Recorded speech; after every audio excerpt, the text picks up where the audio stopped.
Welcome to the stream. How's it going, everybody? Welcome back. Happy Thursday. Hope you're doing well this fine Thursday. Welcome. Night Orc returns. Day 2. We're going to keep chipping away at this. This game's really cool. This game's really cool. I had a great time playing this yesterday. Enjoyed reading the novel. We're going to get back into it. Welcome to the stream, everybody. Dana, good to see you. Sepulcher Time, welcome. G12345, welcome.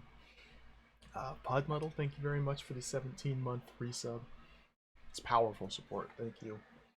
Joseph Corwin, welcome. Dieter Lavos, greetings. Welcome, everybody.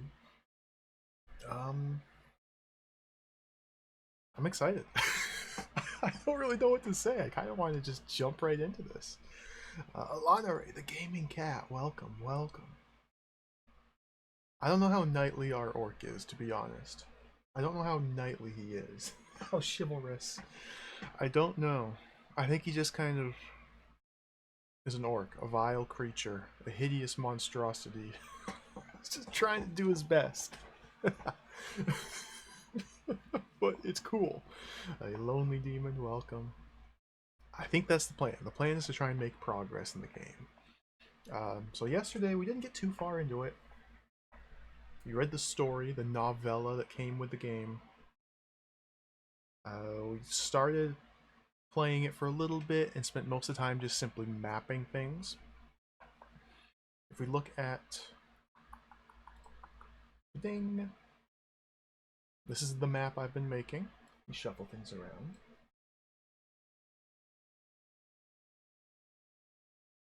We got kind of the rough outline of the playing area.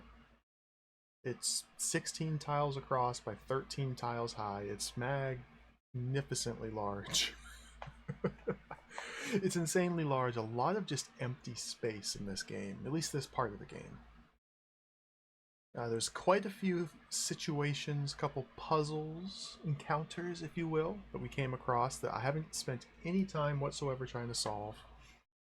I have some ideas about things to try, but I think today, I'm just going to pick up right where I left off and fill in all of these empty spots.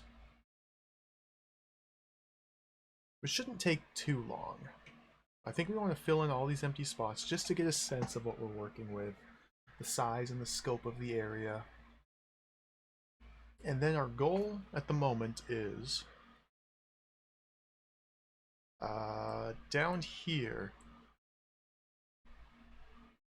the viaduct leading to the orc's home, the Orc Mountain.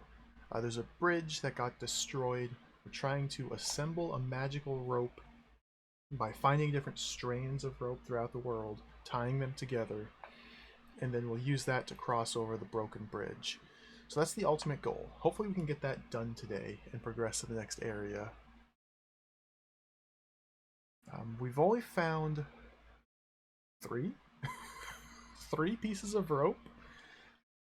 Where you start out in the fairground is a flagpole.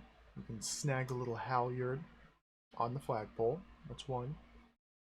A couple screens over, there's a goat tied up with a tether. You can untie the tether, freeing the goat. And there's a second piece of rope. Third piece of rope we found was all the way up here. Whoops. A noose tied to a gibbet. You just untie it. That's 3 pieces of rope. I think there's a 4th piece of rope down here. This specific tile is unique because when you step on this tile, a hunter charges you with a horse and tramples you. And the hunter's got a lasso. And he tries to lasso you, he misses, but the horse kicks you in the face and you die. Or something like that. I think we have to find a way to finagle the lasso out of the hunter's grasp. I have a couple ideas, but I'm not going to worry too much about trying to figure that out just yet. Again, we want to map things first. And yeah, it's a really cool game. Really cool game. Hey, Kid Icorius, welcome, welcome. I love the box art. It's great. Yeah. That's where we're at. That's where we're at. Let's play it. Just gonna dive straight in. We got a lot of work to do. A lot of game to play. Ding. Chat. Chat. There it is. This is a game in 3 separate parts, so we're still only in part 1 of the game. We're still just getting started here.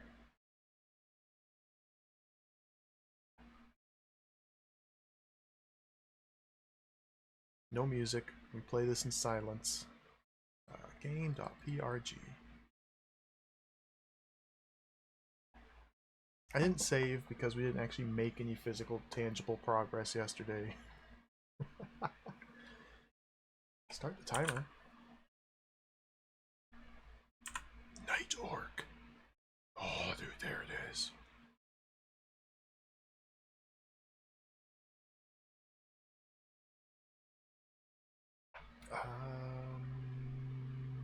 Yeah, here we are. So the game starts out. Grindelguts, that's who we're playing as, is waking up in a drunken stupor because the orcs raided the inn, trying to get revenge because there's a bunch of wizard. I think they were wizards. I don't know if they were wizards. There's a bunch of people staying at this inn who are selling guidebooks to the mountain that the orcs live in. And so a bunch of adventurers were going to this inn, buying these guidebooks, and then ransacking the orcs' mountain, stealing all their treasure. Orcs didn't want none of that, so they decided to stage an attack on the inn and the adventurers and the guidebook merchants. The orcs assembled an army, marched down from their mountain to the inn, but the people at the inn heard about it and all ran away. The innkeeper left to go recruit a knight and his retinue to help out because he knew the orcs were coming. So when the orcs showed up at the inn, there was no one there, so they just started drinking all the booze they could find because they're orcs. They all got extremely drunk, and then the humans started coming back with the knights, giant army of people. And so the orcs decided, oh no, we got to get out of here. We're not going to fight them. We're not going to win. Grindelguts was passed out drunk. One of the orcs, I forgot his name. One of the orcs had the great idea because there's rules of war, decided to march out there and demand a duel. I forget the exact term they used for it, but he wanted a duel, a one-on-one duel with each army sending out their champions to settle the war instead of just slaughtering everybody. And so they decided to do a duel the next morning. So the orcs retreated back to the inn. The humans retreated to camp. And then while Grindelguts was passed out, they nominated him to be the champion, and the orcs all just ran away, leaving him passed out in the inn. The women, the bowling team, it's a very silly fantasy game. The women's bowling team of the human side didn't like that they were just leaving the orcs in the inn, so they decided to take things into their own hands, and they chased the army of orcs back to their mountain. Once the orcs got to their mountain, they crossed the bridge and then destroyed it. So they were safe from the women's bowling team. Grindelguts is trapped in the inn, and that's about it. That's where the game starts. We play as Grindelguts. He wakes up, groaning piteously. The world bucked and swayed. His headache was agony. He ached in every limb. Basically, the first couple turns of this are just on rails. We wake up tied to a horse, and we gotta go fight the knight.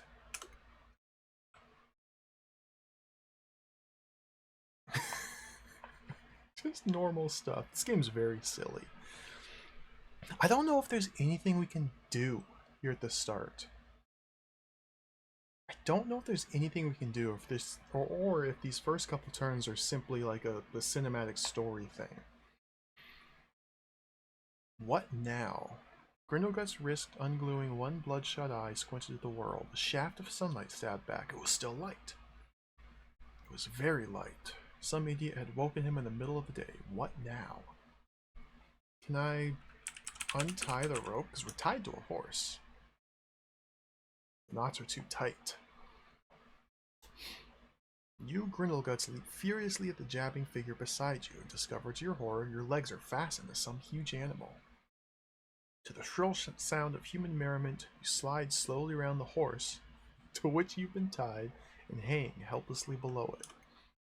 The captors are dressed in a variety of styles, from long white robes to the full armor of a knight, mounting another horse nearby. Catches your glance and curls his upper lip in disdain. "You don't stand a chance, little man," he says, spitting contemptuously. "I can't think why the orcs chose you as their champion." Lowering his visor, he rides out to the full sunlight. One of the roped figures hauls you back upright, jeering, "Go on, Sir Orc, you're next." Gives your horse a prod with his spear, laughing as the frightened beast rears and bolts. What now? Again, I don't think there's anything we can do here.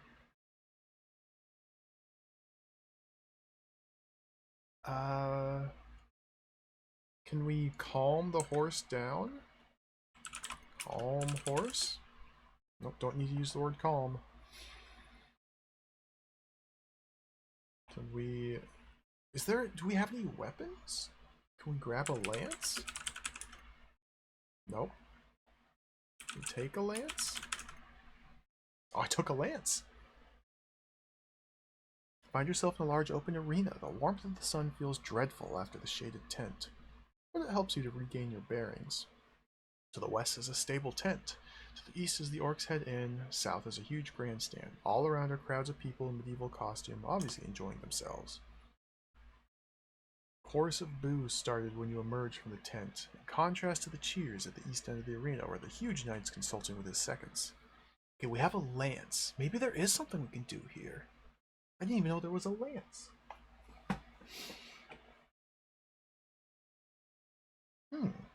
Oh, this changes things. Maybe we can win this.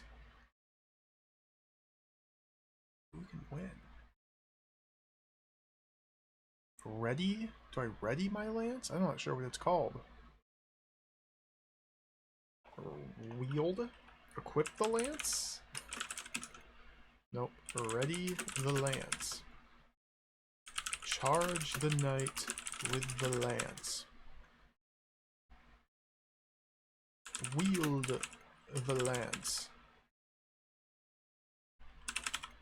Helps if I spell it right. We won't bother with what now from now on. Hey, Cathal Cowland, welcome. Zetsubera, welcome. Oh, we don't have the putty knife yet. No, I've restarted from the beginning. Because yesterday we didn't actually make any progress, really. Just kind of wandered around aimlessly.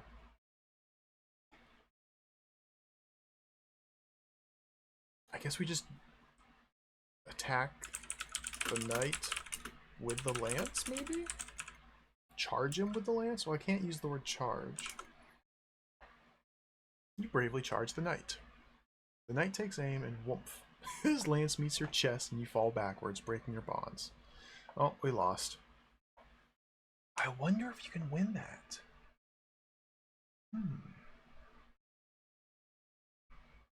Probably not.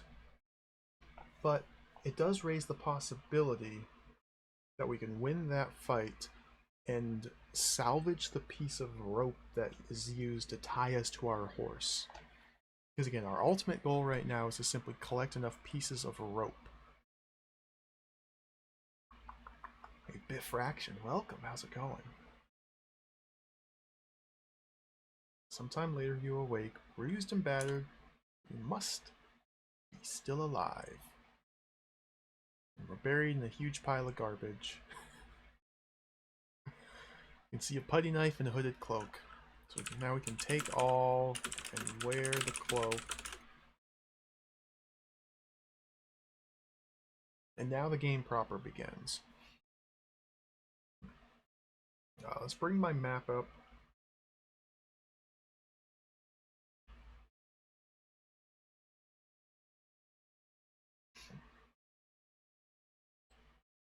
So we start out, not in the fairground, garbage pile right here.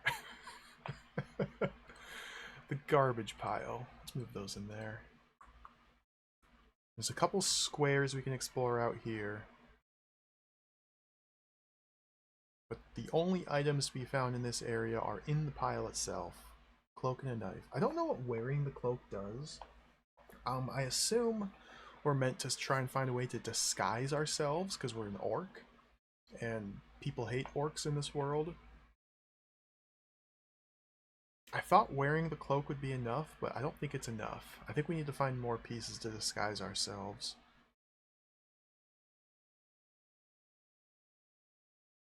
I guess we just start wandering around and filling out the map now. Yeah, let's just start doing it. I'm gonna put... I mean, I could... I don't know what's better. I could put this like right here, but I like the picture. I like the pictures a lot, so I'm gonna put this back up here. Put that right there. See ya.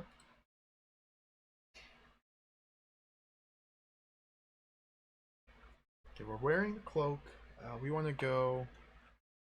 We can just go to the fairground.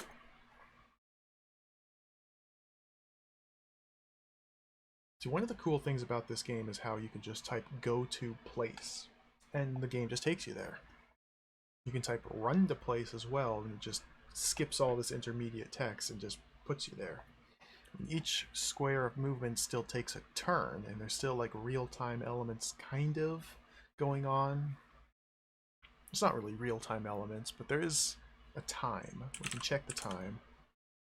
And this time increments by 1 minute every time you take a turn.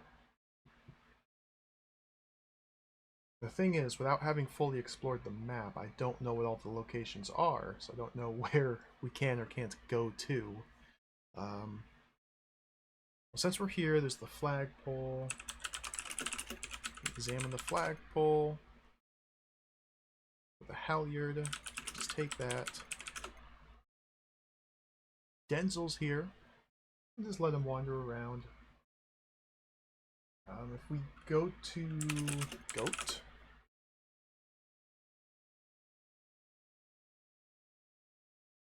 the goat's tied with a tether. An obnoxious creature with sharp horns, tied up with a tether. Now let's untie tether and take it. We can tie tether to halyard. Alright. So we're in this tile right here.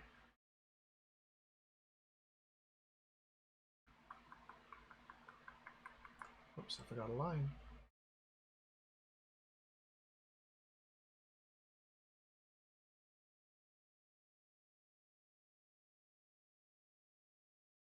So let's go, again, we just have to start exploring all these places. So this is kind of going to be tedious, boring, but it's got to get done. If we go northeast, whoops, northeast, to the larch thicket, north, north, north. Hello? Northeast, north, north, north. Should take me to the larch clump.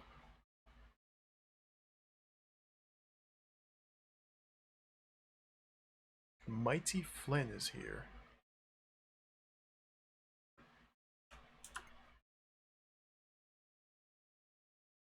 And while I've been doing this, I've been keeping track of all the different NPCs that are wandering around this area. There's a lot of different people, a lot of different characters.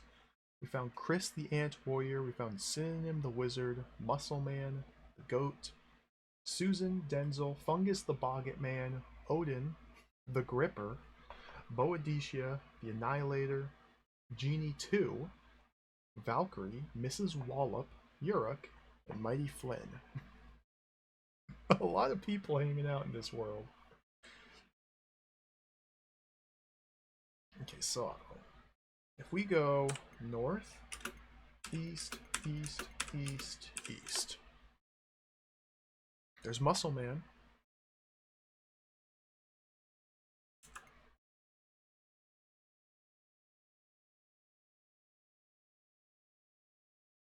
Characters don't really die I think Mrs. Wallop would have come back to life if I'd have waited around long enough too. Yeah, it's very strange. There's things aren't as they seem. Things are not as they appear here.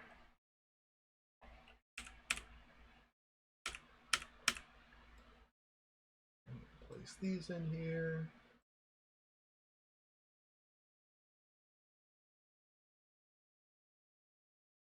So this is the hazel thicket. This is the hazel underbrush. Hazel wildwood. Hazel woodland. Elder heartwood. Just kind of eyeballing these, making sure they kind of line up.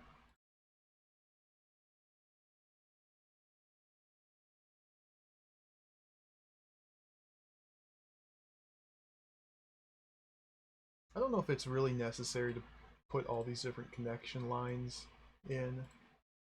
You can just go from one tile to the next one if it's an adjacent room, with a few exceptions. I'm doing it anyway.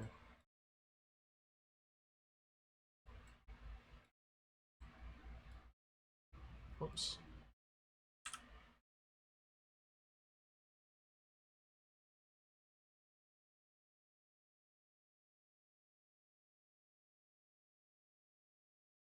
I'm not really too worried about how the lines aren't perfectly straight. It doesn't matter. We found something in one of these rooms. The hazel woodland, there's a gold crest. Make sure we note that. There's just a bunch of random golden items scattered. So let's go west. Take the gold crest and examine it. A smashed bit of something or other. It's very valuable. We're constantly hearing voices as well, which is kind of unnerving. It's like, I think all the different characters on the map, or maybe just like those within a certain proximity to our location, we can hear them talking and they're just constantly shouting. Can anyone hear me? Can someone just tell me how to get down the well? Are there any orcs listening? Maybe these are meant to be some sort of clues for the player. Like, can someone tell me how to get down the well? That's the first way we know that there is a well, and there's something down it. So I guess these are kind of just nudges, hints for the player. Like, we can't follow the voices, I don't think. Let me try that. Follow the female voice.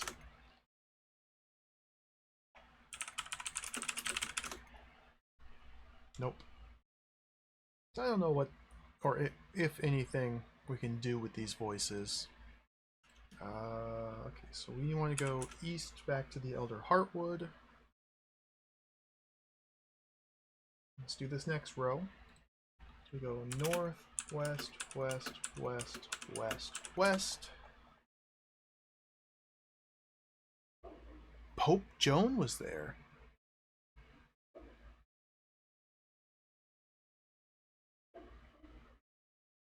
It's another new character. Pope Joan. She gives you a dirty look. 1, 2, 3, 4, 5, 6.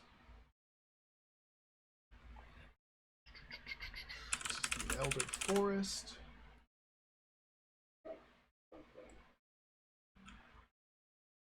Next is the Hazel Tangle.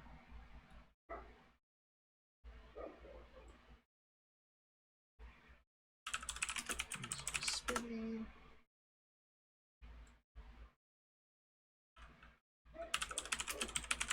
So the names of these areas do follow a fixed pattern.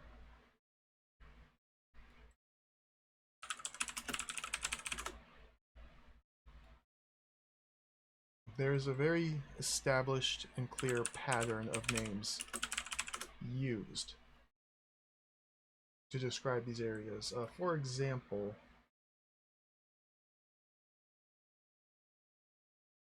if we look at these 16 tiles here, hopefully you can actually see that on stream. Probably not.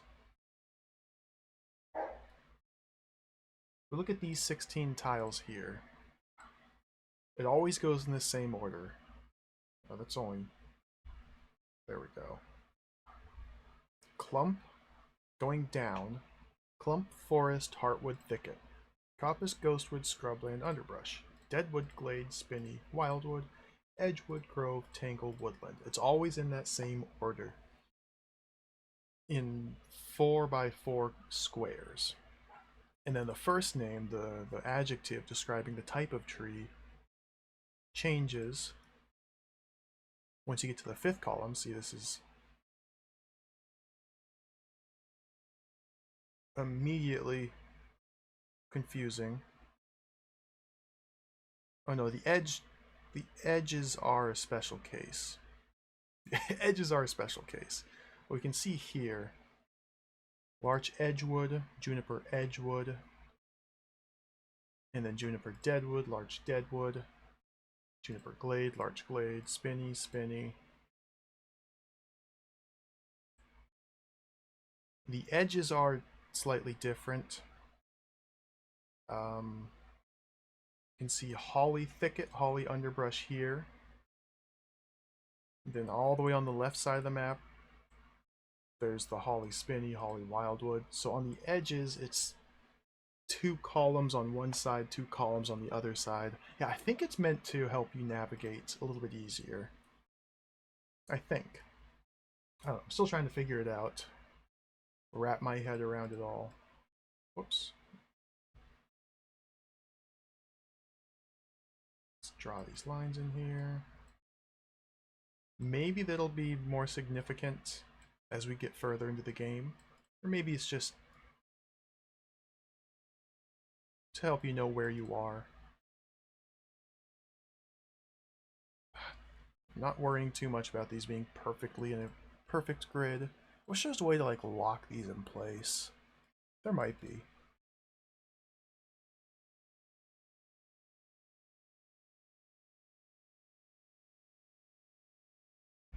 That's good enough.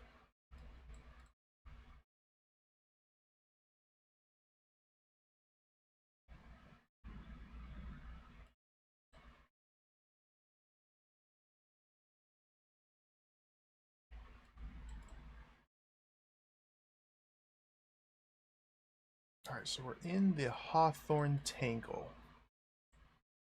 Oh, let's just keep filling this out.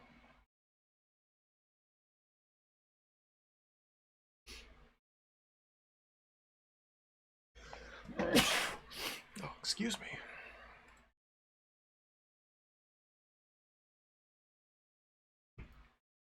From the... Oh, excuse me. So from the Hawthorne Tangle, we go north, east, east, east, east, east. There's Muscle Man. Muscle Man stole my gold crest. There's Mrs. Wallop.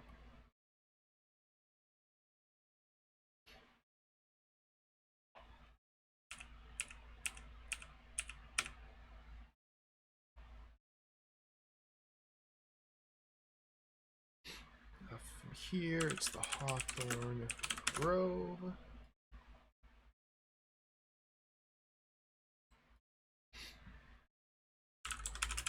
Hazel Forest.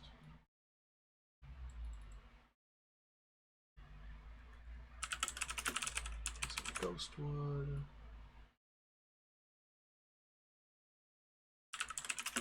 Glade.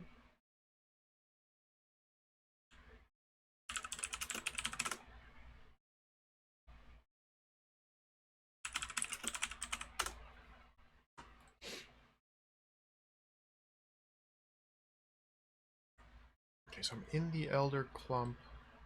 Before I connect all these nodes, we're just going to go north, north, north, west, south, south, west, north, north. Let's get 9 more rooms.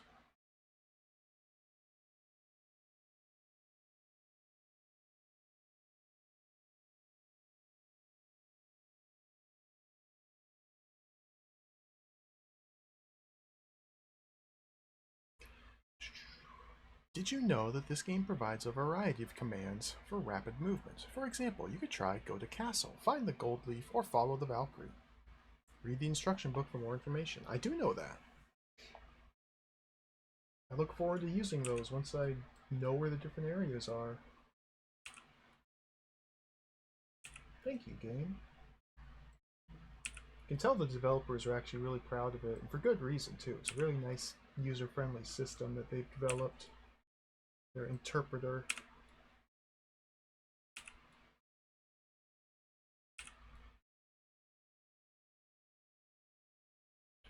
So this is Alder Thicket.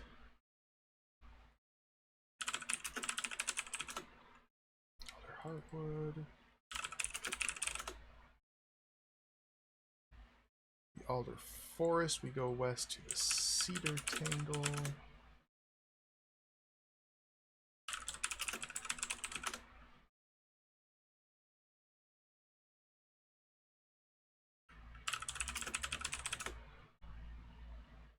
The Hazel Deadwood. Oh, I botched something. I messed something up here. Okay, north to Alder Thicket, north to Alder Heartwood, north to Alder Forest, west to the Cedar Tangle, south to Cedar Woodland. Okay, this is a Cedar Woodland. South to Hazel Edgewood. And from the Edgewood, we go west to the Deadwood.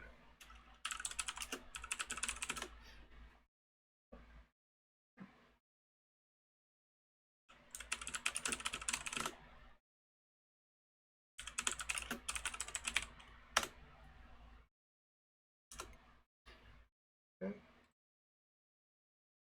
So we're in the Cedar Spinney. So you want to go west, south, south, west, north, north, west, south, south.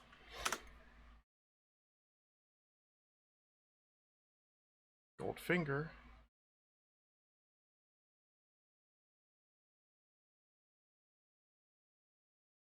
So if there's anything of interest here, the game will just tell me.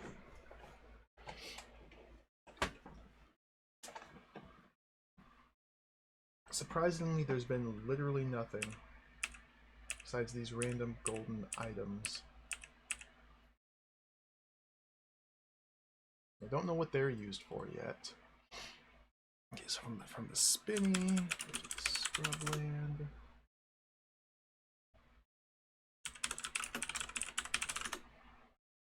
Underbrush.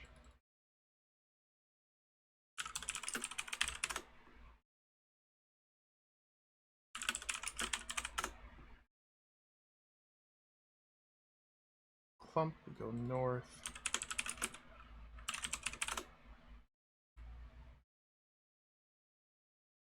Thicket. Wood. Heartwood, we go west.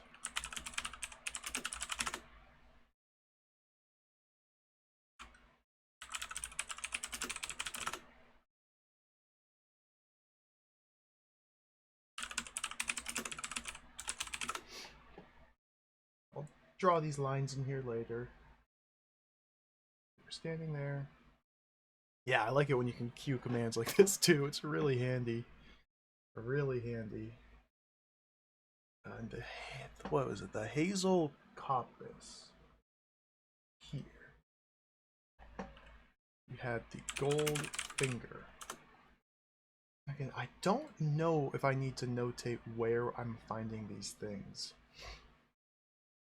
Because the wandering NPCs can pick these up. And other people can steal them from each other. Then they fight over it, and then they die, then they drop it, then they get resurrected, and then they Pick it up again. So these items won't be in the same place every time. Yeah, yeah. Because I already have Goldfinger written down here. I don't know if you guys can read this, but look, I found a Goldfinger here. Goldfinger here. I don't think there's two Goldfingers. I think there's only one. It's moving around the map. So I think it's probably more important simply to get a list of all the available items, just so I know what to type find Goldfinger or find this, find that. Yeah, it's more important simply to know what items exist in the game. And this is one way of trying to find them, but when they're moving around like this, we're not guaranteed to find everything.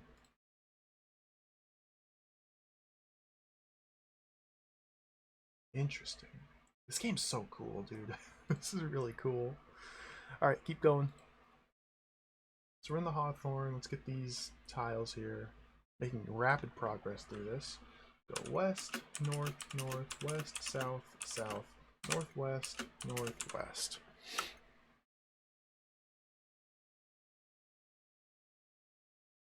Someone's fighting.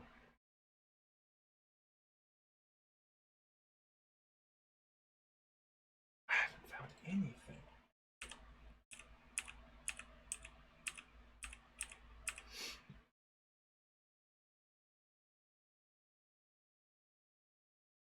Okay, so from the Edgewood, this is the Deadwood.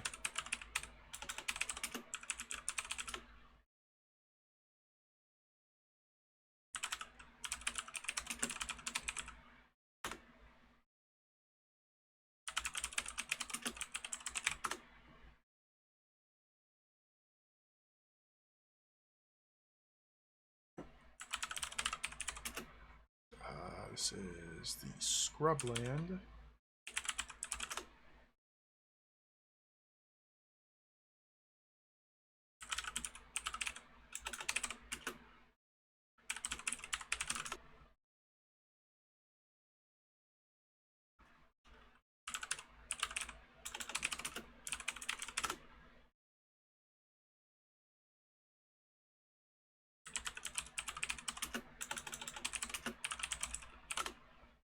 Blackthorn's a hard word to type.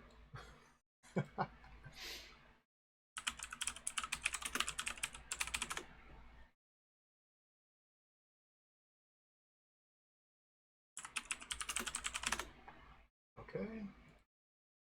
So I'm directly north of the crossroads with the hunter who kills you. I'd rather not die. I want to test something. To my west is the well. Just to make sure, if I go west-west, walk right past the well. Yeah, it explicitly says that we're passing the well with the different items. Okay, good. So I'm currently here. Let's just fill these out. We go west, west, south, east, east, southeast, west, west, west.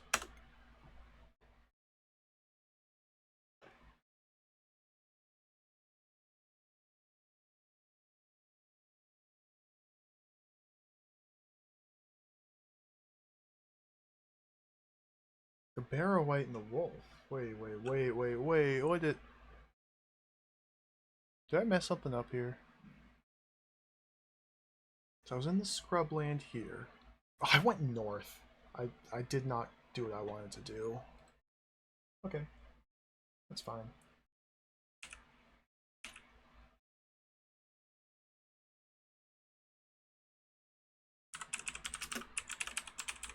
Chartwood.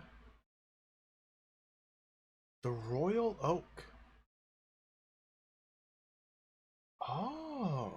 So this is an alder tangle with a Royal Oak in it. Okay, we have to go investigate this Royal Oak. Then I accidentally went north from here. And then north. And then east. And I went east. I totally screwed this up. Then I went southeast to the Spinney. I went west. West. Oh, well, we're at the Royal Oak. Well, that kind of works out. It's probably just scenery. No, no, no, no, no. Oh, we can go inside.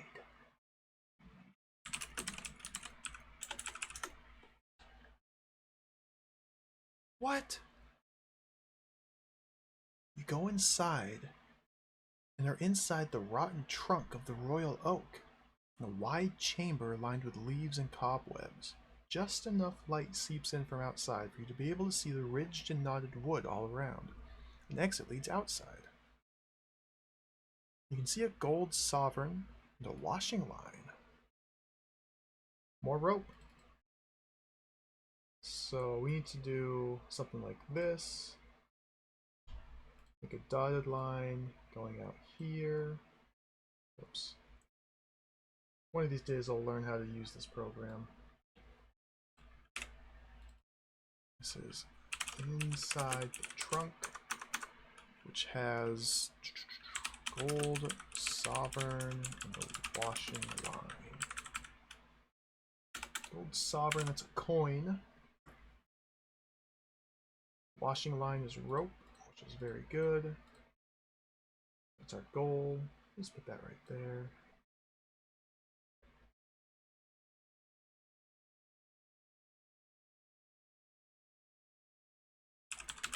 Examine them. Thick little coin. Length of smooth hemp. Take all and tie line to rope. Beautiful. Hey, Iron Zoltan, welcome. Oh, Ooze. Dude, I've been wanting to play Ooze for a long time. It's been on my list. I stumbled across Ooze years ago, and it just looks so cool. It looks really fun. I don't know how good the game is, or anything like that, but it looks cool. I want to play it too. That's a German-made game. It's not made by Attic, I think. Same developers who did the Lords of Doom. Oh, it looks cool. Who knows if it plays fun, or if it's interesting in that regard. You never know until you play it. Go out.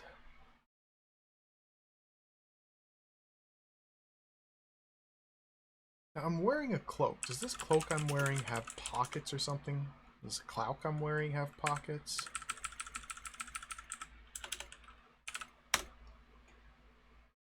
Can I, like, put stuff... Can I hide my items?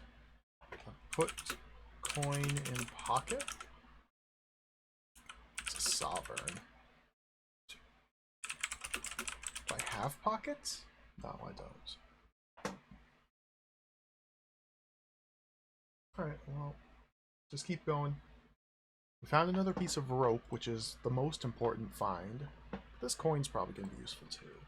South, east, east, southeast, west, west, west.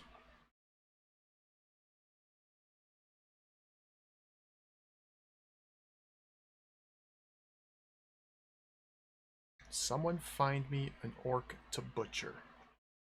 Oh, the Annihilator's here.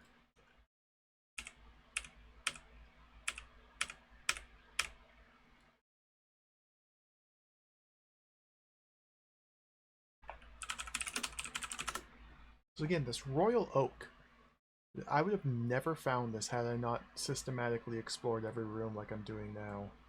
Because none of the other adjacent rooms I've visited said that there was a Royal Oak nearby. A lot of these other rooms say you can see a castle in the distance, and the castle's way down here.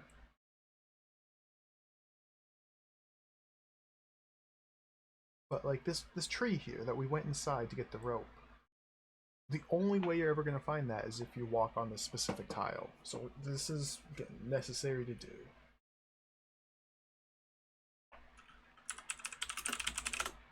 Thicket.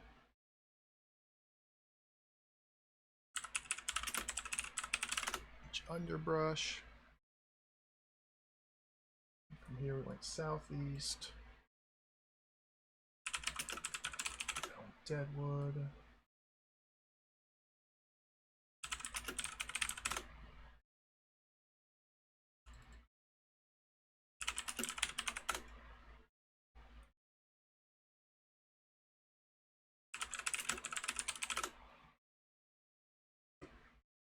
Annihilator goes northwest, just let him do his thing.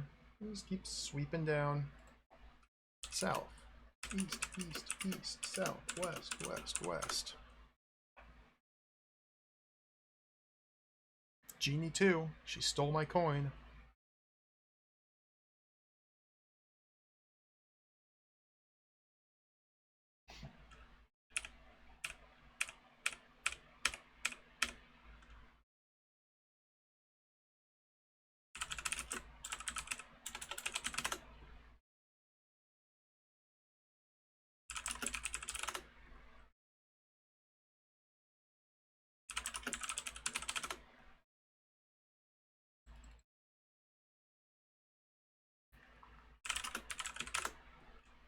Glade. Spin.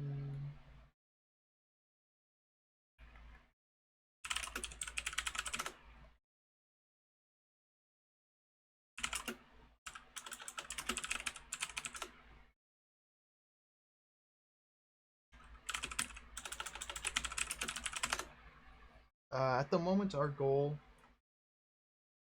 is to find and collect enough pieces of rope, tie them together, and cross over this viaduct to get back to our home, the Orc Mountain.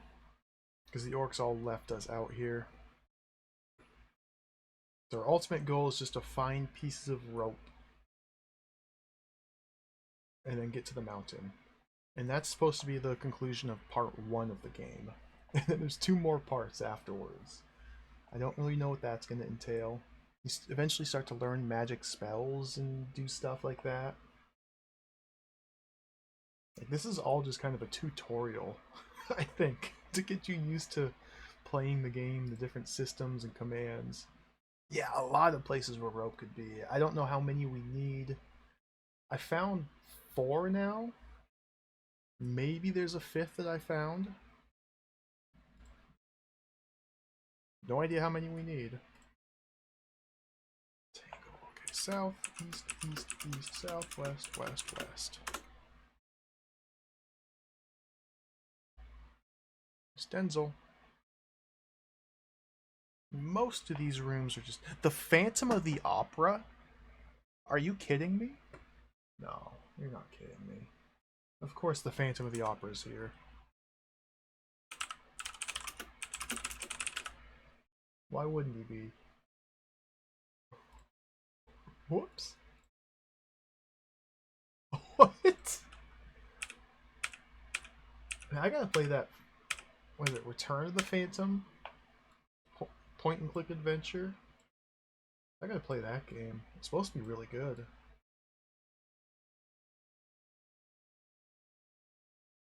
Phantom of the Opera? What? Huh, okay. Sure.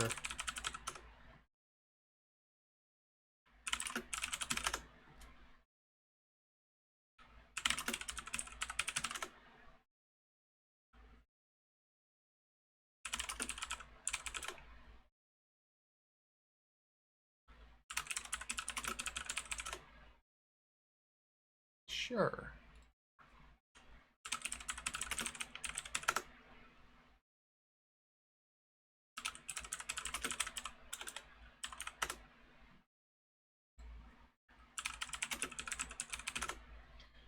Let's find him. Go to Phantom of the Opera.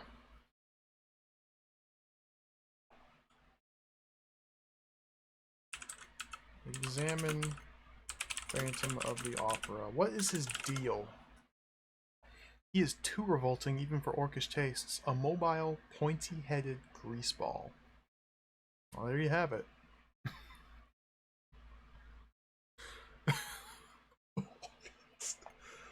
What? Oh, I didn't mean to do that. What does that mean? No, it didn't even like mention the mask. Doesn't he wear a mask? His trademark mask. That doesn't matter. In the clump. Mobile, pointy-headed greaseball. Southwest. East, east, east, southwest, west, west. There are 8 rooms. The Uruk is wandering around. There's Chris the Ant Warrior.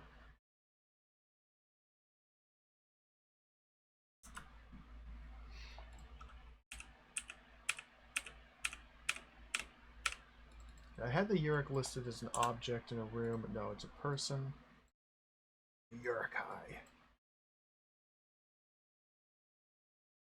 Another thing this game does is it just literally takes things directly from Lord of the Rings.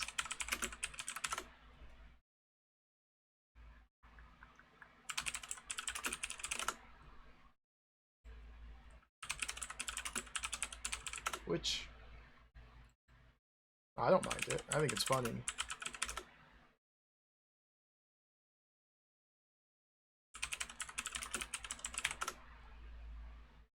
Spinny.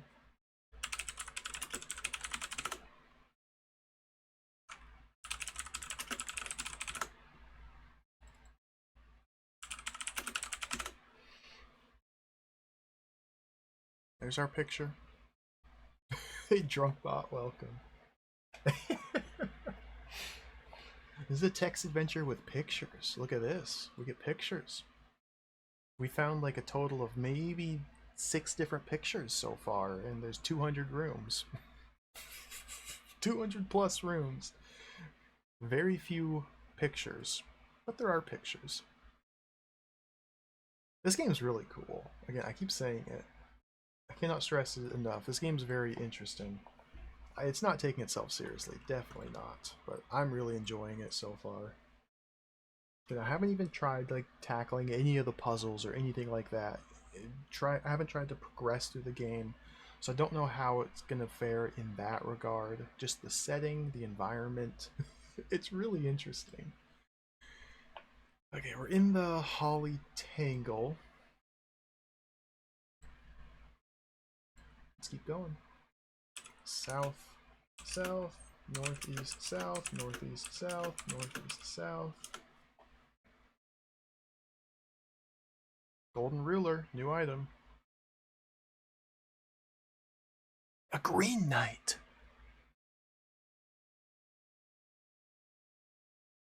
Oh, there's Fungus the Bobbit Man.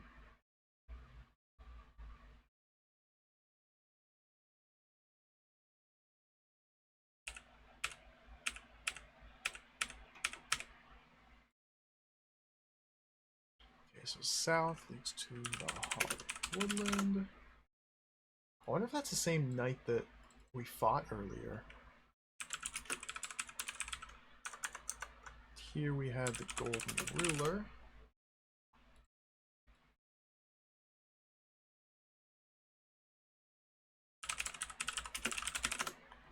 Thicket. My rooms are slowly drifting. Drifting out of alignment here. It's no big deal. Literally doesn't matter. Northeast Forest Lawn. Okay, this is unique. A forest lawn in a hornbeam underbrush. So the hornbeam underbrush is the name of this room, but there's a lawn on this room. That's important. We'll have to investigate this lawn.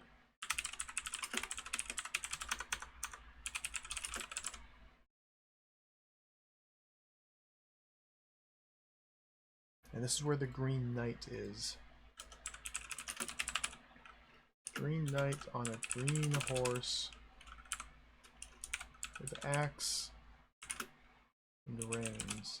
It's possible we can use his reins as part of our rope, although it's unlikely. I don't think reins are typically made of cord or rope. They're more of like a leather strap.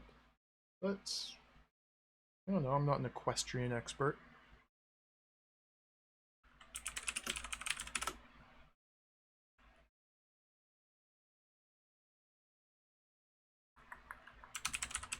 Wildwood.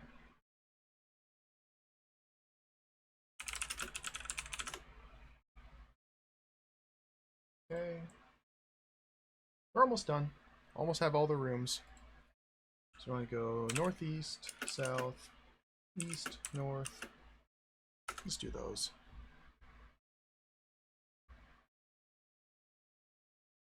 There's Susan. What's Susan's deal? Confused looking girl who looks as if she were here by mistake. Carrying a golden disc gives you a dirty look. Huh.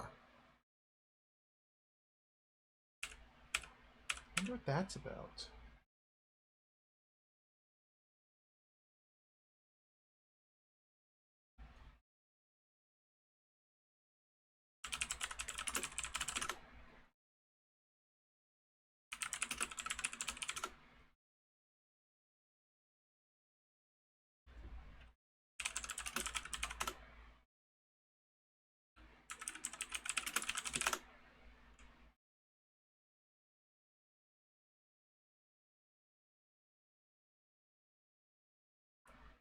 Let's go 1, 2, 3, 4, 5, 6.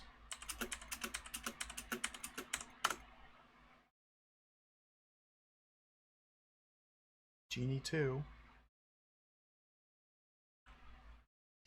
I need to write down the Green Knight. It's another NPC.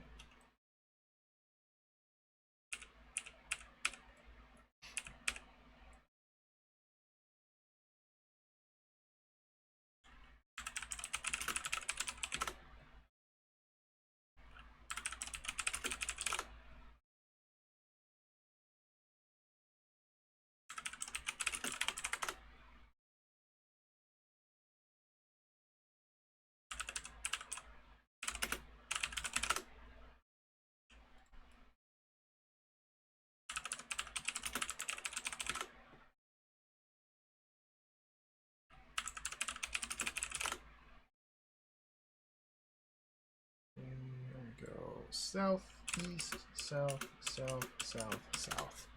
It'll get me all the rooms. Muscle Man.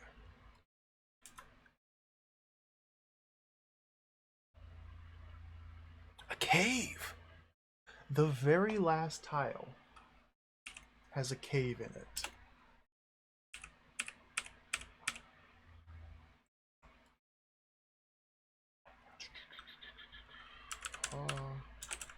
Thorn. I don't think I've found any source of light, although I don't know if I need it.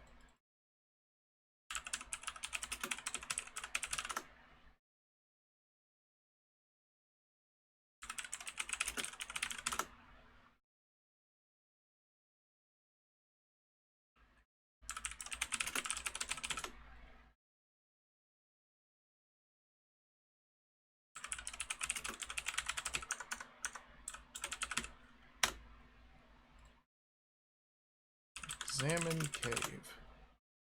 It's very unlike your lovely underground home. The cave is horribly clean and dry. The air is polluted by the stink of dried flowers, and there are no worms to eat. Take a lot of work to get this place into shape. Dude, look at this beautiful map. We gotta go in the cave.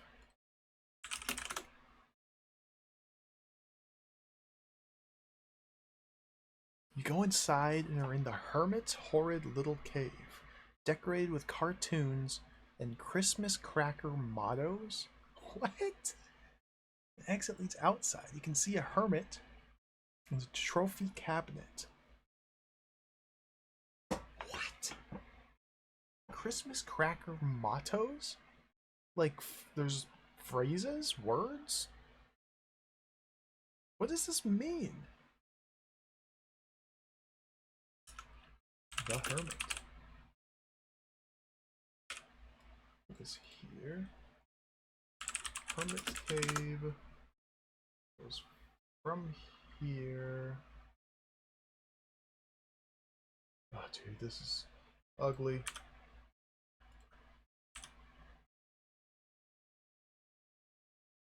It might be another Britishism. That's very possible, yeah.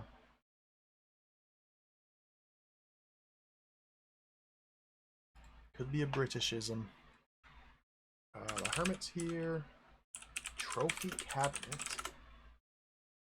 Like fortune cookie fortunes, but with gunpowder instead of cookie. Fortune cookie, that, oh, okay, that could be it, yeah. I don't know what's going on. Let's start looking at stuff. Oh, wait. Look at this, we got a new picture. Small bald man, sitting in a lotus position on the ground and grinning like a lunatic. He's wearing a belt, some saffron robes.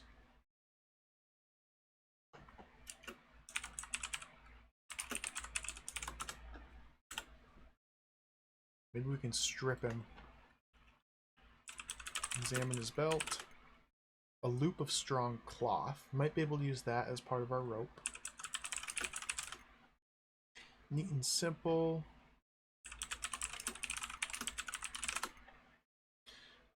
Trophy cabinet is a stupid cupboard with no front. Inside it's a gold leaf.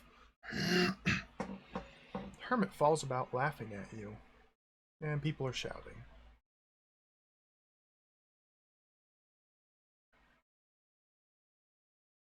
I think we're gonna mug him.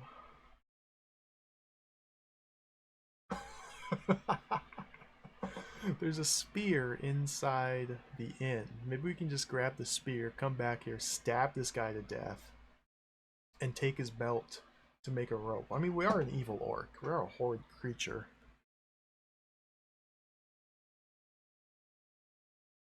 Let's look at these cartoons. Just scenery. Read mottos. Just scenery.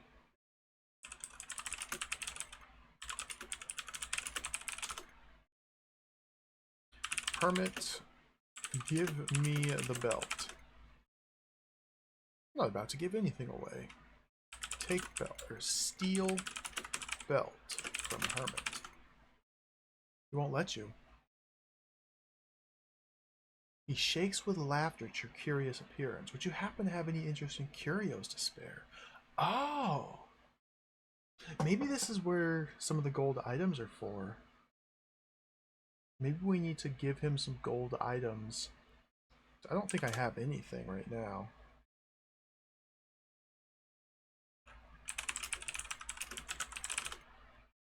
Oh, the trophy cabinet's already open.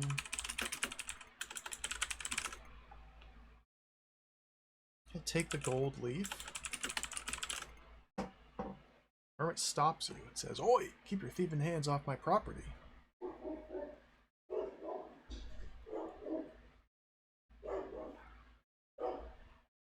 Okay, that's a definite possibility.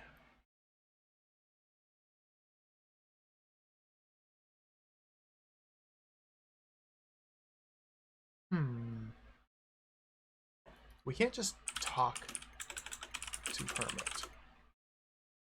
You can't use the word talk. We have to actually type out what we want to say. Hermit, tell me about the trophy cabinet.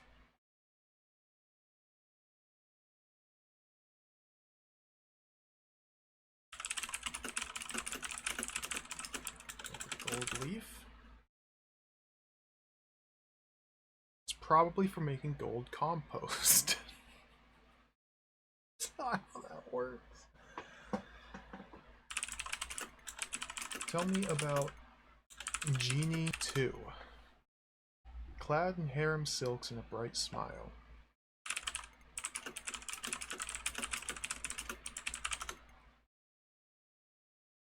The knight in white satin is dressed in enameled plate mail and a snowy surcoat. Looks like a frozen elf, left outside in winter. Knights in white satin? There's moody blues all of a sudden? But that's not... I asked about the Green Knight. Is the Green Knight different from the Knight in white satin?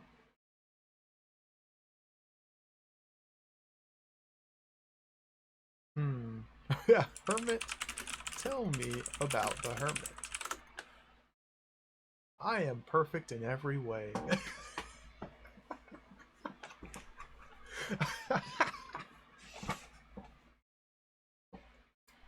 Alright. I think we need to find some gold items and give them to him. For what purpose, I can't say. I feel like that's the intended thing to do here. Fill his trophy case with gold stuff, and maybe he'll reward us, maybe he'll become a follower. Man, I don't want to fill in all the connecting nodes here.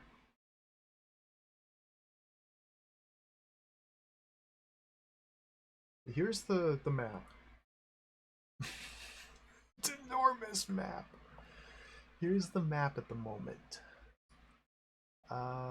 There's a couple down here. The Orc's Head Bar. I don't think I ever examined the cellar very much. Let's go down there. Go to saloon. There's Odin and Susan just hanging out together. There's the Muscle Man. The Prophet. The Prophet. I forgot about the Prophet. What's the deal with the Prophet?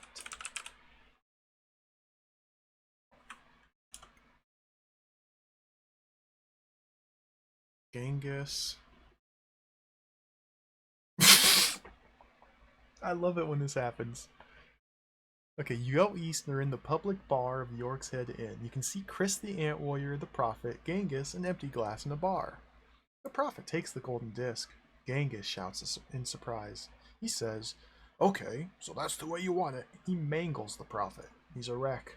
The innkeeper enters from the east. He says, okay, who's dying of thirst here?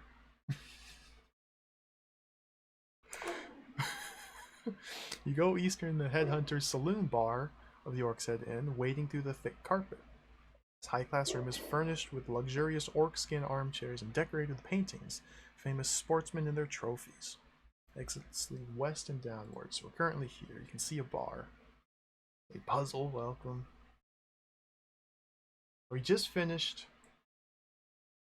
entering every room that I've found. And we're just about ready to actually start trying to solve puzzles and progress in the game. I'm just making sure I didn't miss anything here in the saloon. Which I probably did. If we go down to the cellar.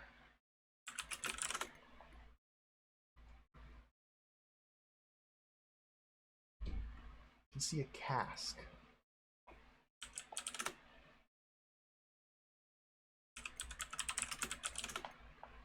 Small rusty barrel, presumably containing the innkeeper's supply of the yellow liquid, which some humans call lager beer.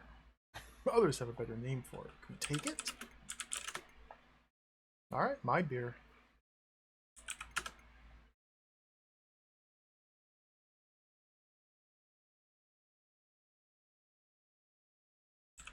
Examine the bar. Horribly clean, most of the usual scraps and stains have been scoured away, reeks of greasy polish. Paintings.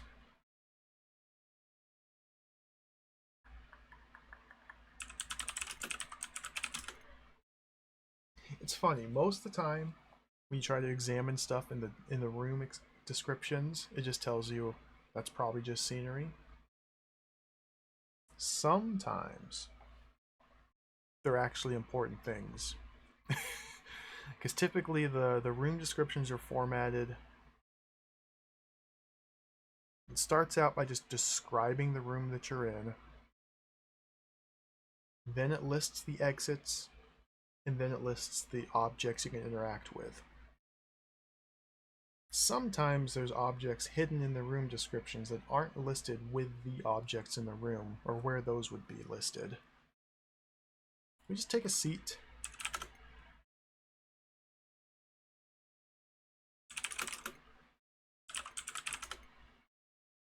Just scenery.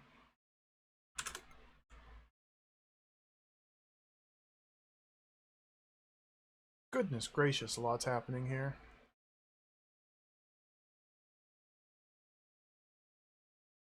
You can see the body of the prophet. I think the prophet died. I think the prophet died. Yep. The prophet tried to steal from Genghis, and then Genghis mauled him to death. Innkeeper examines the spear. The Valkyrie takes the prophet. So when characters die, these angelic Valkyries fly out from paradise, and pick up their bodies, the bodies of the deceased, take them to paradise, drop them off.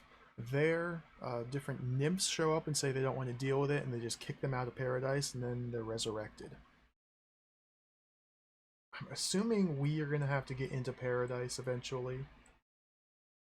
Paradise is not too far away. Like, it's only a couple squares away from where we are now.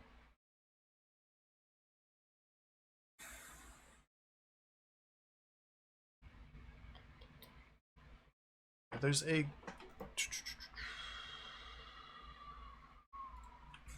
Take golden disc.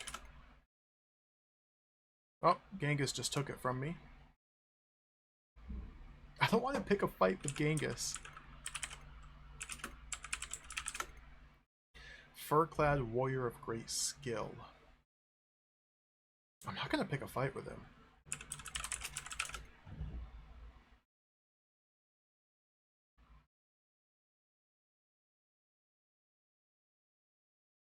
Okay, there's a spear hidden under the bar. A weapon like a dirty great needle. Even down to a place to attach rope at the back end. Oh, this is probably going to be what we use to finally get across the viaduct. Once we make the magic rope long enough, tie it to the spear, throw the spear across the chasm. Okay, that makes sense. I was wondering how that was going to work. Take spear.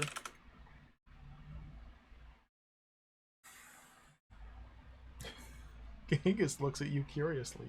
Muscle Man takes the gold shoulder. Muscle Man shouts, "I've just stolen something from Genghis." He's very annoyed.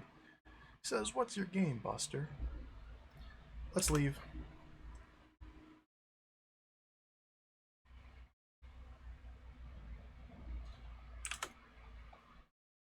Alright, we stole the cask of lager. Can I examine my rope? 30 feet long. What's my store? Whoops.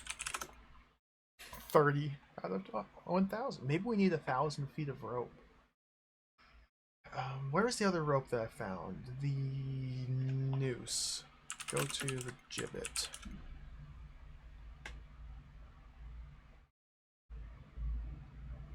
The drawbridge. The drawbridge is also an outstanding area. Gold comb.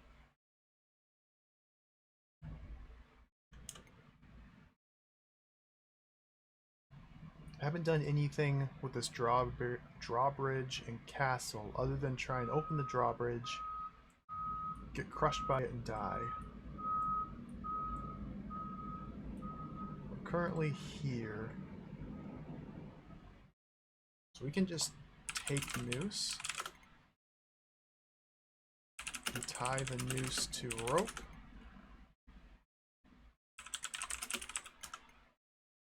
"40 feet long. 40 out of 1,000. Okay.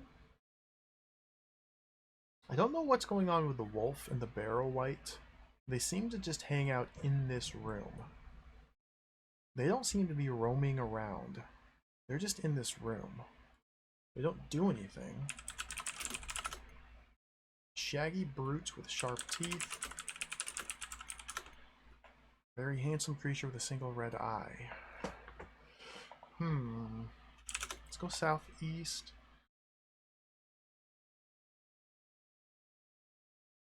Quaint little well. Picture seems like it's just frozen. We're not in a cave. We haven't been in a cave in ages. I don't know why the picture isn't... I need to look first.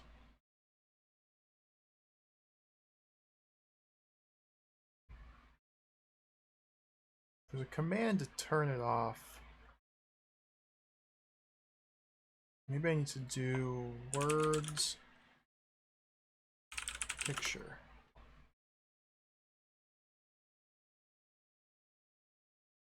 I don't know why the picture's frozen. The picture's frozen.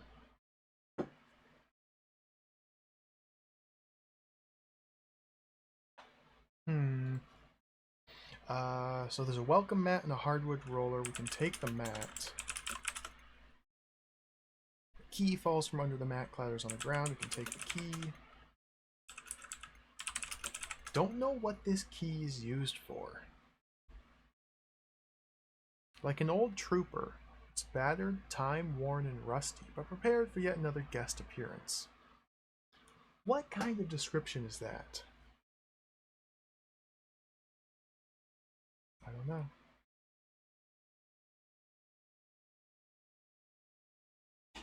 We want to try and get down the well. Oops.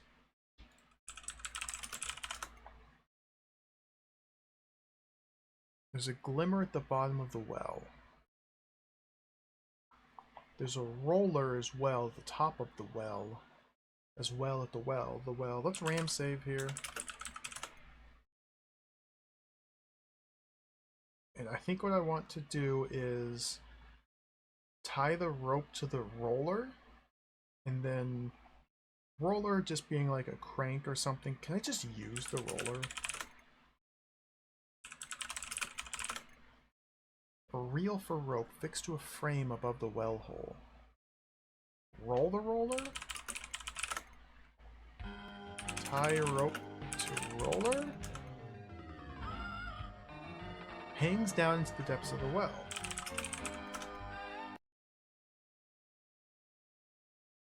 A Hessian hawser? What the heck's that? What's a Hessian hawser? Oh, Duke Donuts, welcome. Thank you very much for the 29 months resub. Powerful support. Thank you. How's it going? I'm happy to hear that your internet woes have been resolved.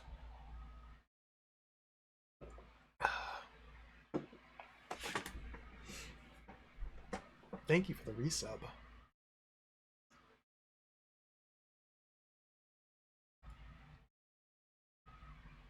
Dude, Night Orc is awesome. This game is so cool. This is a really cool game.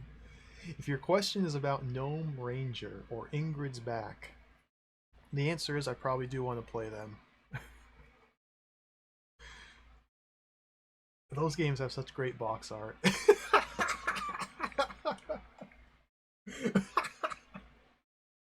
Dude, the box art for Gnome Ranger is so good.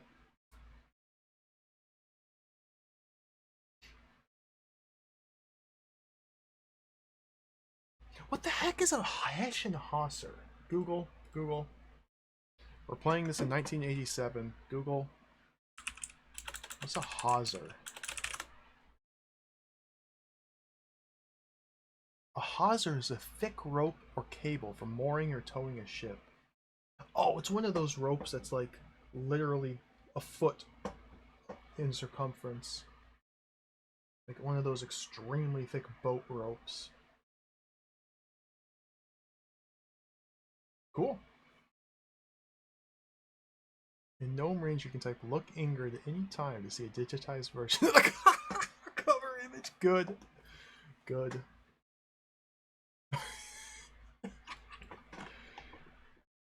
What's Hessian mean?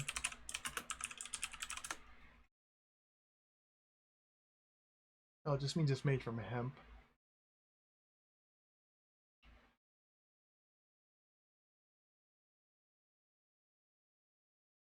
Take Hauser and I need to just take it. Examine the bucket. The bucket.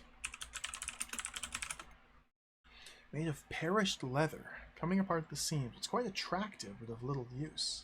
Besides, it's a gold brick. Green slimed hessian, which is presumably once used as well. Okay, we got some new items here. We got to fill out the map a little bit. We went into the well. Inside the well, we have the Hessian Hauser. And a bucket, which has a gold brick in it. So we found multiple gold objects.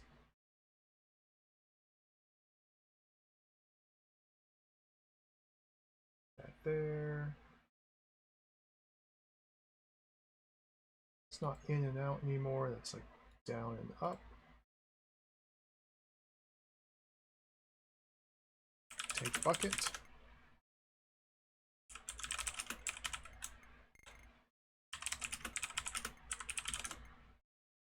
A real treasure. Good and heavy. Very valuable.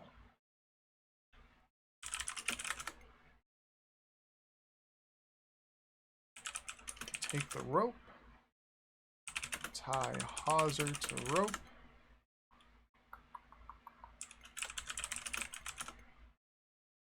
$50 feet. Alright. Progress.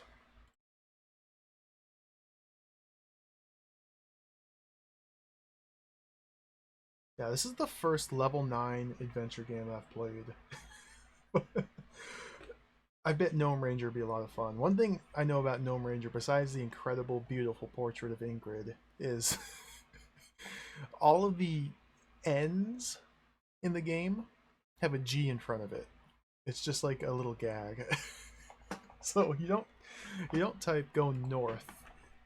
You can't go north. You have to go north. It's very silly. It's gnomish.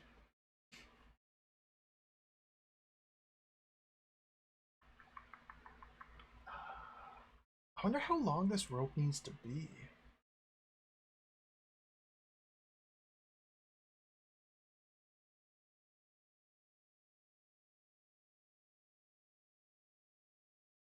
Tax welcome. Yeah, this game was released on a wide variety of different computers, different platforms. It's not just an Atari ST exclusive. It's on DOS, Amiga, Commodore 64, etc., etc., etc., etc. Playing it on the ST just because. Kind of an arbitrary decision.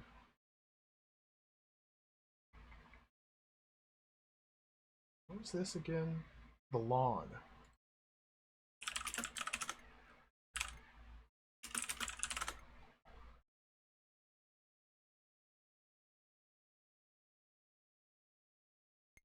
Oh, dude, the innkeeper took his cask back. Okay.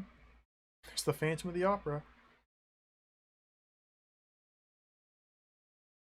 I don't know why the portrait stopped changing, or the picture of the room just stopped changing.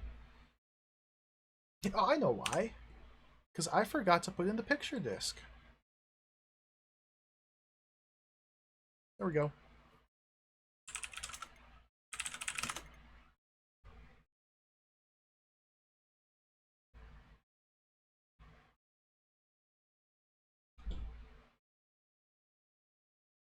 I completely forgot to put in the picture disc.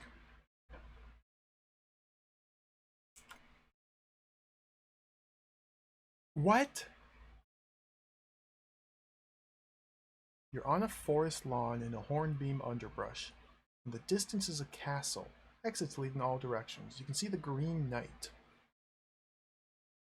He's riding a green horse. The Green Knight's carrying a war axe and some reins. The Green Knight puffs himself up and stares down scornfully from the back of his overgrown pony. If thee be brave, not coward base, then thee must now my challenge face. With this my axe strike blow for blow. I'll let thee strike first. Have a go.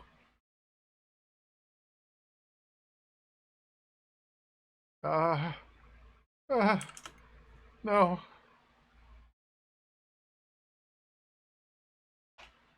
Throw spear at knight. I'm dead. It hits the Green Knight. He's unhurt. He screams and turns angrily. The Green Knight shouts, "I'm fighting an orc!" Brandishes his great axe. Impatiently, he tests its edge. The Knight in Green swings a few trial hacks, decapitating half a hedge. His verdant warhorse stops, stepping high slow. The Green Gallant prepares to hew. Heaves up his axe and shouting thrice ho, brings down his axe and beheads you.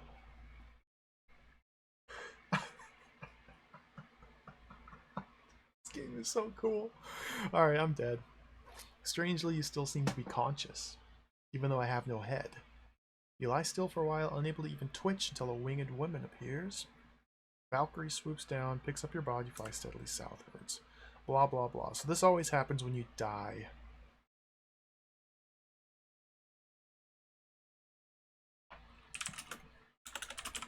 Let's go back.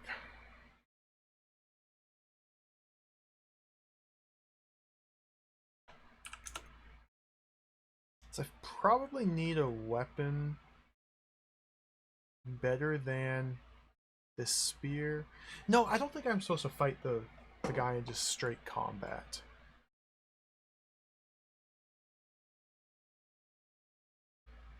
We need to find some way to trick the knight, deceive him. Not even necessarily deceive him, just some way to win via cunning and deceit rather than straight up attacking him. Perhaps tripping his horse could work. He does a few trial swings of his axe, cuts down a hedge. Could plant something in the hedge, maybe?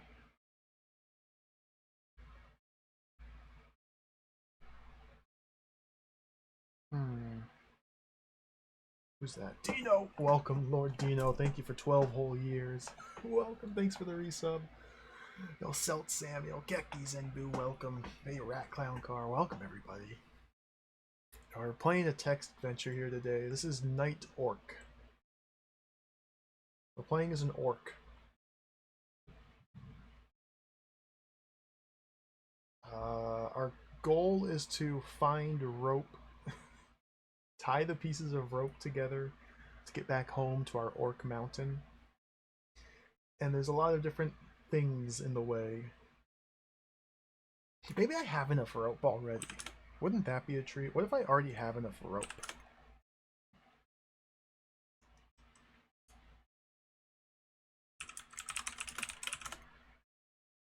It's 50 feet long. Let's go to the let's see if I just have enough rope already.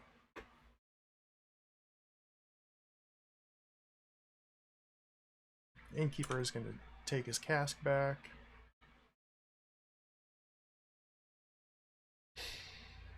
Idea.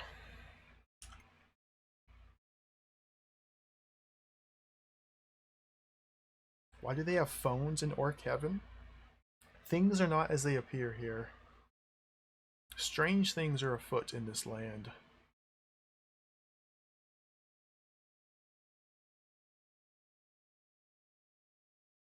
Okay, we're north of the Broken Viaducts. Let's go south. We're on the Broken Viaduct. So this is our goal.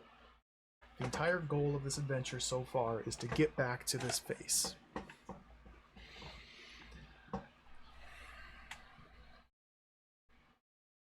There's a huge gap where the southern end of the viaduct's been washed away. To the south, across the chasm, is a huge orc's head carved from the rock.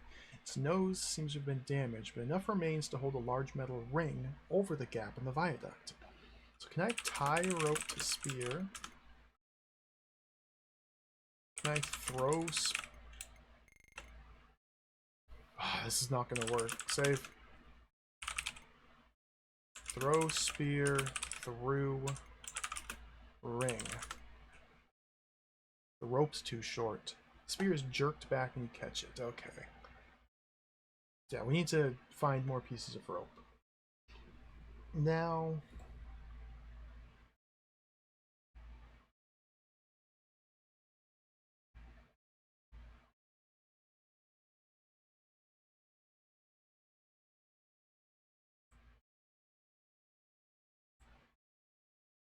not really sure.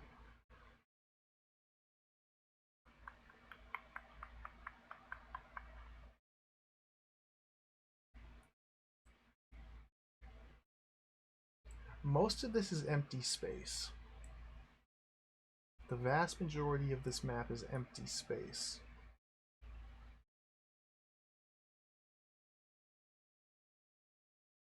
Pieces of rope, outstanding pieces of rope.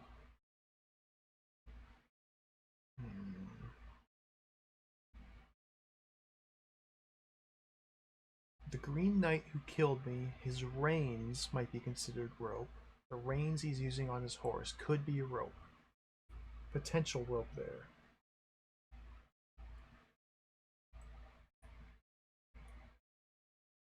The hunter who chases you if you stand on this tile too long, tries to lasso you, that's definitely rope.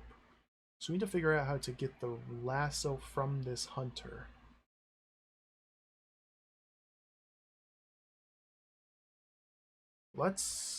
Let me focus on that. Let's go to the Elm Edgewood. This is one tile south.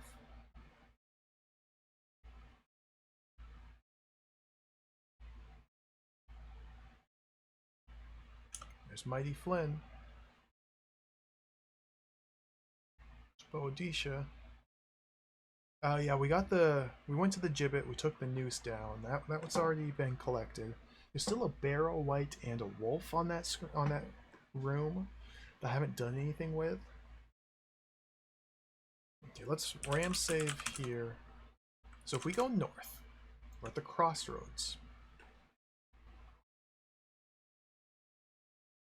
Exits lead in all directions. You can see some signposts. If you read the signposts, you can examine them.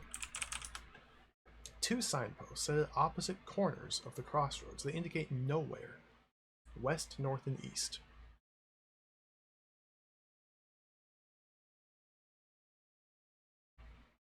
So we're right here. So I can go west to nowhere, go north to nowhere, go east to nowhere. The voices we can just ignore. A horn blats in the distance, and you hear hooves approaching at a gallop. So if we wait one more turn,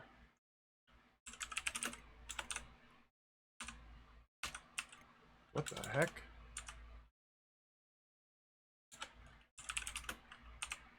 The number 1 doesn't work. What? What? What's going on? Oh my goodness. I'm like just tapping the keyboard. I think I'm breaking it. I think it's breaking. Oh no. Like I'm just literally tapping the D key and it's firing off 10,000 inputs. This is scary. What have you done? I just want to wait. I think there's a fast forward key that I accidentally toggled.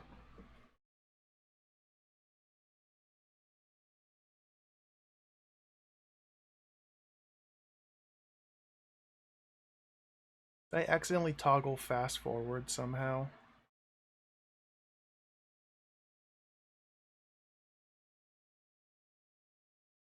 Did OBS freak out too? I'm not sure.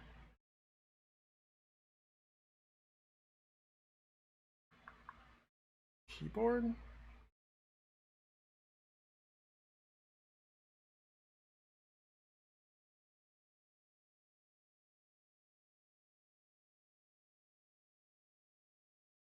One.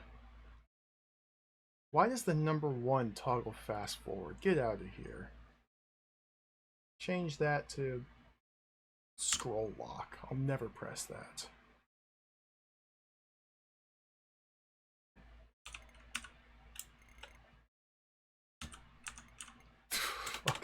Wow. Okay, it wouldn't be a Bilbo stream without random emulation issues. Okay, let's go back.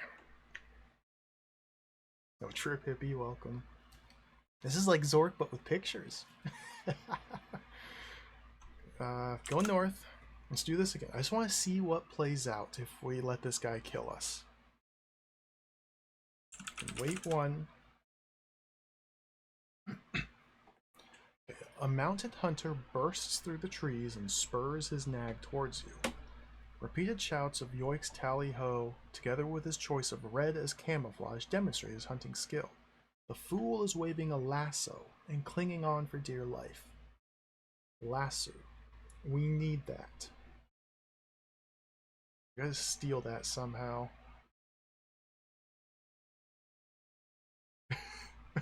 Maybe this is a Dudley Do-Right reference. I missed that before. That very well could be. Now that you mention it, it probably is. So now if I do anything on this turn, I die. So let's just wait one. Not surprisingly, the hunter gets hopelessly tangled in his lasso and misses you completely. Unfortunately, his horse has better luck when it lashes out with one huge hoof. So the horse is what kills you, the hunter misses.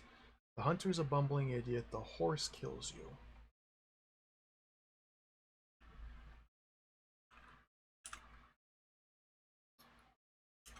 Okay, and we're dead. Again, when you die,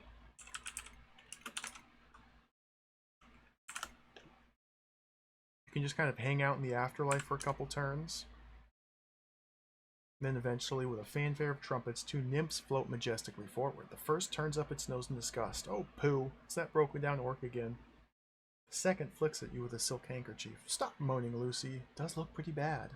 But then, what can you expect? Anyway, I'm bored with lower beings. Let's just kick it out back like last time. We'll kick it back out. So this is all that happens when you die. You lose all, or you drop all the items you had on the tile you died on. And then it kicks us back to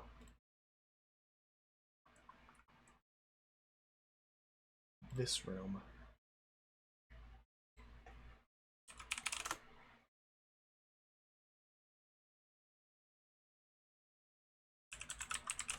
Examine Paradise Gate. Magnificent glowing portal just south of you, but it can only be crossed by the Valkyrie.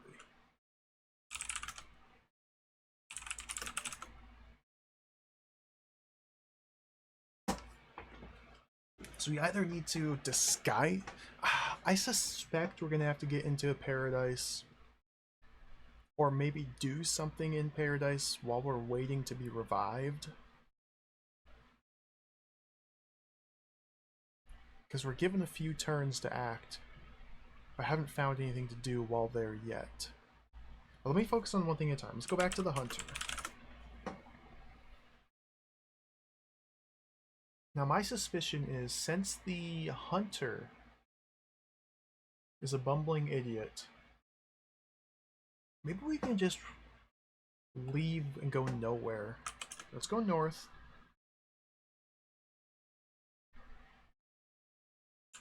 We wait one turn. And let's go west to nowhere. The hunter doesn't follow you off that screen. You go west and are at the west end of a forest road to nowhere. An exit leads east. So these rooms of nowhere,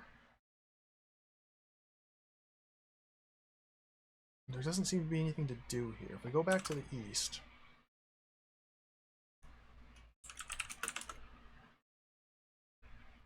here he comes again. Let's try throwing the spear at the hunter. Yep, same thing happens.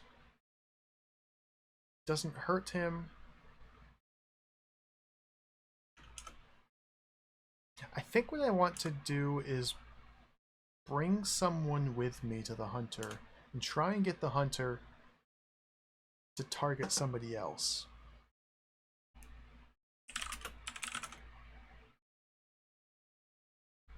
So let's find Denzel.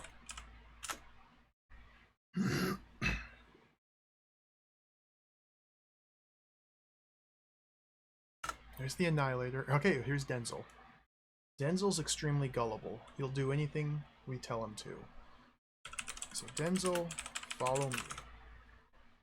No sooner said than done. And now we go back to the room just south of the crossroads, the Elm Edgewood.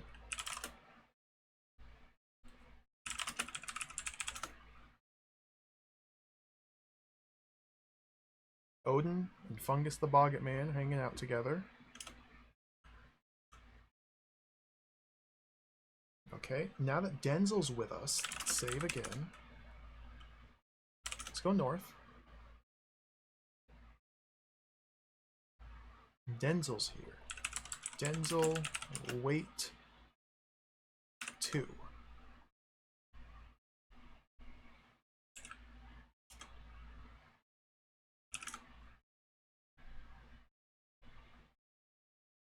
Denzel's still just hanging out here. I thought if I could leave and then come back that Denzel would. Let's just say this. Denzel, wait 5 turns. And I'm just gonna wait as well.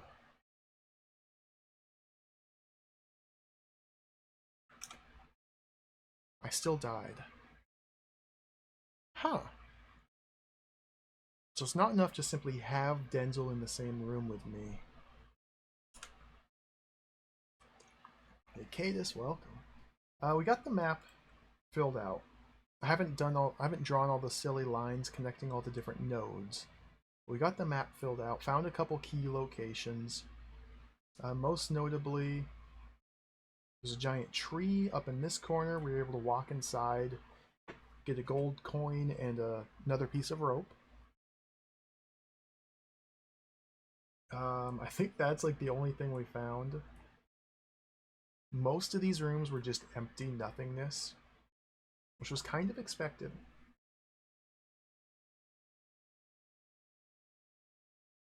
Down here we found a green knight riding a green horse who wants us to fight him.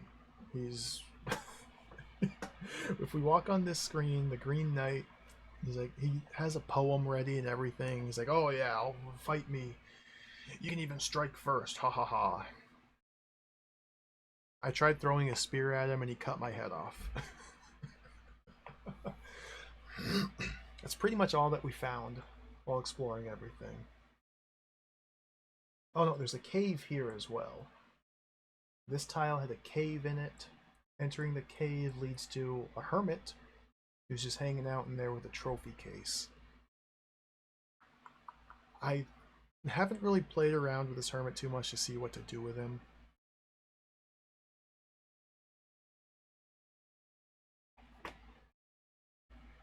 We're making progress.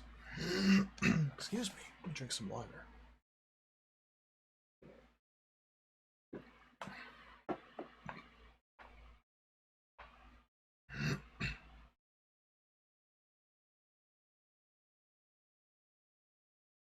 Yeah, seeing as how our goal, excuse me, seeing as how our goal is to simply find and collect pieces of rope, I'm not really sure how the game determines what's rope and what's not. There's probably a couple very what's the word I'm looking for? I wouldn't be surprised if the hermit's belt were a piece of rope. I wouldn't be surprised if the reins the knight's using to ride his horse is a piece of rope. There's probably some very loose definitions of the word rope here.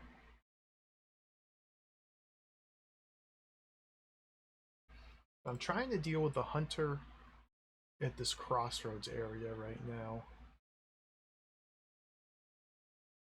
Because the hunter has a lasso, and that's definitely rope.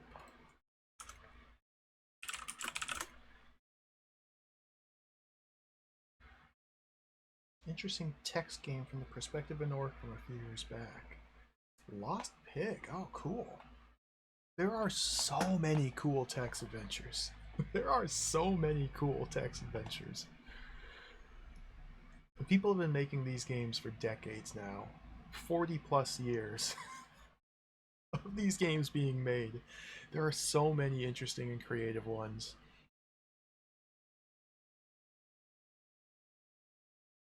There's also 10,000 more bad ones. But that's beside the point.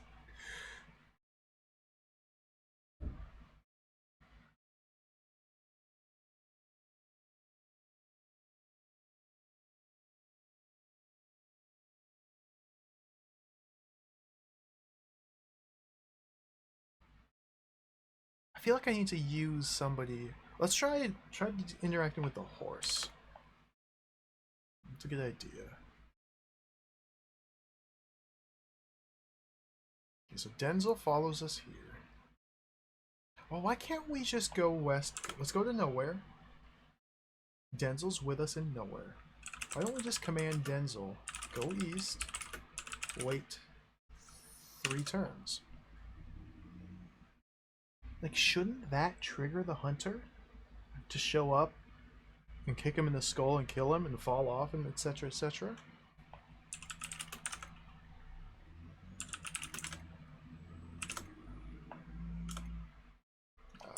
Yes.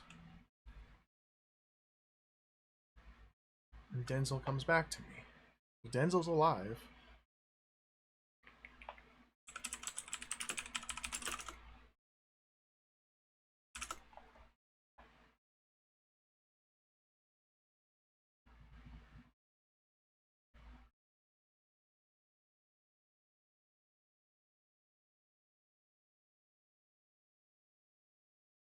The signposts.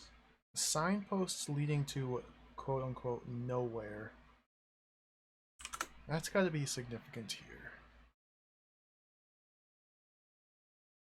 Go north near the northern end of a forest road where it ends abruptly. Exit leads south.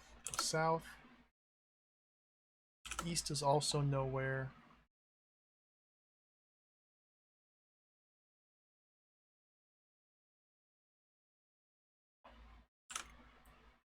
We can't move the signposts. Like, I'm thinking some Looney Tunes nonsense where the signposts are changes where the paths lead to. Now we can't tell where the hunter's coming from. A horn blats in the distance. You hear hooves approaching at a gallop.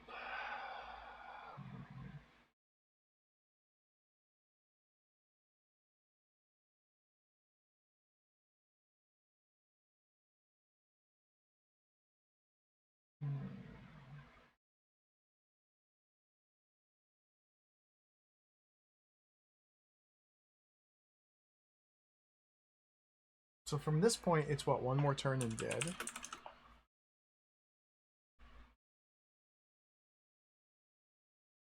Yeah.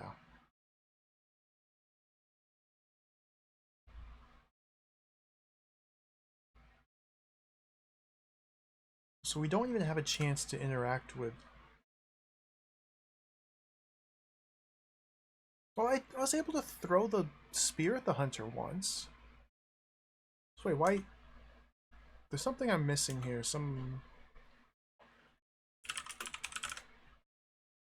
I should have one turn where the hunter and his horse are on the same room as me, but before I die. Right? Maybe I'm misunderstanding how the wait command works.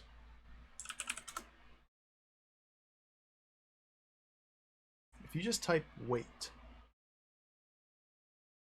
with nothing after it, then you just wait indefinitely.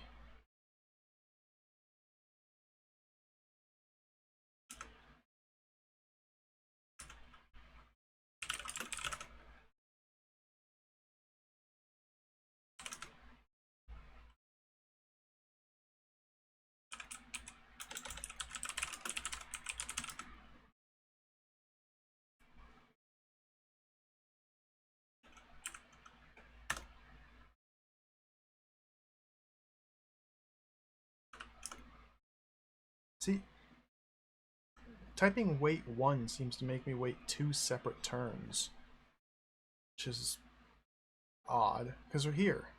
By looking at the sign multiple times,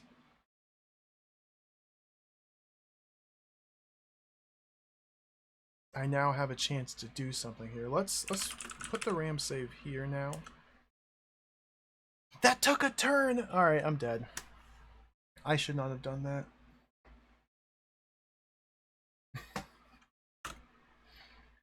I didn't think it would spend a turn saving. Oh no. So if I load, do I just instantly perish? No! How weird. So the way the RAM save works is you type RAM save, hit enter, it saves your game on that turn, and then ends the turn. But you can RAM load to go back to that turn you saved on. What? That's kind of finicky. But here we have one turn in which the hunter is on the same square as me, but hasn't killed me yet. So I think this turn is key. Well, let's just look at the hunter and then die. A chinless wonder, dressed neatly in hunting pink and jodhpurs. What the heck is that? Google. Dude, if I were playing this back in 1987, I'd have to have a dictionary next to me. Full-length trousers worn for horseback riding. Oh, these are like horse pants. Yeah, the fancy horse pants. Hey, Monday, welcome. Yeah, time rewind. This game has got some shenanigans going on. Things are not as they appear in the world of Night Orc.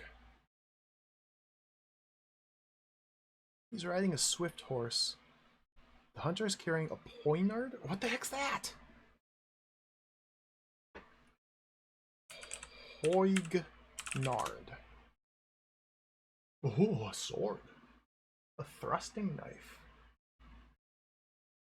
Long, lightweight thrusting knife with a continuously tapering, acutely pointed blade. Okay. A pointy stabby do. So he's got a little pointy stabby do and a lasso. I'm trying to get his lasso. What if...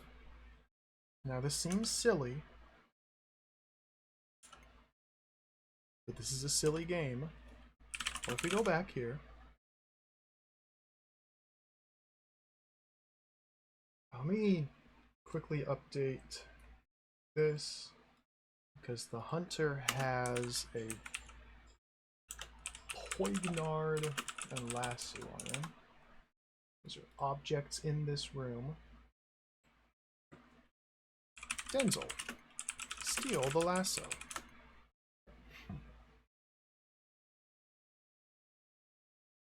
Didn't work.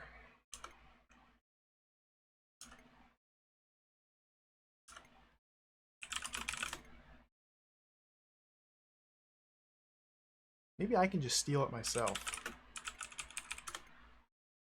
Hunter's too far away.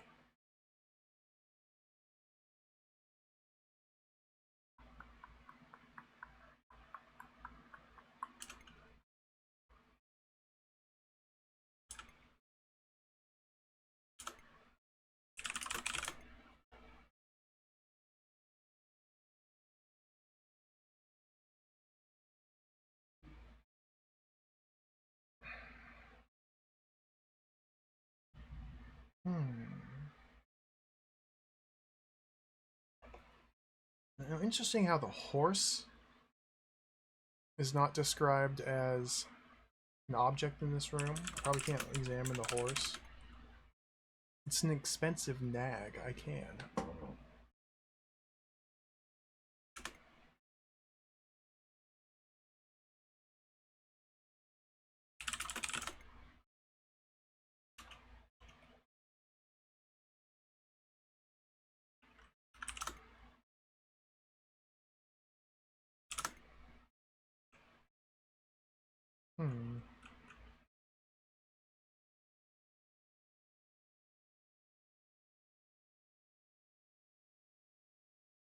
Point your giant sword in the direction of the hunter. Hold your sword out, step diagonal. I don't. I'm missing. What? Oh, a new noise has been found. Oh, I should know. I should understand Dorad.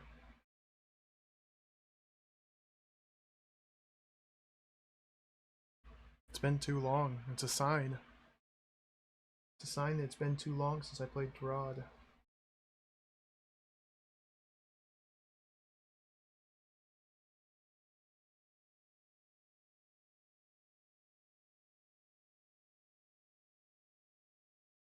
Yeah, the Slayer in Dorad.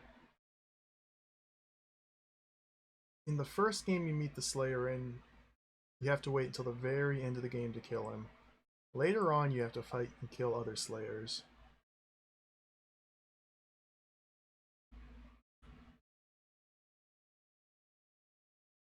Trip him.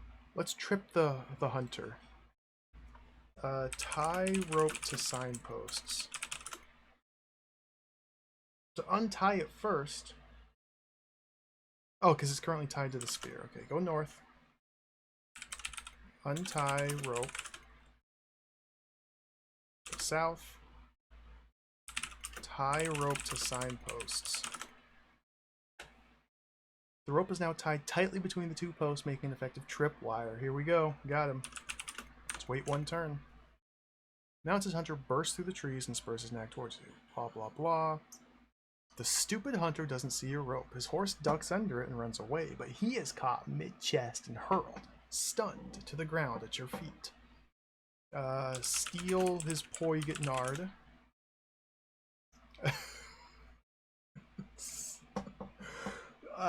Steal the lasso.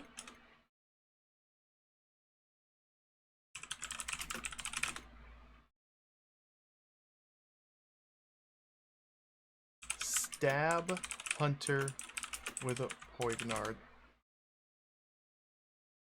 Oh, he killed me!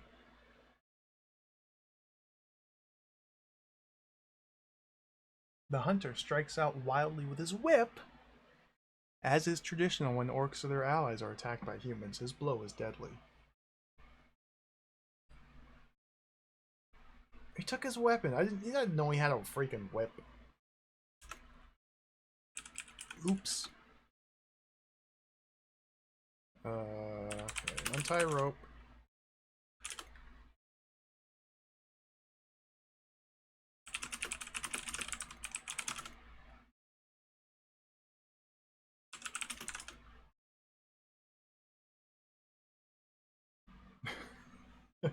Take poignard and lasso. Untie rope and tie lasso to rope.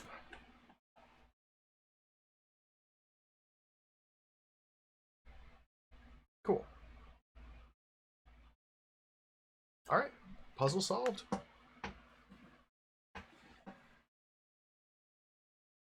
It took me a while to think of it. It was actually fairly simple. The rope is key. Makes sense. The tricky thing is not knowing where the hunter's coming from. So it didn't occur to me for the longest time because you don't know where the hunter's coming from. It never says. It's just he's coming from the distance. So it didn't occur to me that the signpost would be placed such that we could tie a trip rope between them and trip the hunter because we didn't know where the hunter was. But it worked. Each rope is 10 feet long. So now we have a 60-foot long rope. So we have 6 pieces of rope tied together. Cool. Good stuff. Good stuff. What now?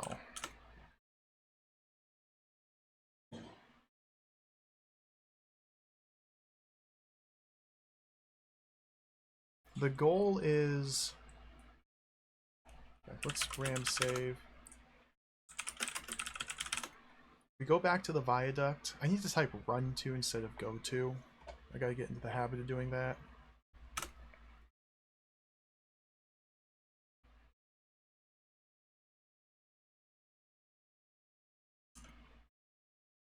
Okay, we're at the viaduct. So from here we go south. We can tie rope to the spear and throw spear through metal ring.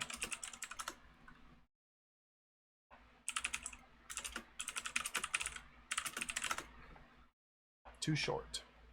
So we don't know how many pieces of rope we need. We just need it to be long enough so we can throw the spear through the ring in the orc's nose. I assume I don't have to tie the other end of the rope to something on my side. I might have to. It might just automatically do that. We just need enough rope to get across this chasm. That's the ultimate goal. Alright, cool.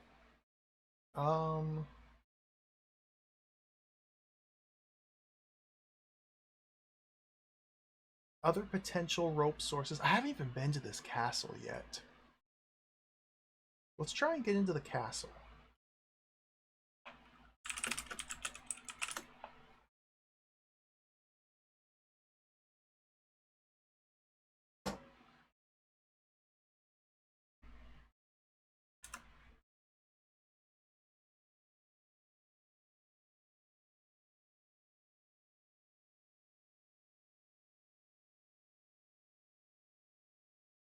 So we can't go inside because the drawbridge is closed.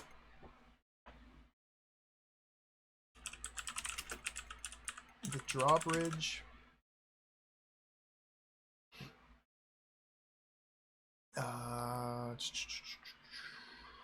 it's a moving bridge nailed together from big tree trunks which can be swung down across the castle's moat and allow you to enter. The drawbridge is closed. Fastened to its note. Reading the note says knock very carefully in many languages, including cartoons. It also warns the drawbridge can't be reopened from inside. So, if we just knock on the drawbridge, we die. Woomph. Crushed as the drawbridge swings open. So we can't be standing on that tile when we try to open the drawbridge. So let's have Denzel do it for us.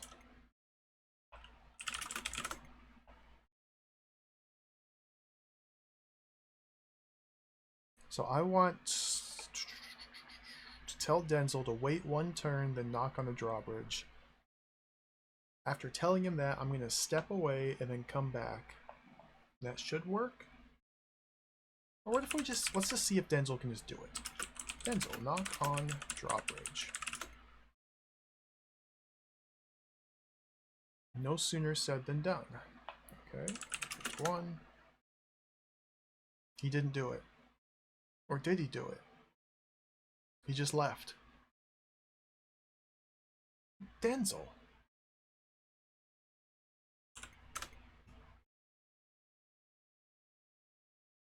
Oh, the Phantom of the Opera's here. Oh, he was here. Denzel, come back. Denzel, go to castle and knock on drawbridge. Certainly will. Let's follow him.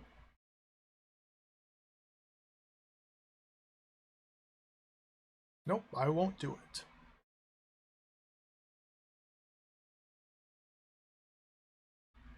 We're not a very good friend to Denzel. We're not a friend at all. He's just a gullible little sucker wandering around.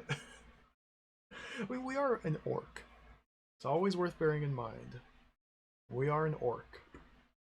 Orcs are devious creatures. So it seems like we're the only ones who can knock on the drawbridge to open the door. I don't know, maybe one of the thousands of other NPCs could do it for us if we convince them to. But knocking on the drawbridge instantly kills you. throwing something on it, maybe? Throwing something at it?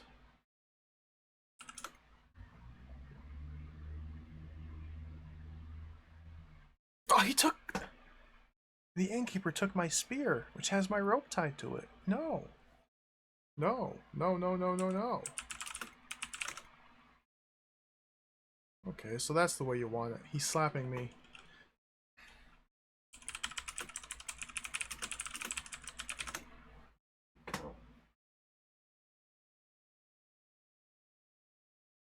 I kill him. I pink him. Oh, the gripper's here.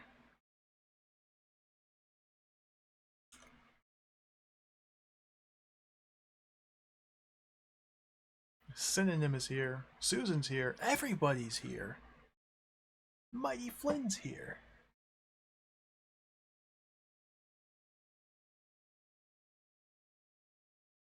Literally everybody is here. They're fighting each other. Chris the Ant Warrior slaps the gripper. Odin's here. Oh, I'm dead. I don't think we can kill anybody in straight combat. It's always failed. I suspect we're not meant to be fighting people in direct combat. What the heck, Duke Gripper? Dude, you have a gripper emote? How did you know?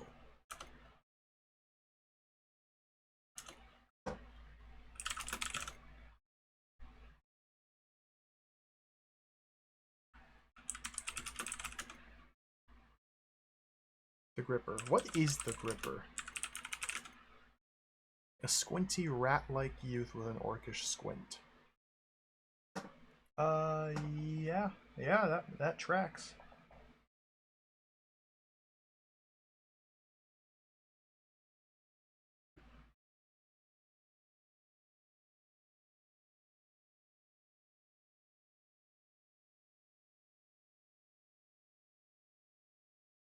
I don't know how to get inside this castle.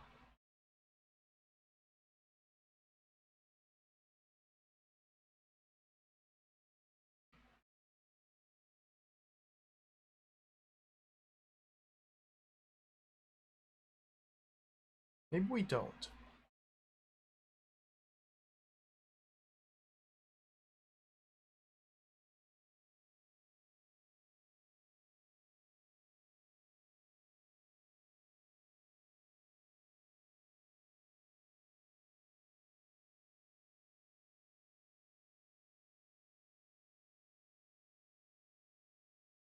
Let me try just throwing the spear at drawbridge.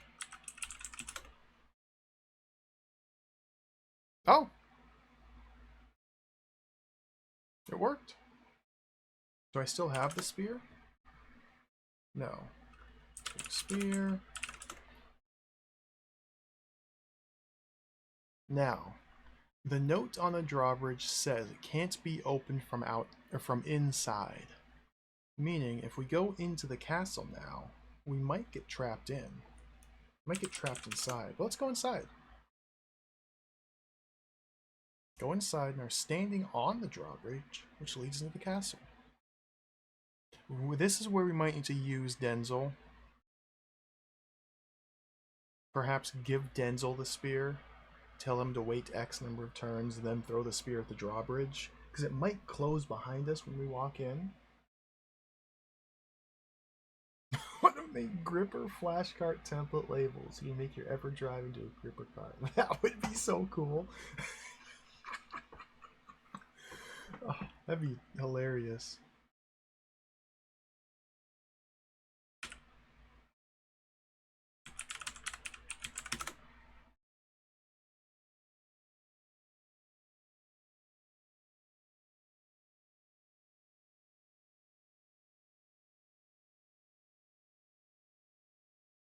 Whoops. Breathing. Connect. There we go. I'm just gonna go in.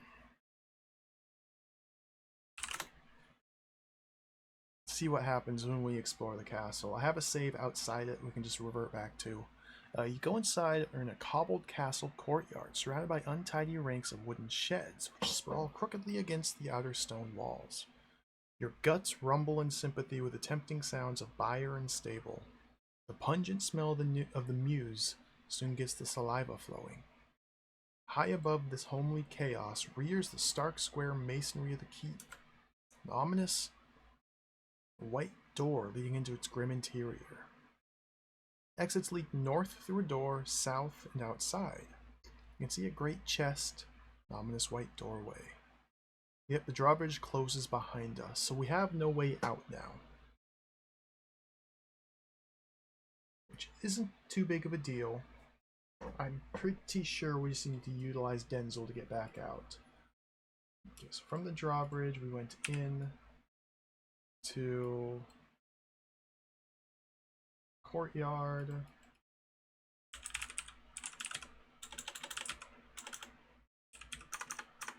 This room has great chest, ominous white doorway.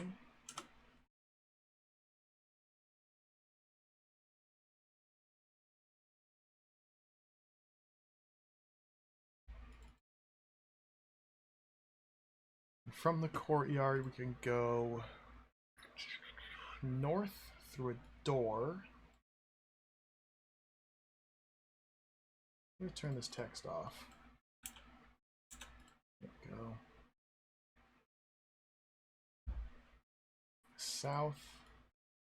Get this text.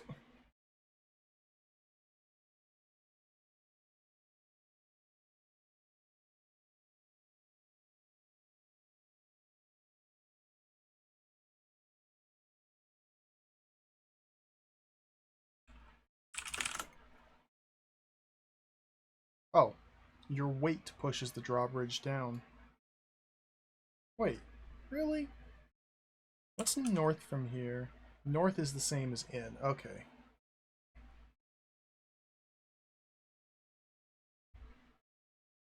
We're going into the drawbridge and then north. This is kind of confusing here.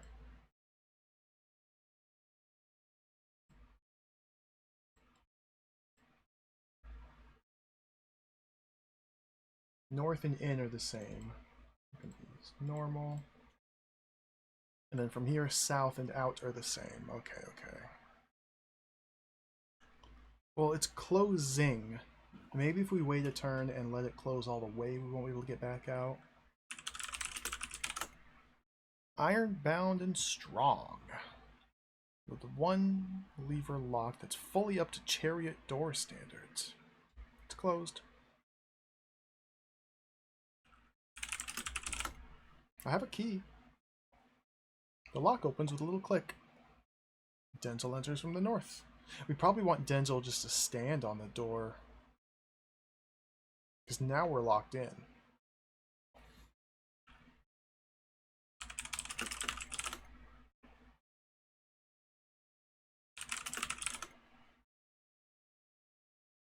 I don't know if I used my key to open the chest or not. I assume I did. It didn't say. It says it's locked. A hinged lid is prevented from falling backwards too far by a cord. Might want to take that.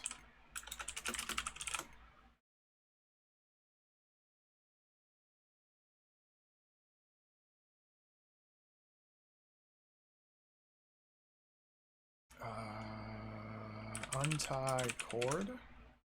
Yep. Now, how do we get Denzel to wait?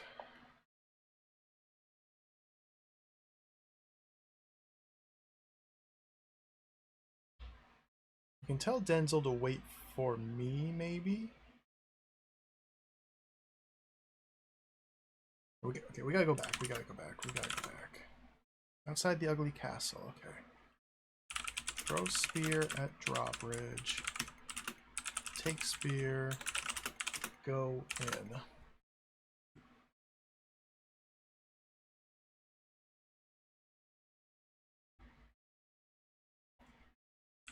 Denzel, wait for me. In.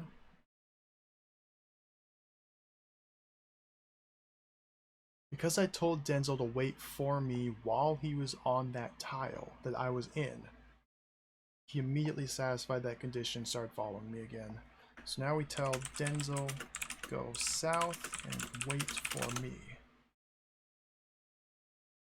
Denzel!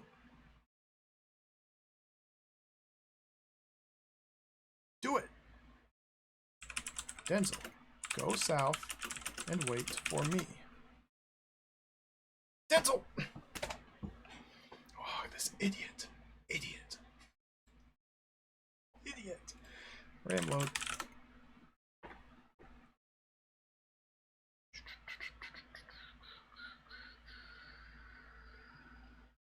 Throw spear at drawbridge. Take spear. Go in.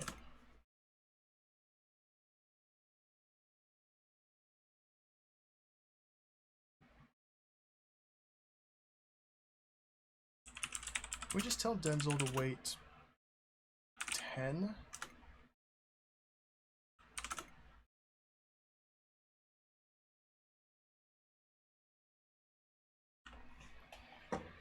Like, that's probably not enough turns, but this would work.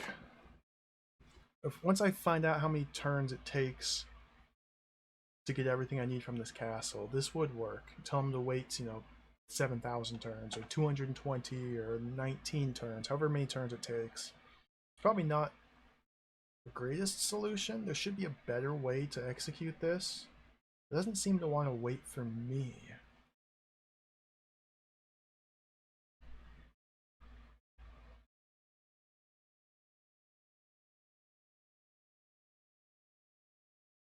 We just need him to stand there.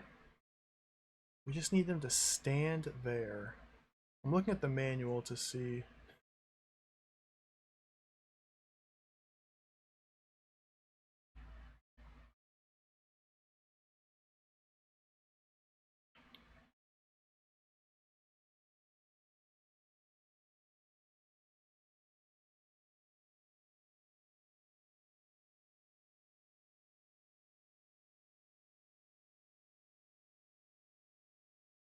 Hmm.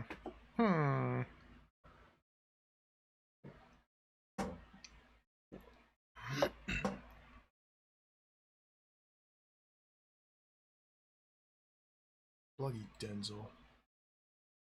Alright, open chest.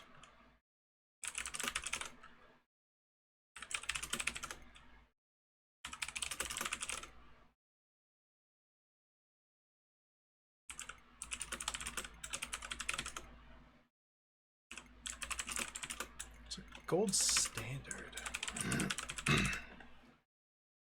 Silly little model flag. Oh, cool. So the great chest has a cord, a gold standard.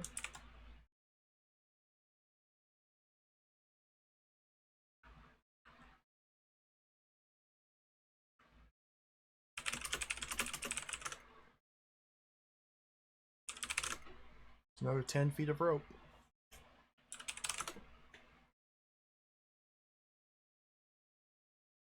Okay, here comes Denzel.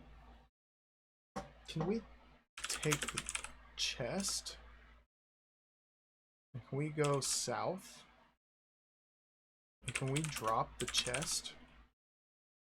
And maybe that will weigh down the door. Go north? Okay, that might work right there.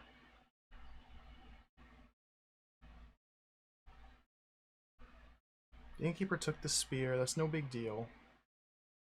He can have it back. We can steal it back from him. Alright, cool. Oops. Examine the doorway. A great drowdy archway leading into the stone keep. Let's go in. Oh, can't go that way. Go north. You go north through the door and are in the single large entrance hall at the base of the keep. Its soft mud rock floor has been polished smooth by use. The route from the entrance door to the back of the hall has worn into a ditch. The rounded treads of a spiral staircase emerge from the end of this furrow and coil upwards into the wall. Exits lead south through a door and upwards. The knight in white satin's here. How dare you enter my home, he splutters. You will pay for this insult. Knight in white satin. Letters I've written, never meaning to send.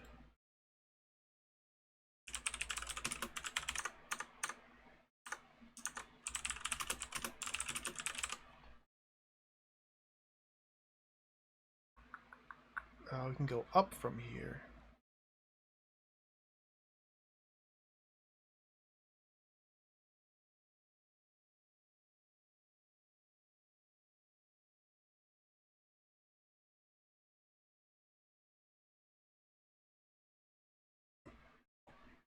Go up. You go upwards and are on the dangerously rounded steps of a narrow sunwise stone staircase which winds upwards within the stone wall of the keep. Exits lead up and down.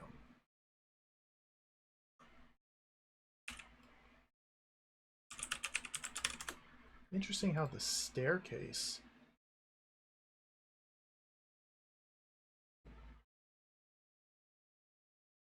is its own special room. Keep going up. Stone walkway between the rotting planks of the patched roof, pitted limestone parapet around the edge of the keep. From this high lookout, there's a dizzying view across the whole forest, so you can't quite make out the orc lair beyond the viaduct. In the distance is a gibbet, a clearing, a crossroads, a fairground, a forest lawn, a cave, a royal oak, a tower, a viaduct. Dude. Okay, this is smart.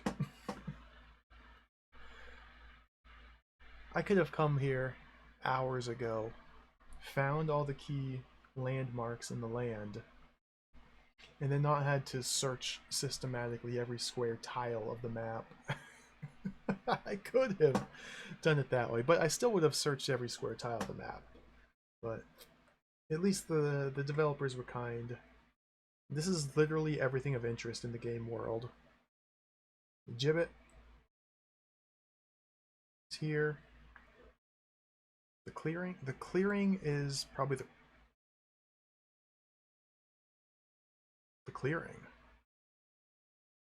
Curious about this clearing.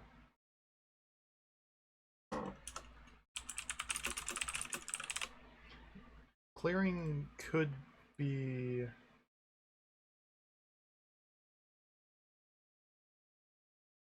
I'm not sure where the clearing is.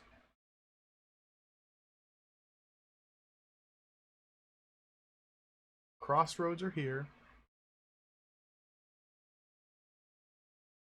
Fairground here. Forest lawn here. Cave here. Royal oak here. Tower up here that I haven't been able to get to yet. Viaduct and well. Well here. Clearing. I wonder what this clearing is. Oh, the clearing. The clearing's over here. That's where the goat was. Okay, the goat.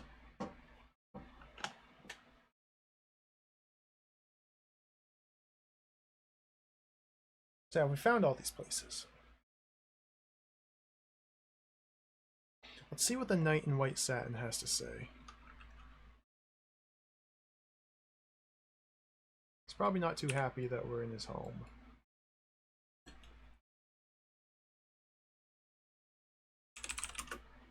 So we'll call this the lookout.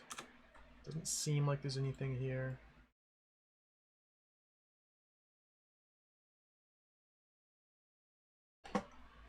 Would you say this is better than Home Improvement? On a scale of Unlimited Saga to Home Improvement, where is this? I'm having a lot more fun with this than Unlimited Saga. I'll say that much. I don't know. It's hard to rank games against each other when they're so totally different. I'm not good at it. I had fun with Home Improvement. It's a bad game though. So yes, I'd say this is better.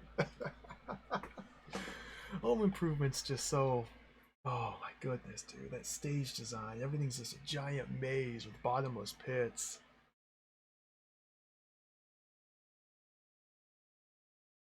Boxes everywhere. It was kind of fun to play though. Are there 10? Gibbet, Clearing, Crossroads, Fairgrounds, Lawn, that's 5. Cave, Oak, Tower, Viaduct, Well. That's 5 more. The Viaduct didn't have any rope. The castle, I got the cord from the chest. Maybe there are just 10 different pieces of rope.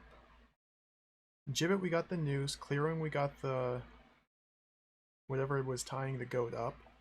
Crossroads, we got the lasso. Fairgrounds, we got the halyard. Is that the right word? Yeah, the halyard. Lawn. The lawn. That's where the green knight is. This indicates that the reins that the knight's using is a piece of rope. Cave has the hermit wearing a belt. The hermit's belt is probably rope. Royal Oak. Royal Oak. Had the washing line, so there's one there. Tower we haven't been in. Well, we got the hawser. Yeah, this is probably just listing all the different key locations where pieces of rope are. So tower, lawn.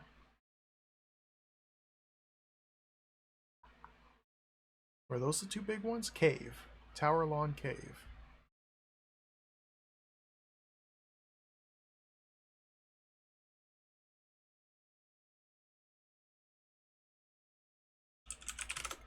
So I have 70.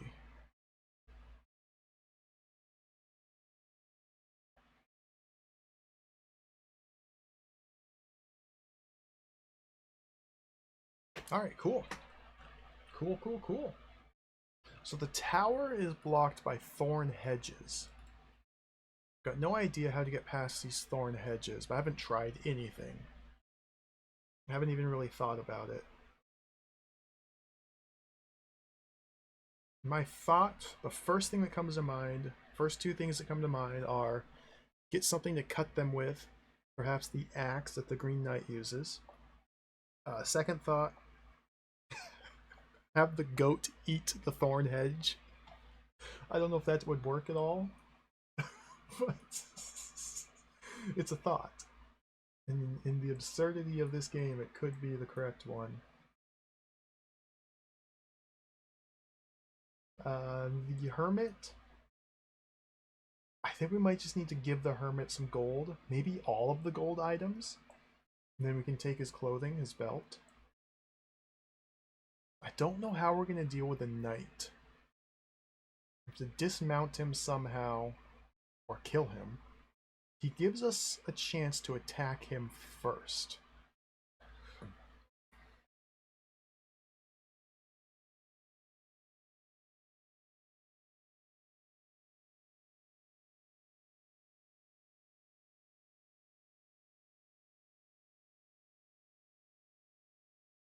Okay. Go down.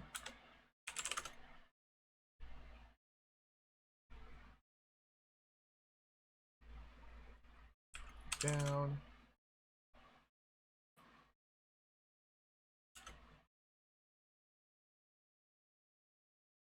The knight in white satin is not happy with us. He might kill me right here. Dressed in enameled plate mail, snowy surcoat. Looks like a frozen elf. Left outside in winter. Hey, Blowfire, throat totem, welcome. RPG, this is a text adventure. Very text adventure. We are playing as an orc. He's not very knightly. But he's an orc.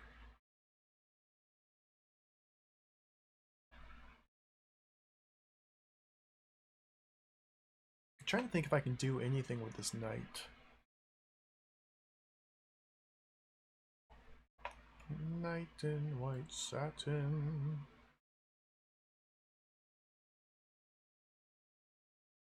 don't remember any words.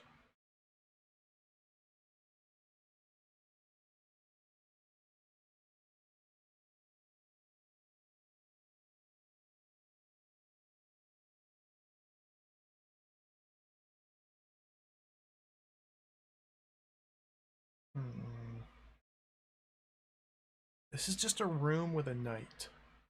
All this room has is a knight and a chair. His chair is not even mentioned in the description. Maybe he's just sitting on the ground. Stairs.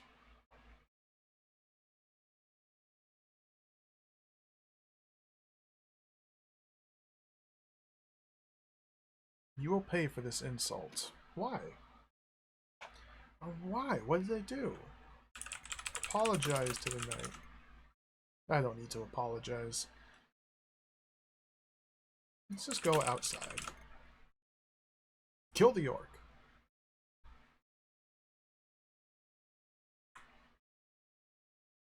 What are my exits?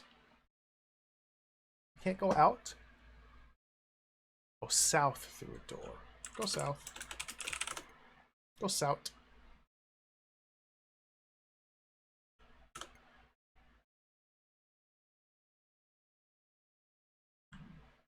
So from here, south and outside are the same. So go south. I'll leave the chest on the drawbridge.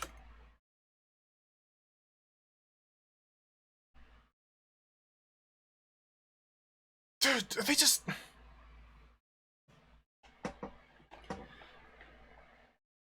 You can see the Uruk. Mighty Flynn in the drawbridge. The drawbridge is wide open. Mighty Flynn takes the gold standard. Mighty Flynn shouts, I've just ripped off a treacherous orc. They just steal your stuff.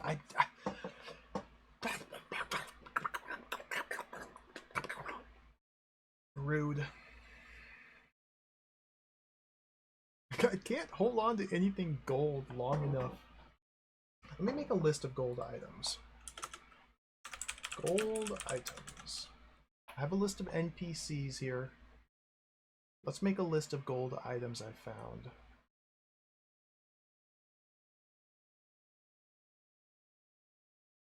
Does Trizboard automatically list objects? I feel like I thought there was a way to do that. Maybe not. Yeah, that's a not a bad idea. Stash stuff somewhere. I mean, there's a treasure chest on the drawbridge.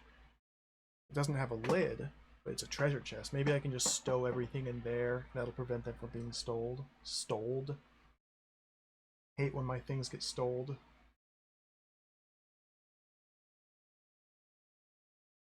Okay, let me see. How many gold items have we found? There's the gold sovereign. There's the gold comb.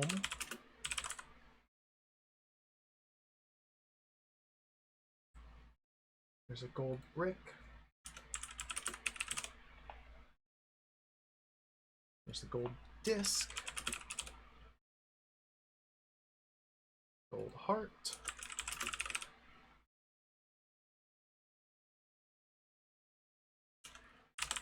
Plate.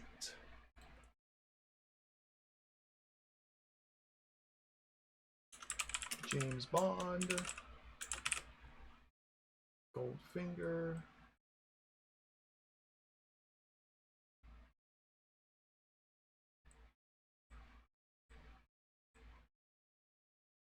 Gold crest.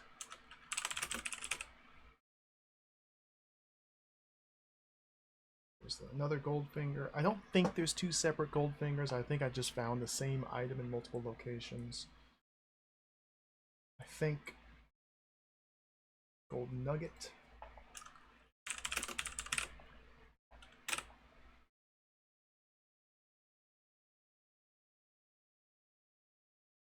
Gold ruler.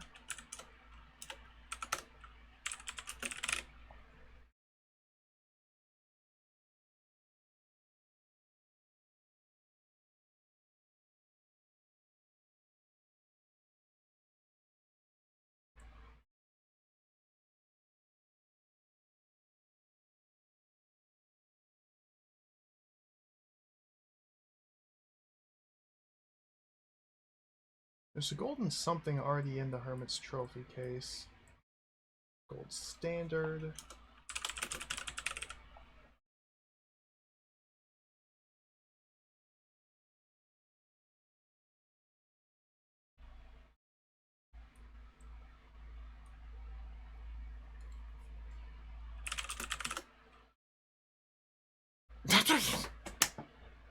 Oh, they're fighting each other. Shoulder? There was a gold shoulder, yeah. You're right.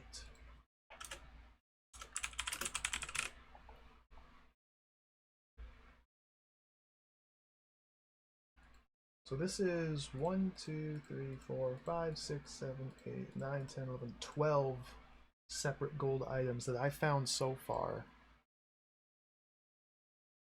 Let me try going north. Take chest. Go south.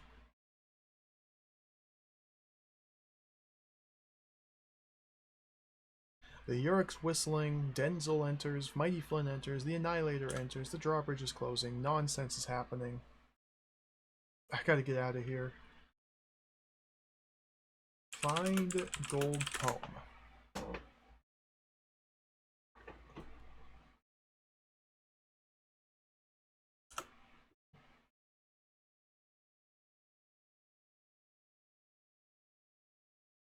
Gold disc.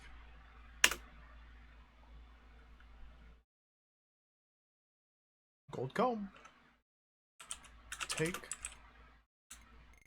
Get comb and put it in the chest. It's open. Put comb in chest. It's open. Look in chest. It's open. Drop comb in chest. It's open. Open chest. It's already open. Place comb in chest. Stow comb in chest. Hide comb in chest. It's open. Okay, the chest does not seem to be a container I can use. It held items previously, but it doesn't seem like I can put items into. So I tried put, right? Put comb in chest. Yeah, it's open. Okay.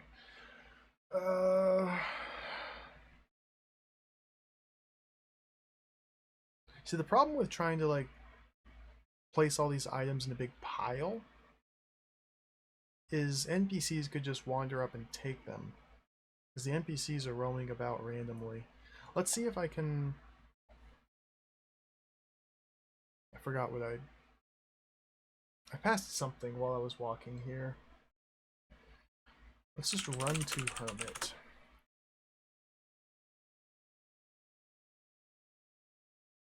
Oh!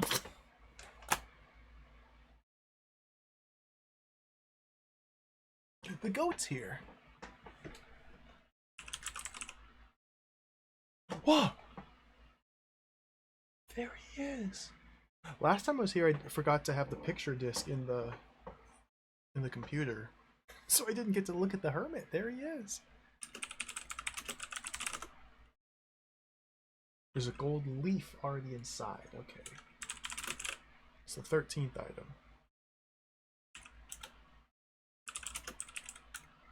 Can we ask Hermit about trophy case? Said.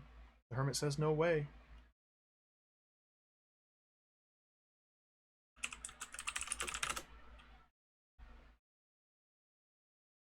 Did you happen to have any interesting curios to spare?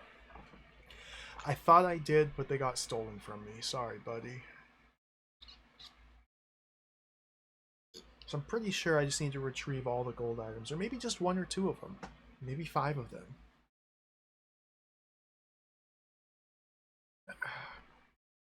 Tie rope to goat.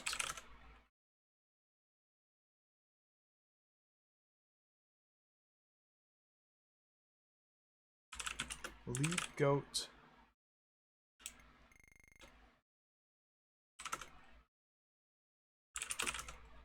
So is the goat following me? Am I pulling the goat? Genghis is here. Am I pulling the goat?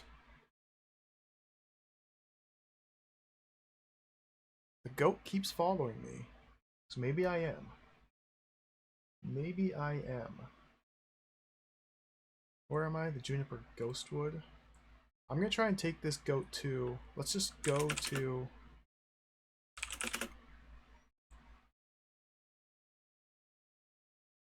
I don't have the name of this. South of Tower, Thorn Hedge.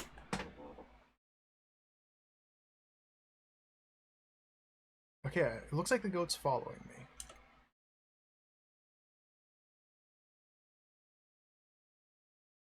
Phantom of the Opera's here.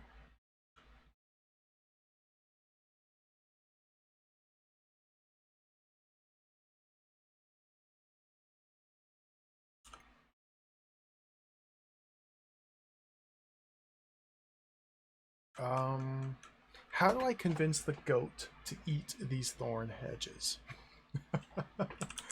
Examine hedge.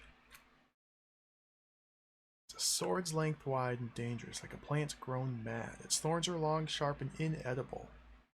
Well, maybe that's not the right play. Goat, eat the thorns. The goat laughs hoarsely. Tie goat to thorns. Goat, feast upon this hedge. The goat says, the thorn hedge is a sword's length wide and dangerous, like a plant grown mad. Its thorns are long, sharp, and inedible, so there is no way through. Thank you, goat, for telling me that. What? That's a talking goat! That's a curio. I have a talking goat. Odin's here. Norse god Odin. He's trying to kill me.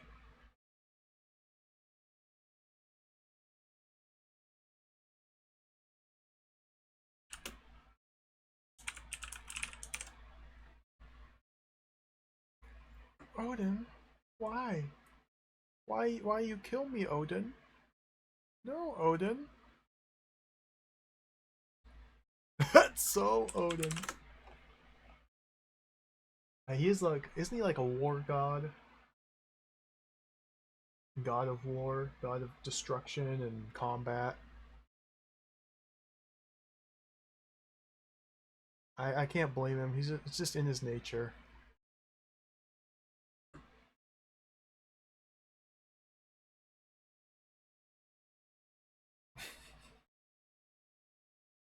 Goat.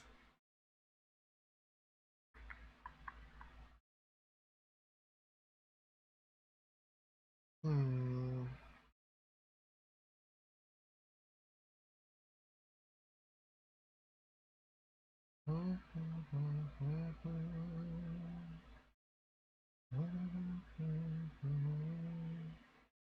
I got freaking Knights in White Satin by Moody Blues stuck in my head now. I haven't heard that song in years. But because we met a knight in white satin, I can't stop thinking of it.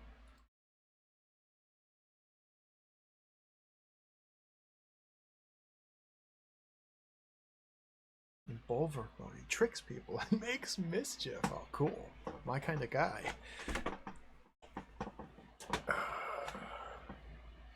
I think what we need... Maybe my goat plan isn't the correct plan. Believe it or not, I mean, the goat told me that the thorns are inedible. I think that implies that the goat won't eat the thorns. I think I can trust the word inedible in the description of the thorns. It was a long shot in the first place. Let's run. Odin! Goat. Attack Odin. Untie goat. Okay, I think Odin stopped trying to kill me. Odin, follow me. Get lost, Buster.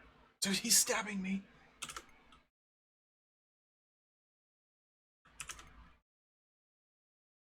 There's the Phantom of the Opera.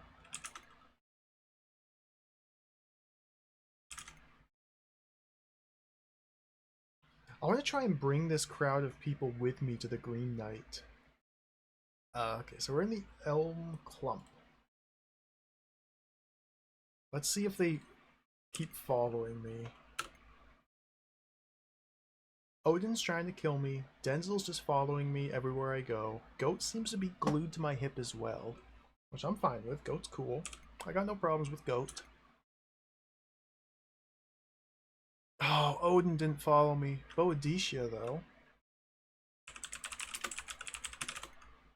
She's a killer queen.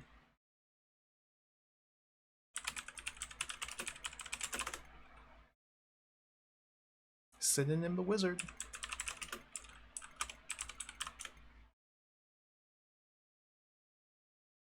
Okay, we have like 5 people on this tile. Odin's following me still. Okay. In the Elm Thicket. Still got a ways to go.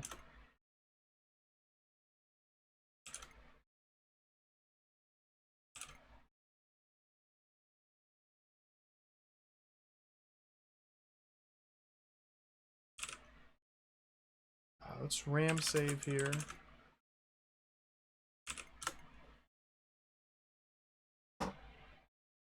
Alright, we got a party.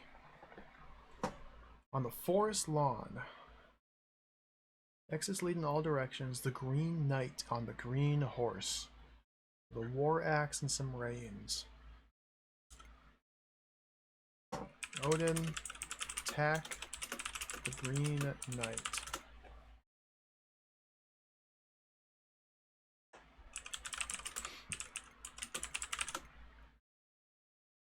He is a handsome parfait knight, great muscled, fit and slim, almost a giant in height, long and straight of limb. Clad all in green is he, and green his skin and hair. His eyebrows are mossy, bright emerald his stare. No shield, helm, or plastron, nor bright chain mail has he. Of armor he has none, just in one hand holly.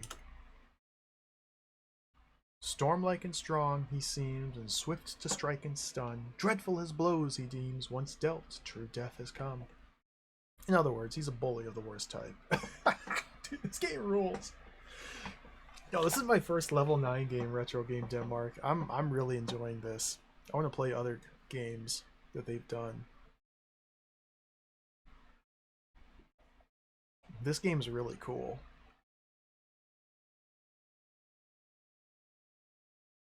Maybe I can just steal the reins from him and run away? It seems very unlikely. If thee be brave, not coward base, then thee must now my challenge face. With this my axe strike blow for blow. I'll let thee strike first, have a go.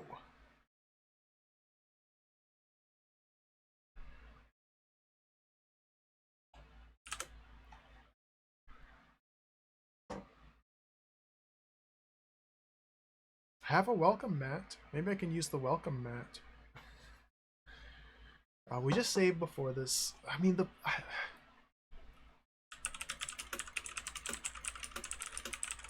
I'm not supposed to fight him. I can guarantee this is the wrong play. The Green Knight sneers, barely moving his lips, spits out another gem of the poet's art. Wait, we didn't see this last time.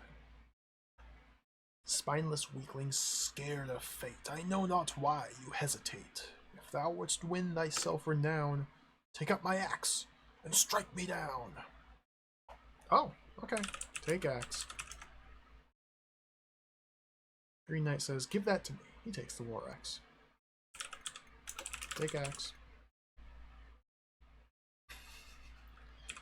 Denzel. Take axe. The Green Knight brandishes his great axe. Impatiently he tests its edge. The knight in green swings a few trial hacks, decapitating half a hedge. See, this is why I think maybe I could use this axe to somehow trim the thorn bush down to get past. His verdant warhorse stepping high slow, the green gallant prepares to hew. Heaves up his axe, and shouting thrice ho, brings down his axe, and beheads you.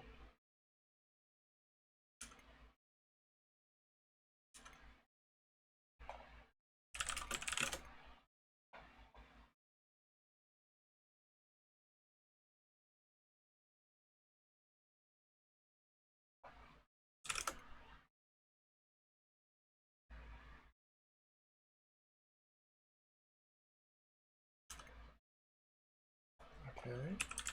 Examine the reins.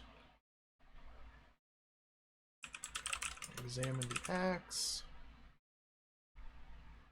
It's a lethal looking weapon. The Green Knight's axe is grim and baneful, a helmet's cleaver spreading fear. Iron bindings grip its great oak handle, its axe head length and elrod near. The socket is of iron and green gold, the blade is burnished mirror bright. Honed razor sharp, a deadly keen cold, brutal weapon for the fight.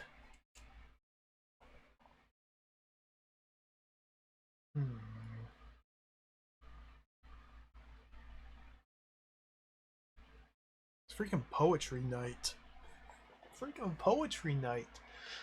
I don't know how I'm gonna deal with him. The horse. Maybe the horse is the key to this. It is.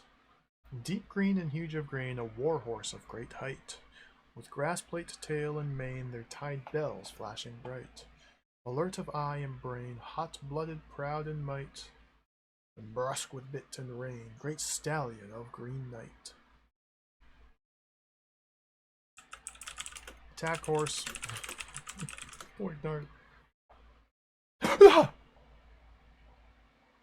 With a surprisingly dexterous stroke, you behead the horse.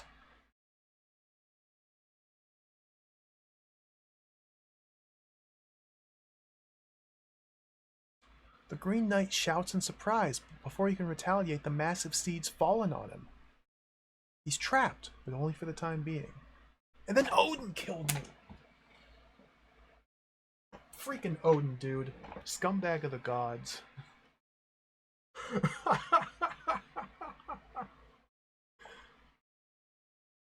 Bloody Odin. Odin just kills me. Dude, I had it there. Okay. Human beats orc beats horse. How do I leave Odin? How do I shake him? Denzel. Attack Odin. Okay, now we go southeast. Keep him busy, Denzel. Odin's not here.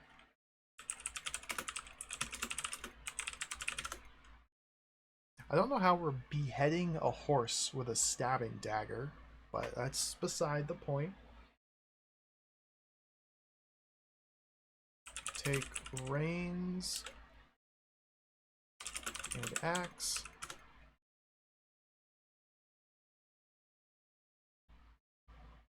With a massive effort, the Green Knight clambers to his feet and dusts himself down. The Green Knight takes the head. Oh dear.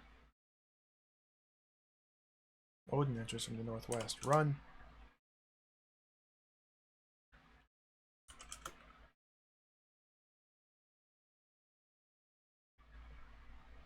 Chaos. Alright, we got the reins. Let's run to Thornhedge.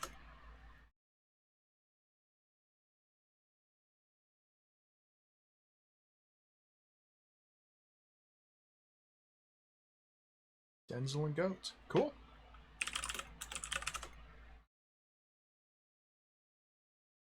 Cut hedge with axe. You can't cut that.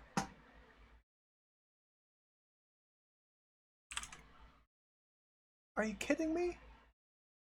Are you kidding me? Are you kidding me?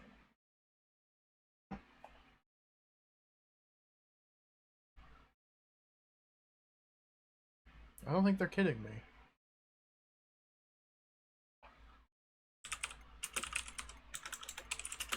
Thorn hedge with axe, maybe. You can't cut that. Slice thorns with axe. Attack thorn hedge with axe. That's pointless. Trim hedge with axe. Maybe just cut hedge.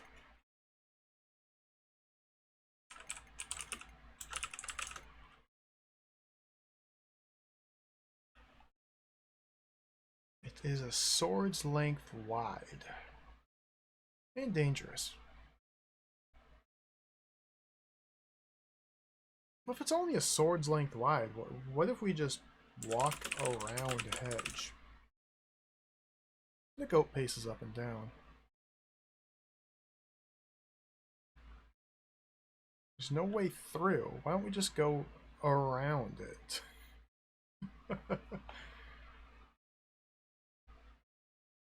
It's a talking goat. I tried to encourage the goat to eat the thorns, but it didn't seem to work. It might just be a parser issue. I didn't find the exact correct phrase. Goat. Trim the hedge. Goat. Cut the hedge.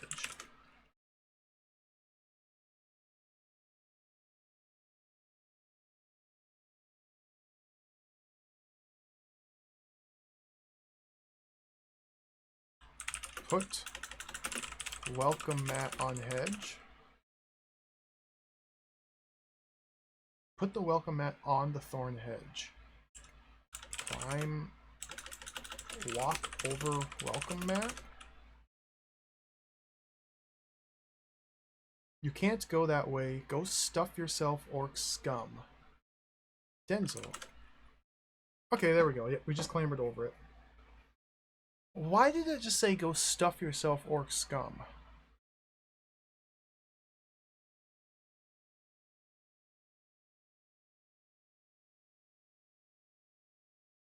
That must be some sort of response to the phrase walk over welcome mat.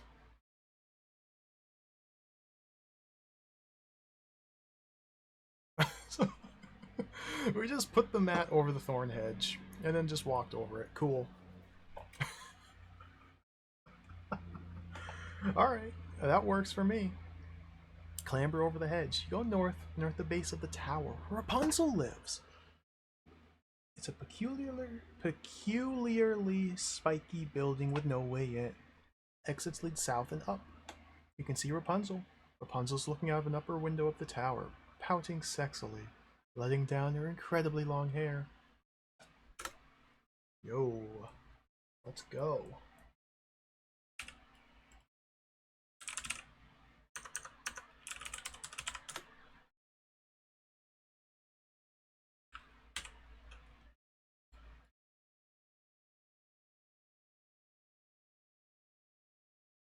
Come on. Come on. Go.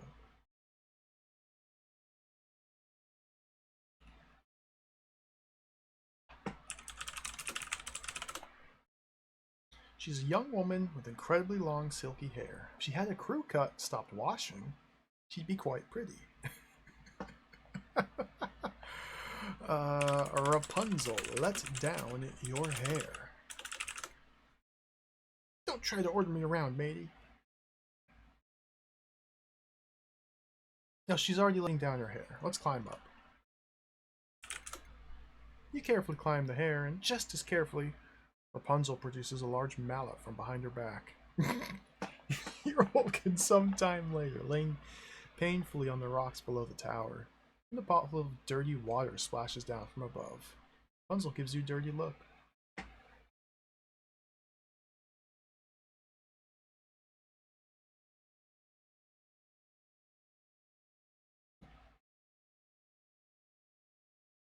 Cut hair with axe. Cut off a good length of Rapunzel's hair by hacking at it with nails and teeth. Rapunzel shouts angrily, hauls in her remaining tresses, and disappears into the tower. Alright, tie hair and reins to rope.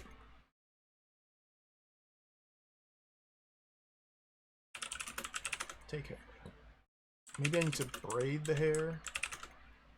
No, tie hair to rope. Okay.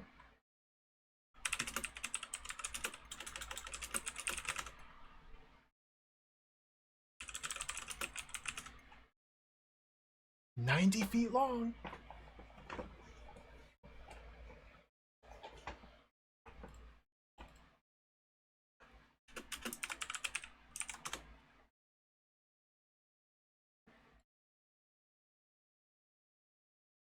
So I suspect we're done here. I suspect there's nothing I need to do in the tower.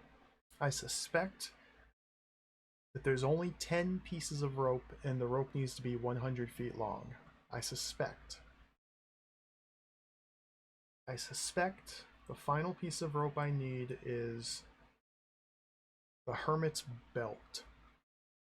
Because this is pretty much the only thing I haven't done anything with, or the only place I haven't done anything with.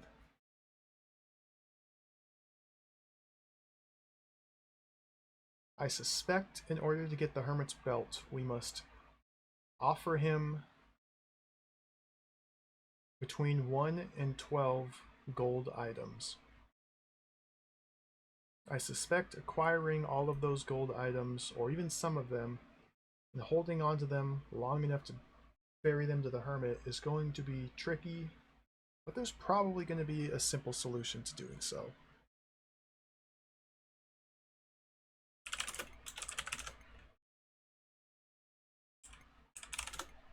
Anything else here? Can we go up still? Nope, can't climb with either hair. Odin's back! No! Take that. Okay, he's happy. He's happy.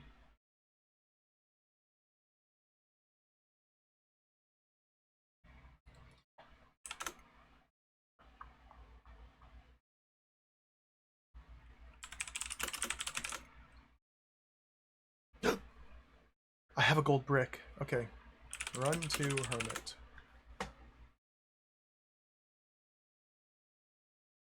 I forgot I had a gold brick in the bucket already.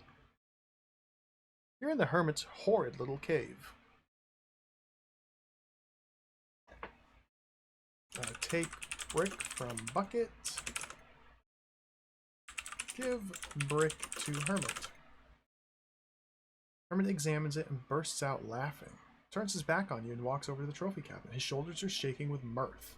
He puts the gold brick inside the trophy cabinet. Steel belt from Hermit. He won't let you.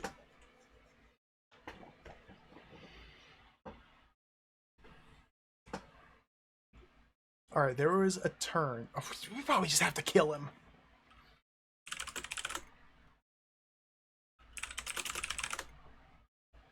There was a turn where his back was turned. That was his mistake. He's going to pay for that. I'm going to stab him right in the back.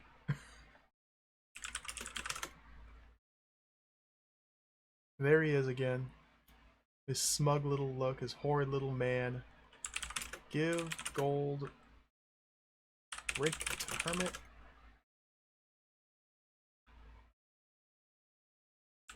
Attack Hermit with War Axe. While the Hermit isn't looking, you clobber the old fool on the back of his head. Knock him out cold. Take a robe and belt. Strip him naked. Tie belt to rope. There we go! Got 100. Now let's wear the robe. Oops, let's wear the robe. Weapons stations. Fire at will. I woke up.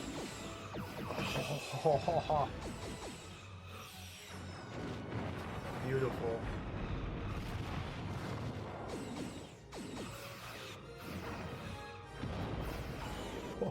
I love watching it. Thank you for the 500 bits support time. I appreciate it. He took his robes back. Let me back up. I want to steal his robes.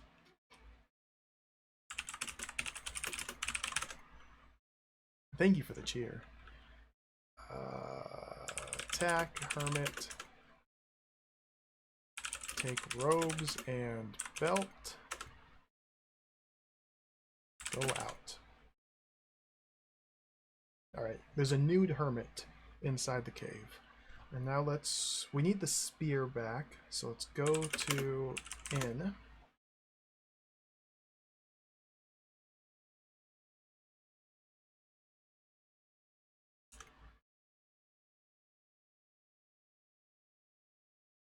Attila? A dagger? Empty glass? I forgot about the empty glass. We haven't seen Attila before.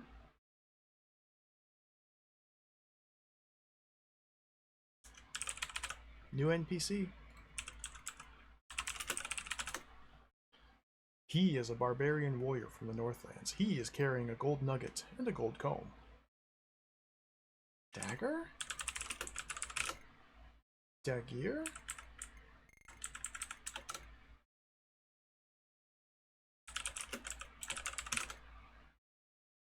I'll take that.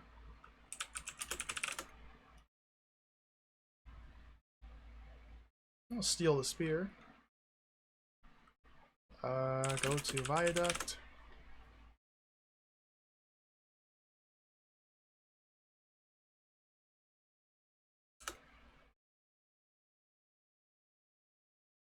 South. Tie rope to spear. Ram save. Throw spear at ring. Funny little gnome appears on the horizon and sprints towards you, yelling stop. I don't know if you're allowed to do that. He waves a book as he runs, shouting, to prove that you are. Tell me one word from The Sign of the Orc by Peter McBride. What's the word at page 6, line 3, word 2? Dude, coffee protection after 5 hours, 45? Alright, page 6, line 3, word 2.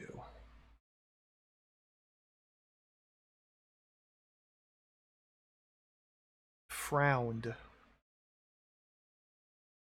F-R-O-W-N-E-D. The gnome runs past you and vanishes into the distance. The spear sails through the air and neatly slips through the ring. An excellent shot, and just in time too, because an ugly crowd of people advance to block your retreat. The Green Knight stalks forward, eager for revenge, and you stumble backwards into the chasm. There's no way back now. Fortunately, the spear is lodged securely in the ring above, and the rope hanging from it proves surprisingly strong. So the effect is that you escape, swinging in a graceful arc through the air, jeering at your pursuers all the while, and crunch into the far wall of the chasm. After a long while, the darkness fades, and the stars clear and the land stops spinning. So you stagger upright and check for signs of damage.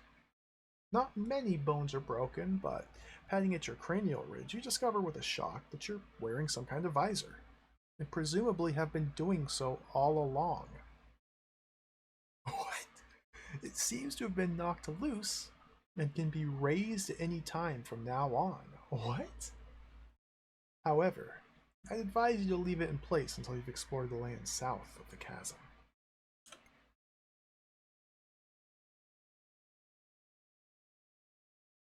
Do you want to follow my advice and leave the visor alone? No. Are you sure you want to enter high-tech mode? What?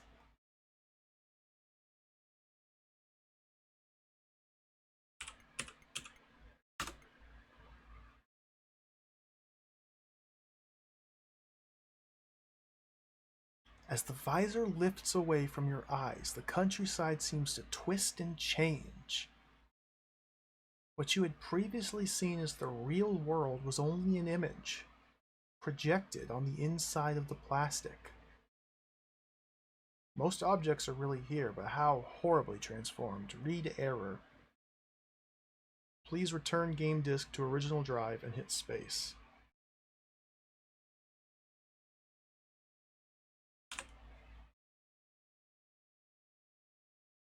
Boot disk? Is that what they mean?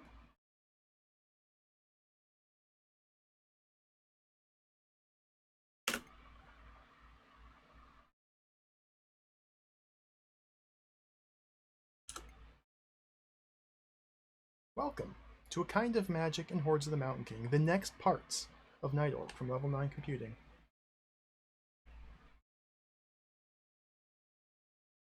Before you can recover, a group of robot orcs roll up and pin you to the ground. Who'd have thought it? Snorts a pig-like individual.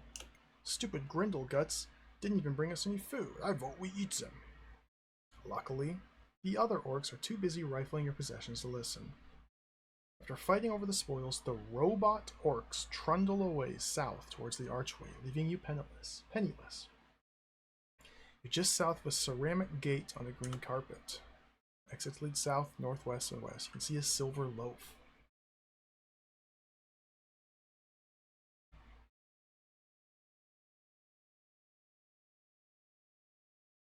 Okay.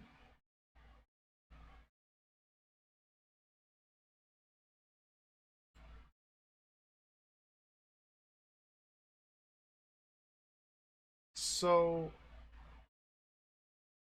what does this mean? I'm kind of confused about what just happened there. What happens if I wouldn't have said no? I mean, we're in part 2 of the game. That much is clear. Parts 2 and 3.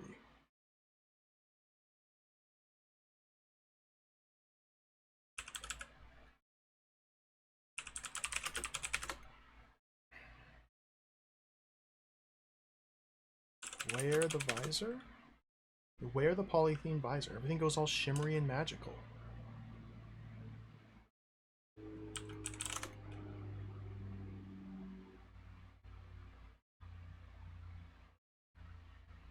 I put the picture disc back in.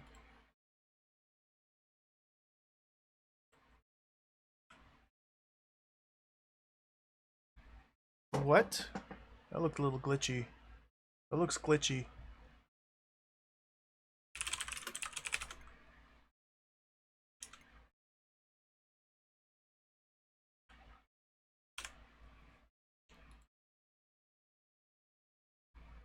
This is weird.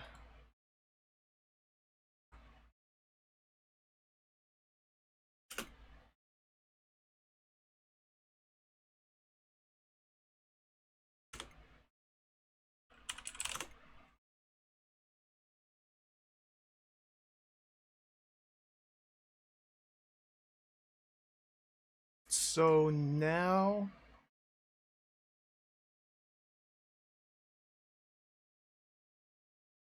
Okay, I think I'm starting to understand. Parts 2 and 3. The manual says we can go freely from part 2 to part 3 and back to part 2. We can freely traverse back and forth. I'm guessing part 2 is visor on, part 3 is visor off. That's what I'm guessing here. And that's how we traverse back and forth between the different parts, is simply by wearing and removing the visor. Interesting. Interesting. Let's do a real save here.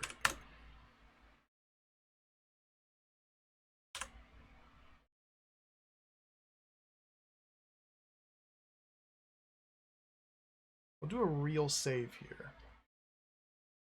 Wouldn't be too hard to get back here on a replay, but we don't have to do it, so we might as well not do it. File name, make a note here. Make a piece of pencil. I'll just call this start.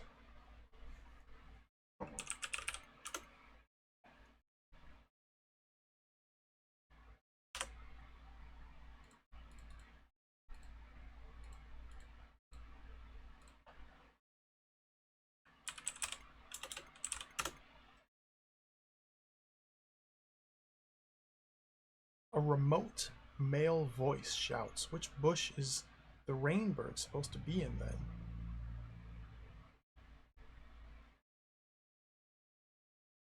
Yo, Magic Gimp, welcome. MP83, welcome. Bad dump? Well, it's always possible.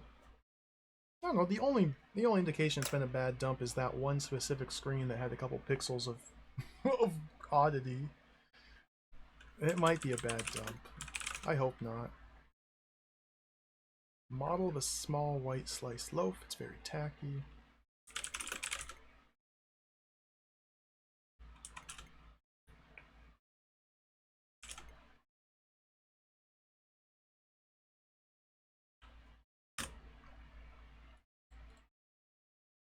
So it looks like we might need to put the boot disc in every time we swap between visor on, visor off.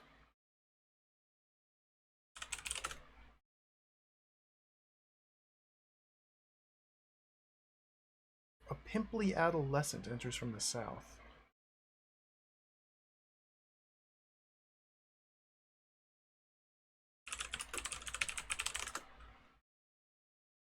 It's a poem. In deep grottos where no one goes, rats nibble toes, ghosts moan their woes. And nothing grows, you need what glows. In velvet's night where nothing's bright. All corners tight, no ways are right. Fight the white's bite, glow casts a light. In pitchest dark where monsters bark, Boojum is snark, choices are stark. To meet the mark, glow makes a spark. My thoughts exactly.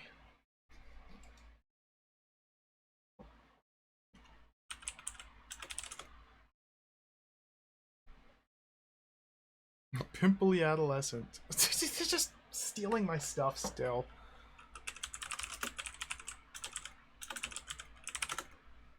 Serious young man, pretty average in every way. Only his clear eyes are remarkable. He seems to stare right through you, the fierce unseeing conviction. Follow him. Wait, am I visor on or visor off right now? I'm wearing the cloak. A monkish cloak. Wait, where did I get that?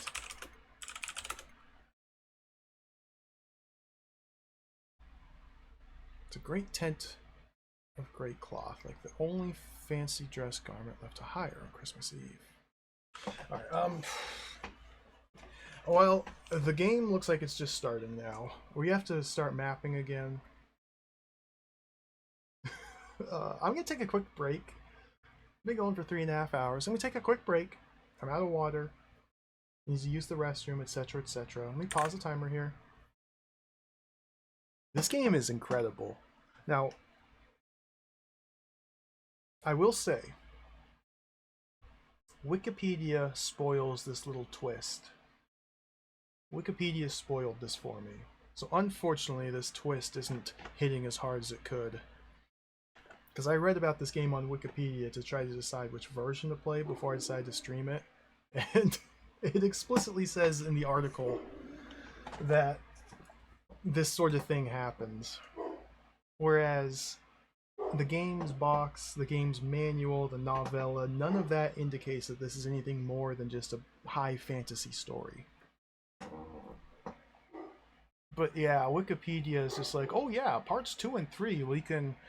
It turns out it's a VR simulation, blah blah blah. It's like, dude, come on. Come on. It's cool. Don't get me wrong, it's cool. I like it. I just wish I wouldn't have known about this going in. But anyway, I'm gonna take a quick break. I'll be back in a few minutes, and then I guess we start mapping things. BRB.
Okay, enough break. We're back. We're back. Back, back, back. Back, back, back, back, back. Metal Max is great. Such good music, wonderful gameplay. I need to play some of the sequels to Metal Max.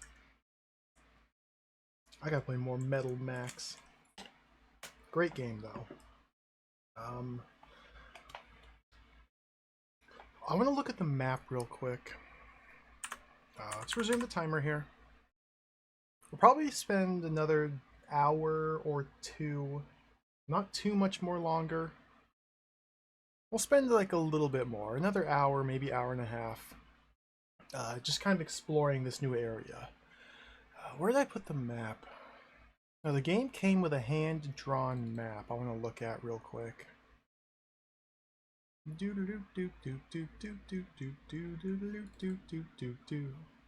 There it is. 1 second here. I want to look at this map.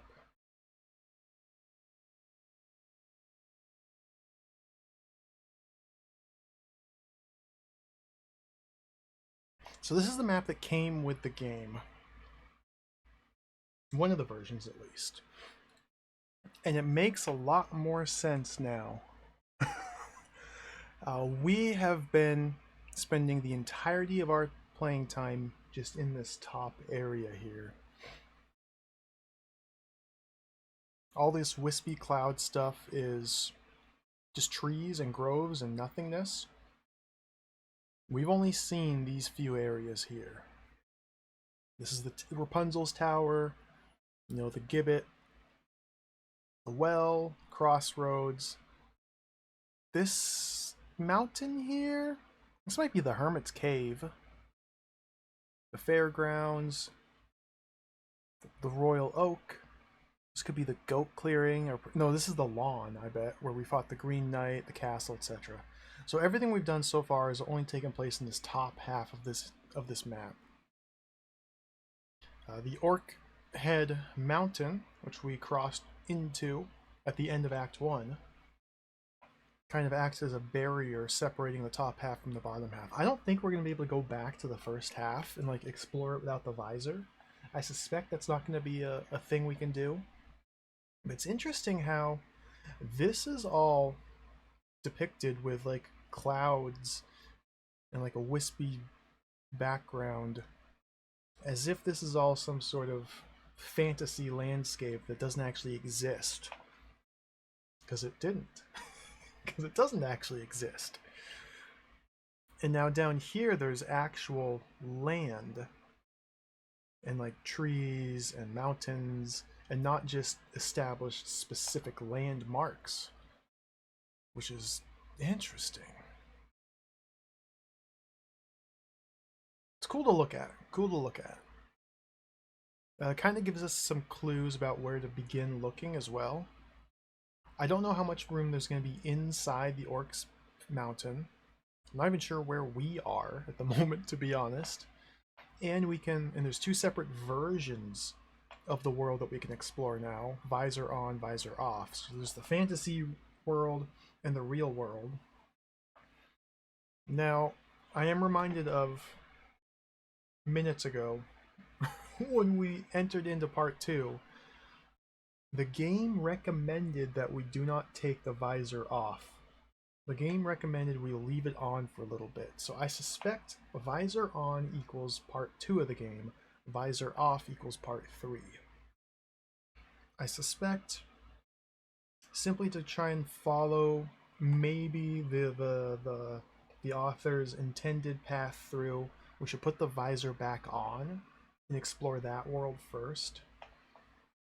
And then once we have our bearings in that realm, take the visor off and re-explore the areas to see what changes. I think I'm gonna do that. Dude, there's like a swamp down here, some crystal castle. I don't know what the deal is with Paradise. We didn't ever do anything in Paradise in part 1. That could just be kind of like a clue, a hint about how things aren't right. Things aren't as they appear. Maybe we'll find out more about Paradise from this side of the game. But anyway, cool map. Fun stuff. Let's Trisbort. So here is all part 1. We go, I guess we start part 2 over here. I'm going to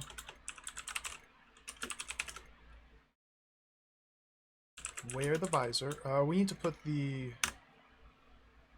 I want to try and do this as seamlessly as possible. Put the boot disc in, right? Ah, yeah, but keep the boot disc in. Wear the visor. Which will kick us into this part. Now that it's done loading,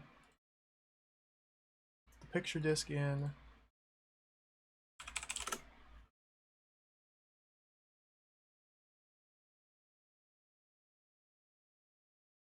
Picture's not updating. There it goes.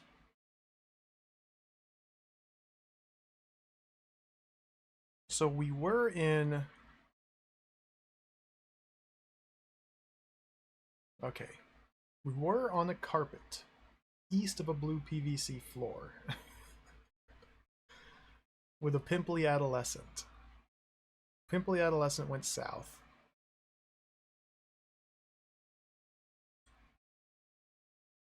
Now, without moving, we put the visor on, and we're on the bank of at the eastern side of a north-south river. Exits lead north, northeast to all directions. Cool. I only use Hatari because it's literally the first Atari ST emulator I found and started using. I tend to be stuck in my ways. If I find something that works, I just stick with it. I know a lot of people recommend Steam, Steem. I haven't tried it myself. It might be better, more functional. But I just haven't bothered to try learning a new one. Okay, we gotta start drawing maps. Map, map, map. Map, map, map, map, map. Here we go again. It's kind of funny how it took us, what, 4 hours or something to just to fill out this map, and then like 1 hour to solve all the puzzles and get out of there. That's fine. It was fun to explore.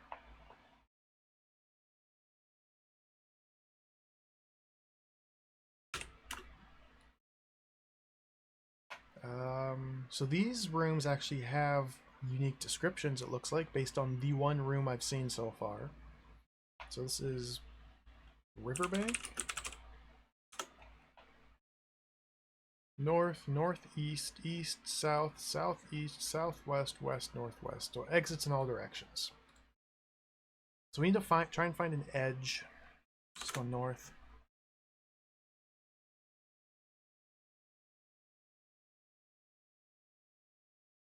You go north or on it.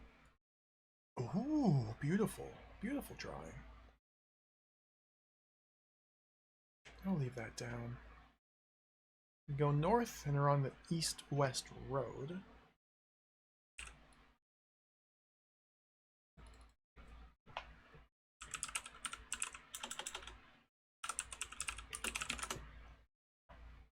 To the west is a huge bridge. Exits lead north, northeast, east, south, southeast, southwest, and west. Okay, so now that okay. I'm gonna actually have to be a bit more careful about where I place my room exits and try to align these to the grid.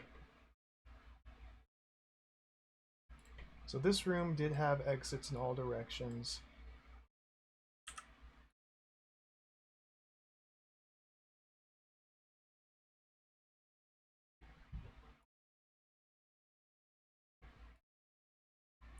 This room, north, northeast, I think everywhere except northwest. South is where I came from. Southeast, southwest, west. I can't go northwest here. Lump of driftwood.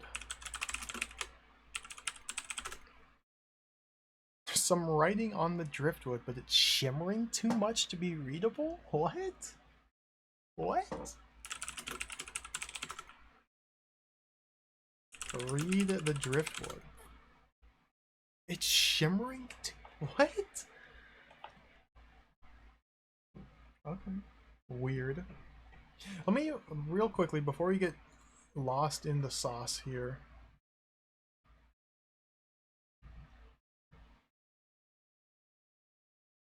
Look at the manual again.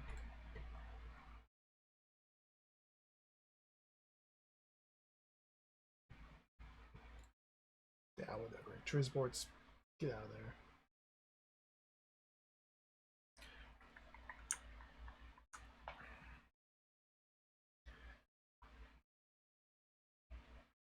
A kind of magic and hordes of the Mountain King. Learn magic, recruit followers, and escape. You score points for each spell learnt, each follower recruited, providing they have powers which complement rather than duplicate your own, plus bonuses for solving the final stage of the game. So this is very cryptic. Very cryptic goal here. Escape. You just have to escape. Parts 2 and 3 are linked together, so you can move freely from one to the other.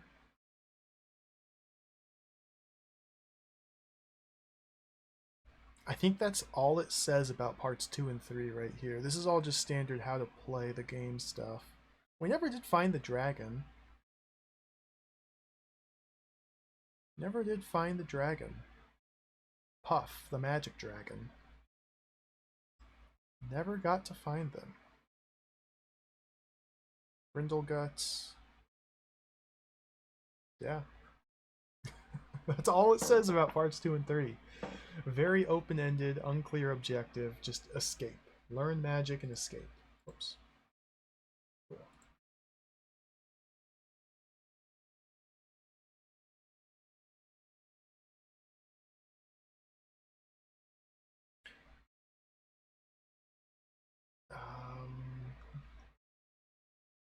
Alright. Keep going north. Just gonna keep walking until I find an edge. Hi folks, I'm back. Go north around the bank of an eastern side of a north-south river. It's the same as this one.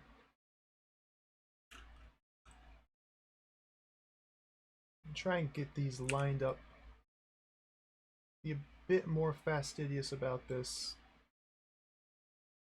until I get an established like perimeter.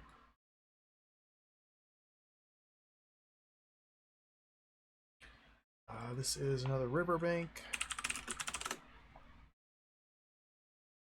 Exits lead east, south, southeast, southwest. Oh, we might have found the top.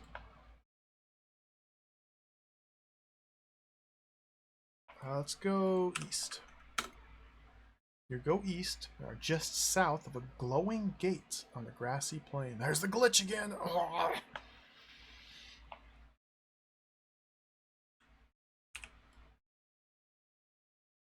Wait to see it. We're on a grassy plain south of gate.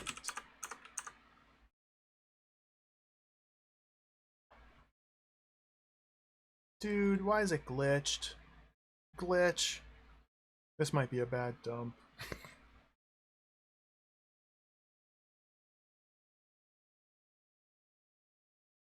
South, southwest, west. Okay, maybe this won't just be a giant square. So if we go southwest, is this the east-west road? Perfect. So these connect. A remote male voice shouts, "Where's the custodian got to? Won't anyone tell me how to see in the dark?" Let's go south. Oh, the gate. I gotta go investigate that gate. You go south and you're at an archway beside a huge mountain to the east.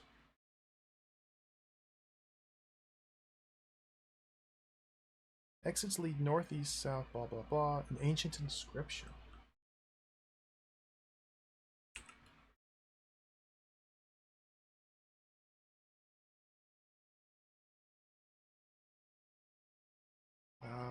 Archway beside mountain.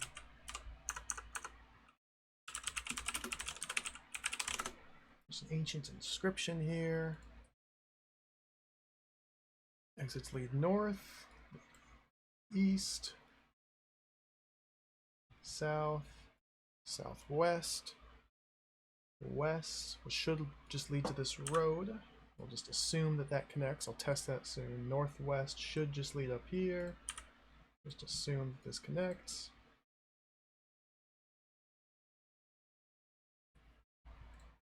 Examine inscription.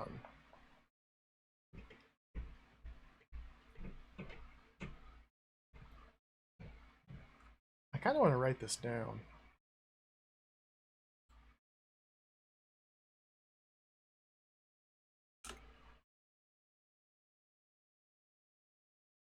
These might be spells. In deep grottos where no one goes, rats nibble toes, ghosts moan their woes, and nothing grows, you need what glows. In velvet night where nothing's bright, all corners tight, no ways are right, find the white's bite, a glow casts a light, and pitch is dark where monsters bark, Bojamas snark, choices are stark, to meet the mark, oh makes a spark. This seems... my reading of this is that the phrase glow might be a magic spell. Letters are carved into the stone, look slightly luminous. What happens if I say glow? Said.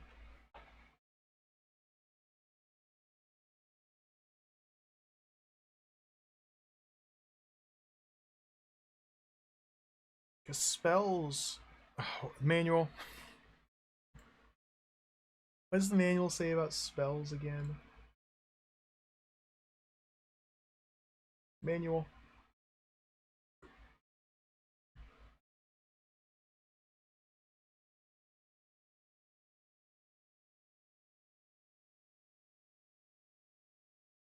Magic. Magic works in the Night Orc world. There are 21 spells to learn.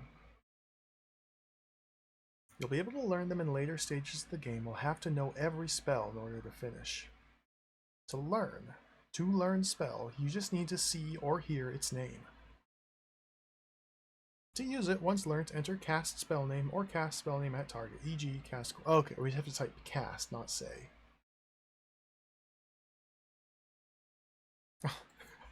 Spoilers! Cast glow. I wonder if glow might be a spell. Yes, the manual, always to the rescue. I'm an ardent believer in reading manuals, especially when you play games from the 80s.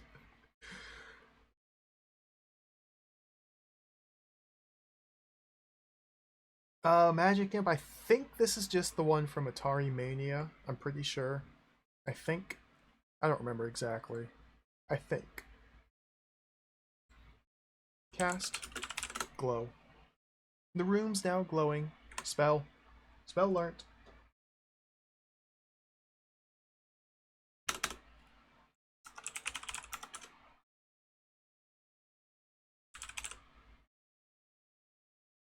Hey, Smebble Bear, welcome. How inscrutable has this been? This game has been pretty civilized. It's been pretty civilized, I'd have to say. I'm not an expert when it comes to these text adventures. I played a lot of adventure games, but mostly point-and-click stuff. The text parser games I've played in the past are mostly Sierra games. They're early games. And this has been perfectly reasonable so far. It's really cool. It's been really fun. I like this game a lot. So did that give me score?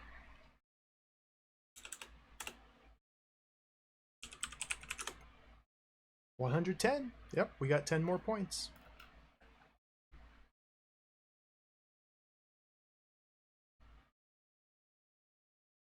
This is...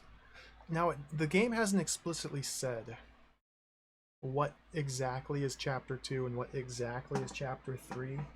We're out of Chapter 1 and the visor is on. I think that means we're in Chapter 2.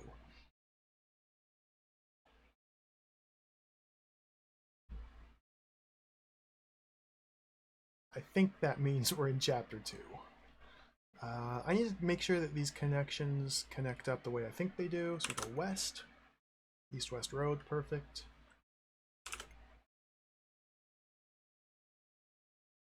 northwest should take me to the riverbank. Riverbank, okay.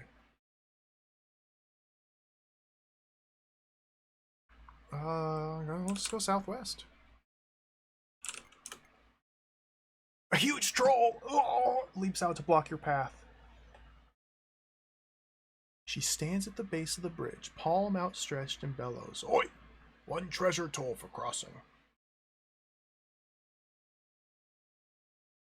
Money, money, money. Okay, so the troll blocked us. Try to go that way. Let's go see if I can go around the troll. Go south, and then west.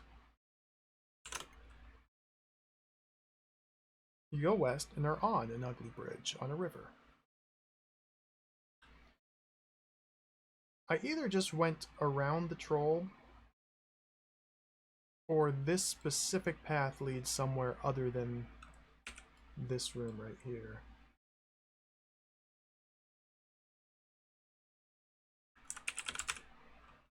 Bridge. There's a slippery rope on the bridge. I think it looks pretty nice. It's a nice red brick bridge. I think it looks nice. Exits lead north through a door.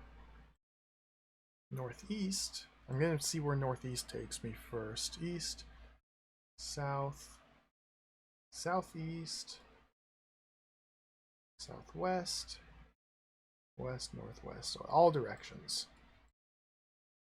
The north is through a door.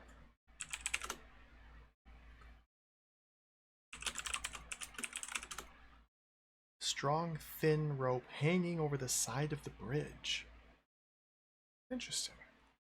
Can I climb rope?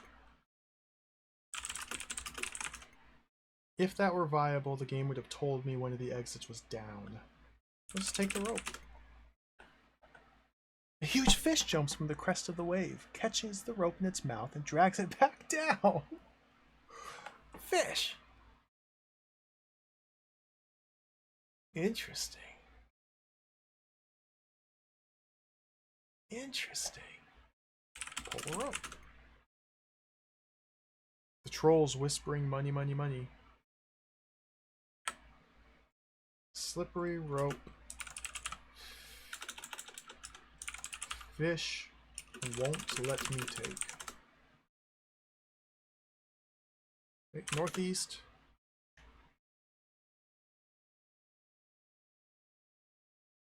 I want to kill me an oik. That's rude.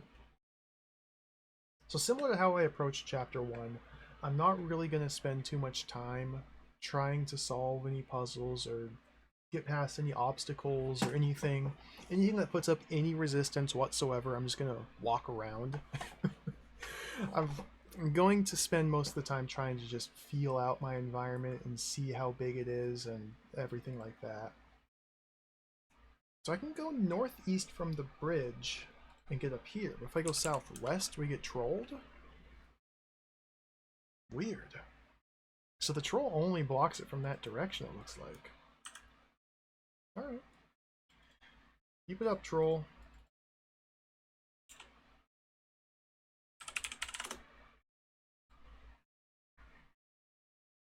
They're doing their best. Let's go south, west, and then north of the door.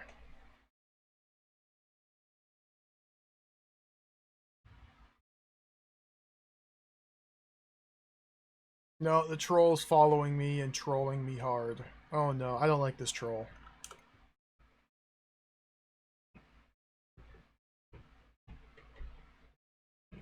The troll is moving. Go south.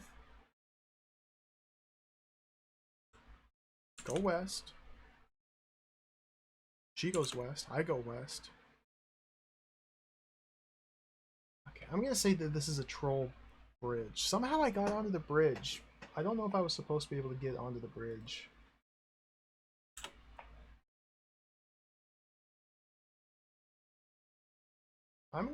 I feel comfortable calling this a troll bridge. I think the troll is attempting to guard this bridge. They gotta pay the troll toll. Go south. So now we're down here. Let's go northwest. This might be able to put me straight onto the bridge. Nope, blocked. But that does make me believe that these are linked. Let's go northeast to make sure that this connects. Archway.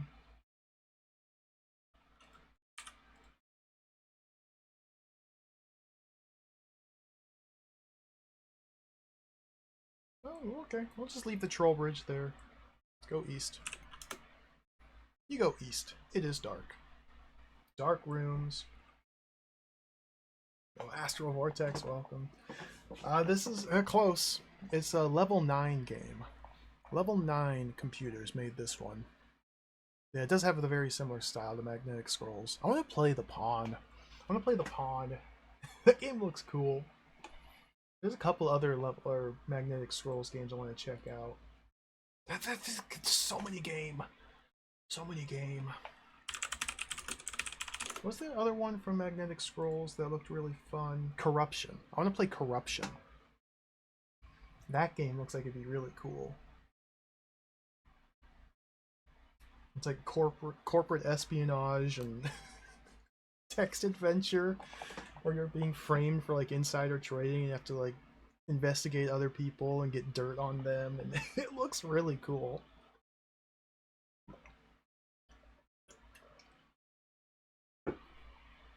So many game, I know.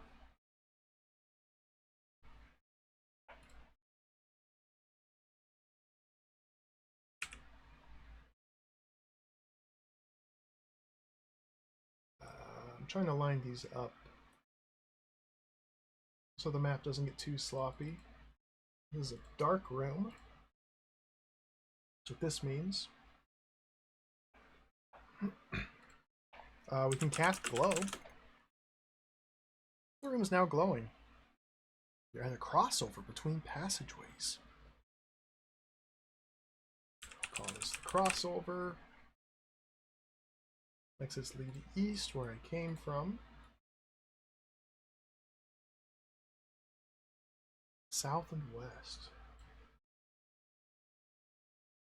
Insane, unfair, and hard. Cool. You're selling me on it. Bureaucracy looks really fun as well. The Infocom game. It's such an interesting setting for an adventure game. Being in like modern, well, 1980s modern corporate environment.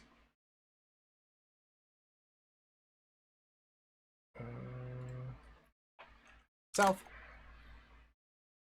You go south. It is dark. Cast glow. A maze. No. That's a maze. You're in a maze of little dust-dry passages. I don't trust mazes. Text adventure mazes are just a beast. A beast that I have not faced. I'm not prepared for.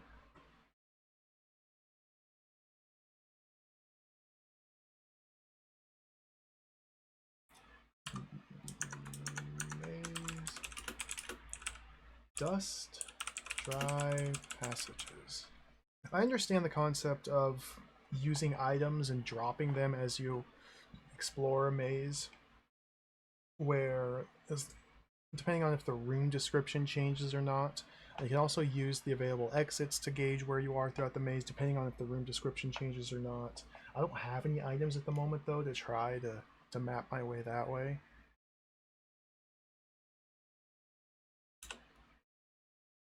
Maze of Dust Dry. North, south, southeast. Let's go south. Cast glow. Dry little dusty passages. Okay, so the room descriptions are changing, so that means this might be completely civilized. This might be fine. Might be nothing to worry about. Maze of dry, little dusty passages. North and east. Northwest.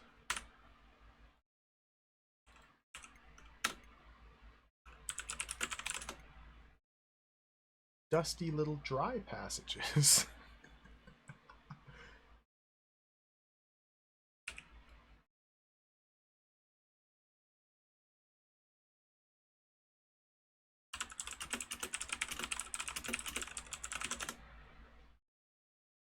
East, west, northwest. Northwest. Northwest.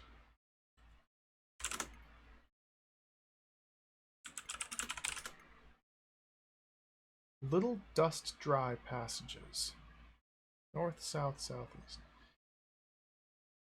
Did I forget to type the word little here?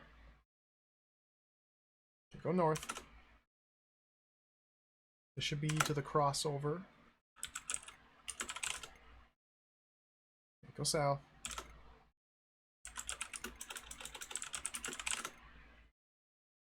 I forgot to type the word little. I can probably erase the word maze of little dust dry. This is dry, little dusty. Dusty, little dry. This is a one-way path. Other way. Go. Oink! Oink is here! Remember Oink from the book? From the novella? Oink! A greedy orc with a wide nose, cold feet, and a chip on his shoulder. Wearing a steel helmet. He goes south. We found Oink! Oink! Oink! I'm gonna have to make a new list of NPCs. I suspect all the information I gathered about the NPCs and items in part 1 are just completely outdated now.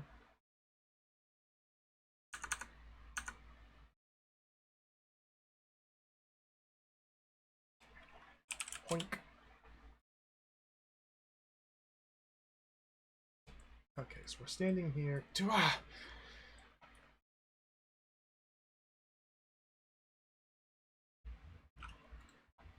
Southwest. I can't go that way. Aren't I here? Wait. Little dust dry passages. North, south, southeast. Oh, directions are hard. Directions are hard. East, west, northeast, southwest. It's hard. It's confusing. Okay, south. East. East, west, northwest. East. The writing is now visible. What does that mean?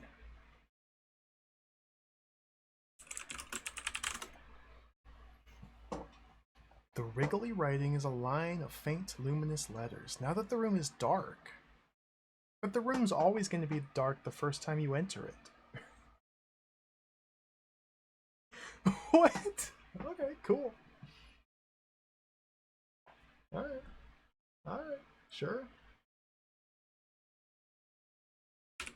Silly game developers. Cold. I guess I should do... Oh, go writing, cold.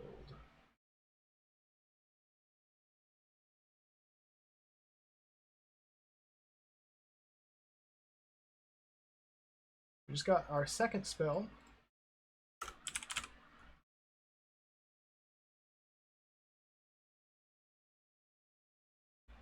I can cast Glow.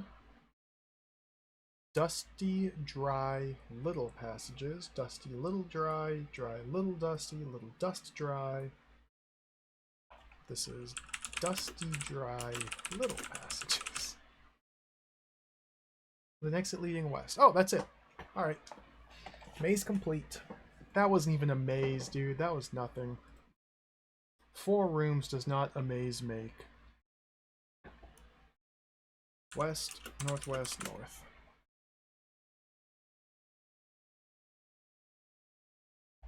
Glow would drain water. Cold would teleport you. That'd be pretty cool. It'd be silly. It'd be interesting. Now, fortunately, yeah, the manual says explicitly the names tell what you do or what the spells do, but soft lock an enchanter with frauds? I have no idea about this mystical soft lock an enchanter. I've never played enchanter.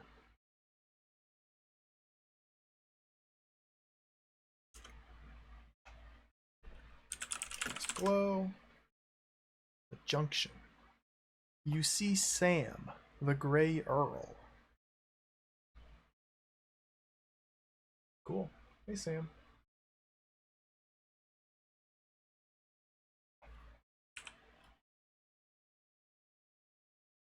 So we're still in the darkness. This is Junction. I listed NPCs. Put Sam. So we get points based on recruiting specific followers. But we need to find the correct followers to recruit to our cause because they need to have powers that complement ours. So we need to... It's important that I do document all of the different NPCs in the game. I don't know how I'm going to learn about their followers, or their abilities, their powers. I don't know how I'm going to decide which ones have powers that complement mine until I fully realize what all of my powers are in the first place. So there's going to be quite a lot of research knowledge gained before we can actually begin to try to solve this. But that's fine, that's fine. That's the way it goes. Just thinking out loud.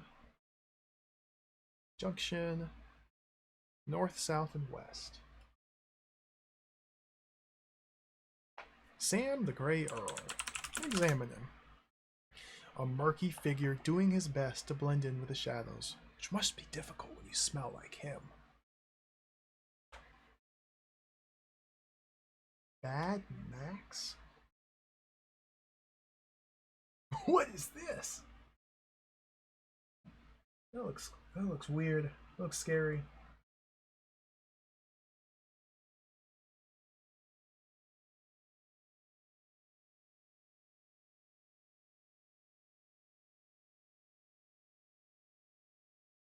Is that French? Interesting. I'll save that for later. Here's the thing, I don't speak or read or type French very well, so it would be a challenging game to play.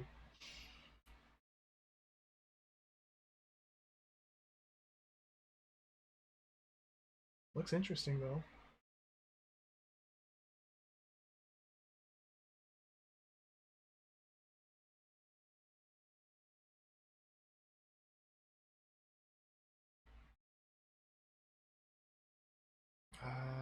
Let's go south.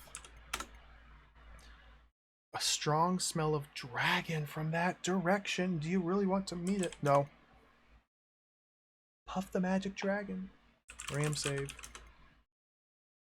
South.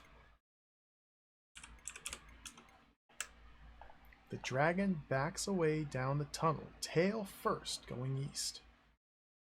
Sam the Grey Earl enters from the north. Very loud bellowing coming from the next room. Too cool. Yes, dude. Dragon.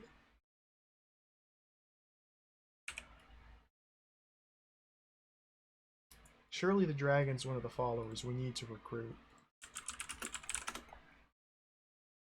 In a tunnel, north and east. Bellowing coming from the next room.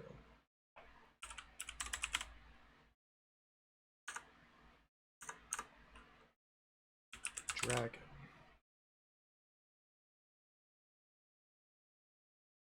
Let's just follow him.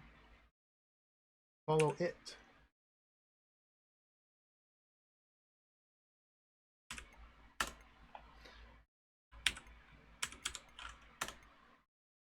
The dragon backs away down the tunnel, tail first, going east. Okay. A mine gallery.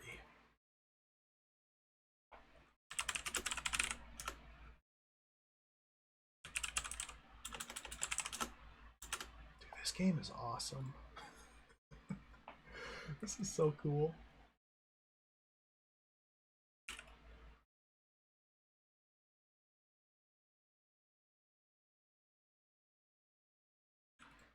Follow.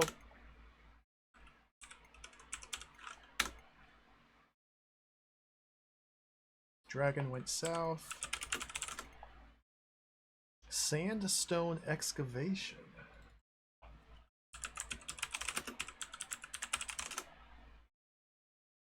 Dragon in here too. Just to note that this is dragon territory. He went south and west. Okay.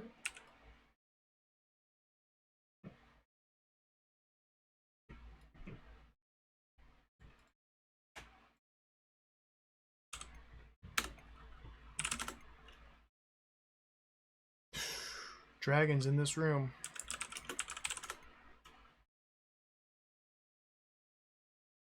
Okay, now it's a boy dragon. The room is glowing. You're in a stone-lined room with a huge pile of gold welded to the floor in the center. An exit leads north.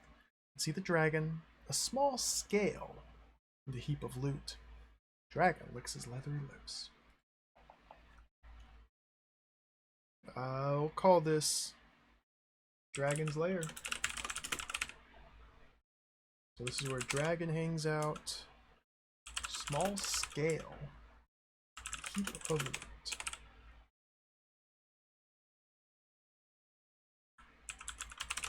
Probably gonna die. He is terrifying. Great long monster with bat wings and scales. Oh, I died.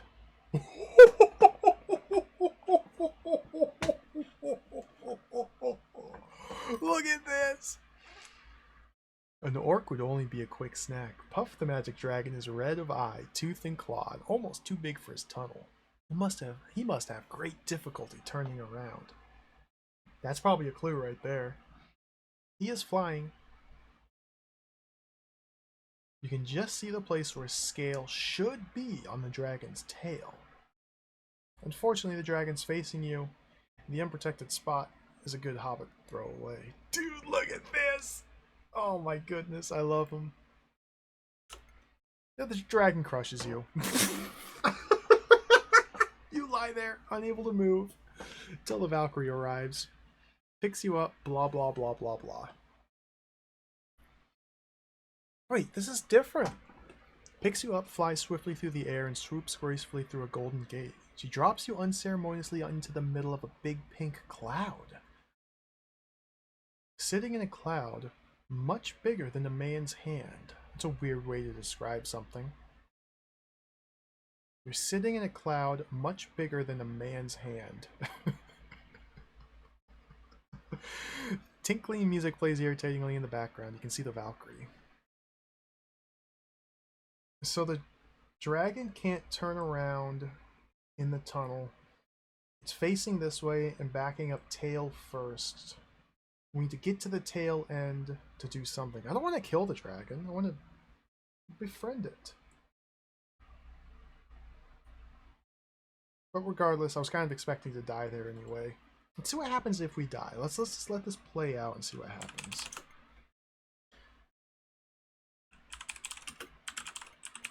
The Valkyrie's here again.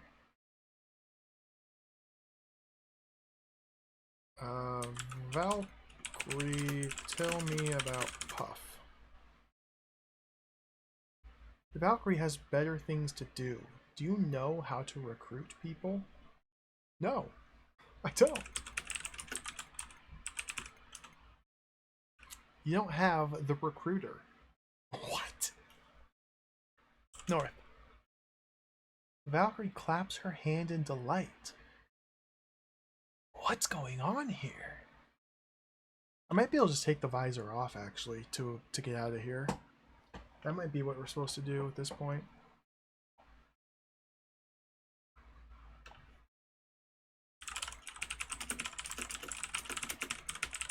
Tell me about the recruiter. Bug off, you smelly little oik. I can't seem to do anything here. Nothing seems to be happening here.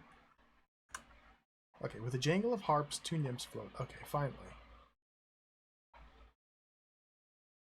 Float in and peer at you. The first turns its nose up in distaste. This one looks pretty beat up. Maybe we should retire it. Second flicks at you with an oily rag. Last time it was a silky handkerchief. Now it's an oily rag.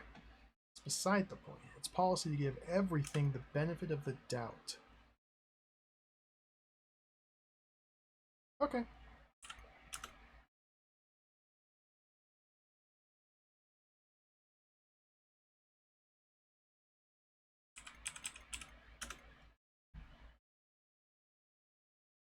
Oh, glitch!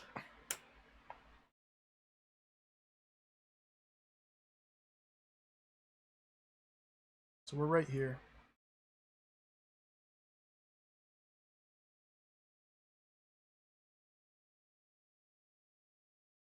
Just out of curiosity.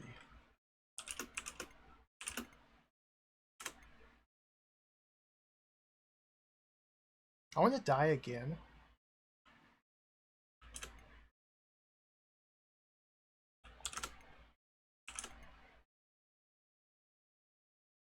East. I should be there.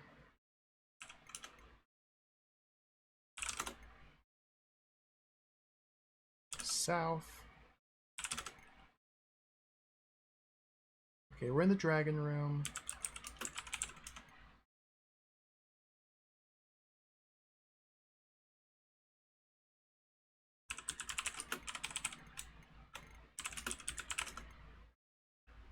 Take the scale?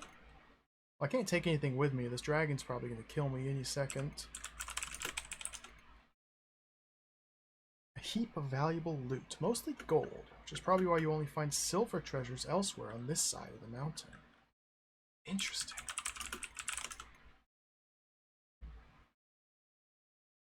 Dude, so cool. Blows a smoke ring and grins horribly. Give scale to Puff. Alright, we gave him the scale. Puff. Would you like to be my follower? Dragon.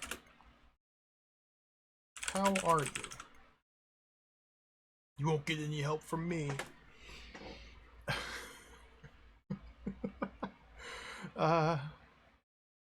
Steal loot. Pry loot off ground. Take scale. He demolishes me. Okay, I'm just gonna let him kill me. Because I'm really curious to see what happens if I take my visor off while I'm dead. Quote unquote dead. The whole world shifts and pales and starts to resemble a huge warehouse.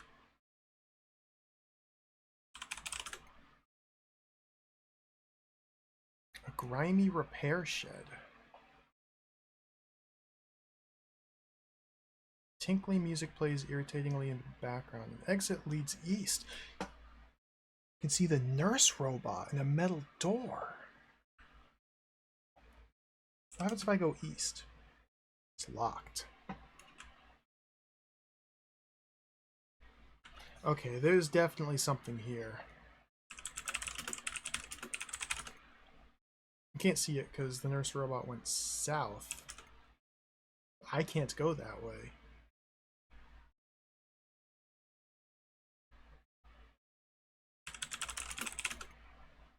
Just a door. With a jangle of harps, 2 ugly humans walk over and prod you. The first grimaces. This one's pretty beat up. Maybe we should retire it. Second Patsy with an oily rag. That's not possible. We're over budget already. Kick it back out. They haul you out of the shed. Maybe we're a robot. That's very possible.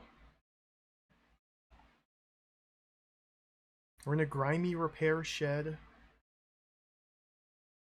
They're patting me with an oily rag, debating whether or not to repair me or retire me. Now, they didn't mention repairing me, but there's a nurse robot. Those were humans. Alright. Put the visor back on.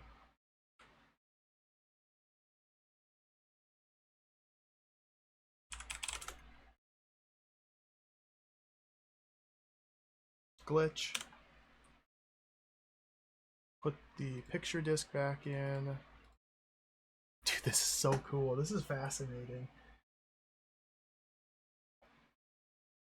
I'm not gonna spend very much time, maybe not any more time, in the real world. I need to figure out more. There's so many different ways to explore and things to do in this part. I think I'm gonna try and focus on that. So we have Dragon. Not gonna deal with that too much yet. Any items I had are gone. The only items I had were... Was there a piece of driftwood I had? I seem to remember a piece of driftwood.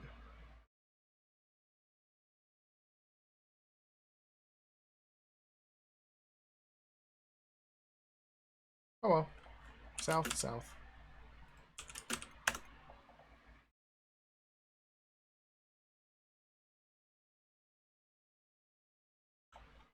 You're beside a huge mountain to the east. Exits to the north, blah blah blah. Keep mapping, keep exploring. This is not a dark room.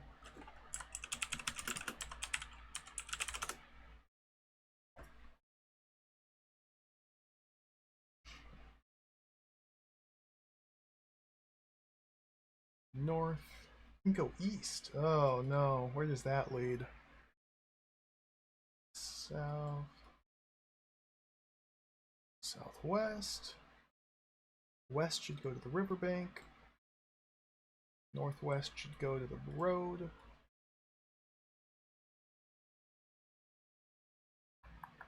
Let's go west. Oh, there's an inscription here. Oh, no, no, no. That's the previous room. That's the previous room. That's the glow spell.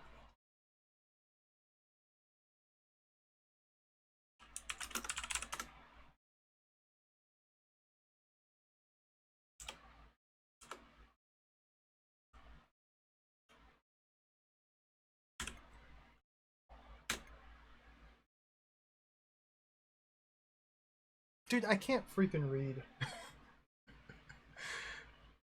Okay, I got it wrong. Exits lead north, south, southwest, west, northwest. I was mixing up the descriptions between the two rooms because there's no separator between them.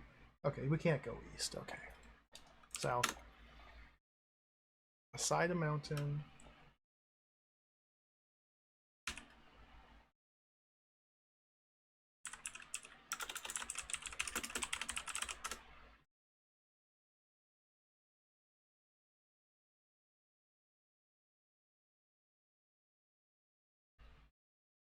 Southeast, southwest, west, northwest. Just to make sure, northwest is the riverbank. Perfect, perfect, perfect. Ah, blah, blah, blah. There we go. Let's go south from here. Around the bank. Alright, and again. So this does seem to have a fair few rooms that are just kind of nothingness rooms.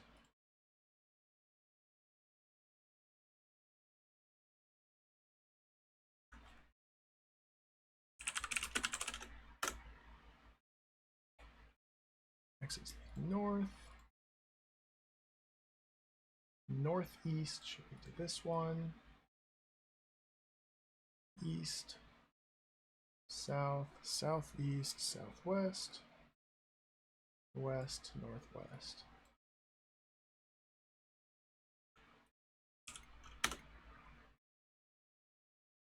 You can see a mouse in Brunhilde. What? Mouse. Brunhilde.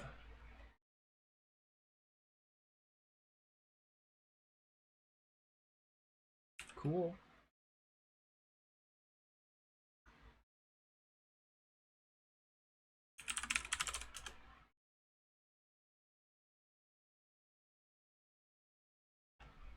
Is this all directions? 1, 2, 3, 4, 5, 6, 7, 8. Yep.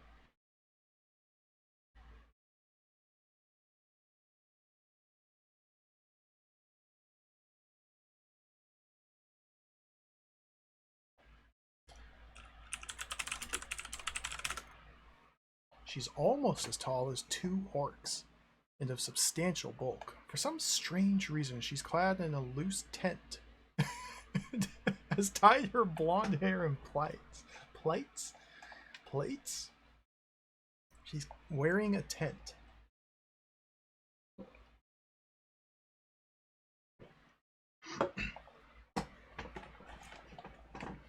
Oh man, only one screen. I wouldn't be able to live with one screen anymore. I used to have 3 many years ago. Now I have 2. I can use my TV, which I played my PlayStation 2 games on, as a third monitor, but it's very inconvenient to use. So I do have a third one available, but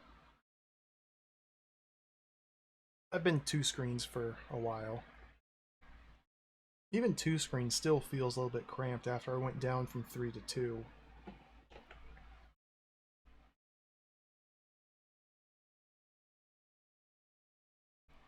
Keep exploring.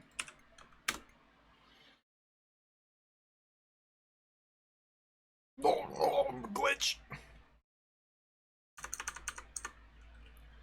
The Lady of Shallot. The heck is the Lady of Shallot all about?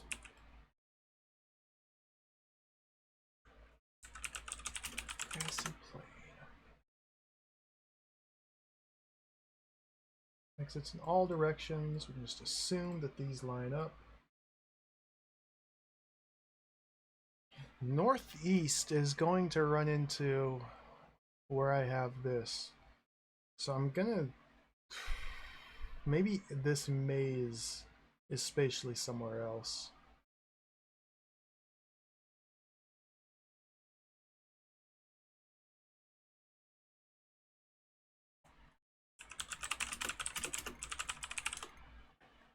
She's the sort of woman who brings tears to your eyes.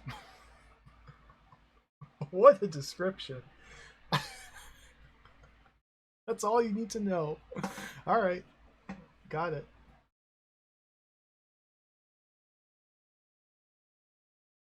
I gotta go northeast. You can't go that way. Oh. Exits lead in all directions. You can't go northeast. The game lies.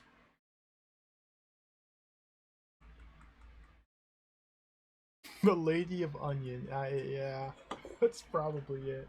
It's a meme.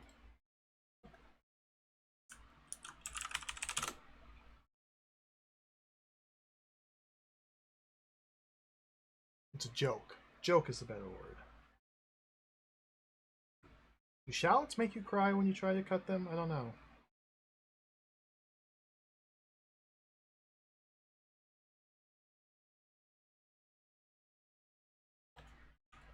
Do you cry while cutting shallots? Yes.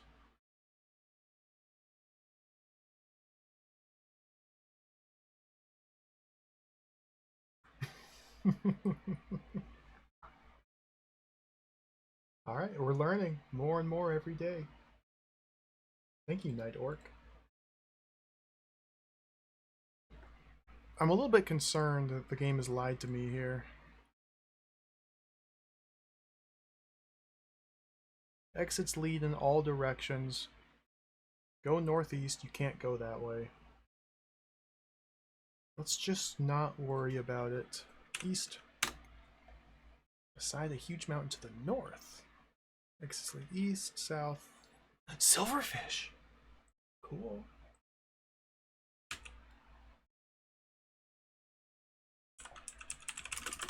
Beside a mountain. Silverfish. It goes there. It's there. Go south. Southeast. Southwest.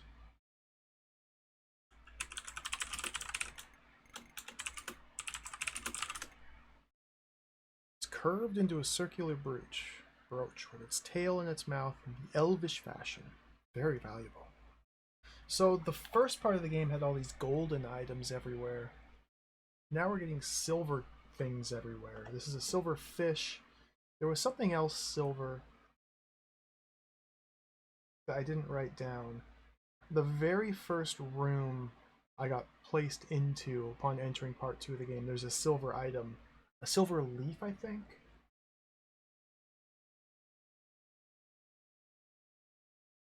And that's just gone now. Silver loaf, thank you, yeah. A silver loaf.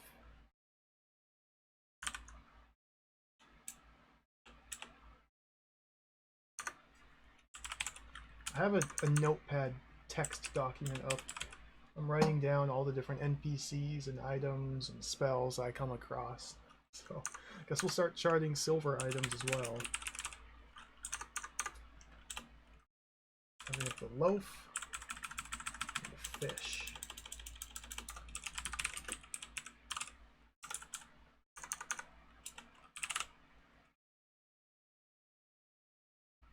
Let's take the fish.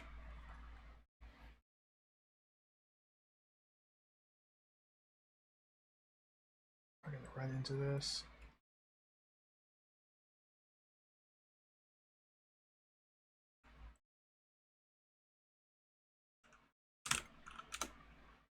Grassy plain.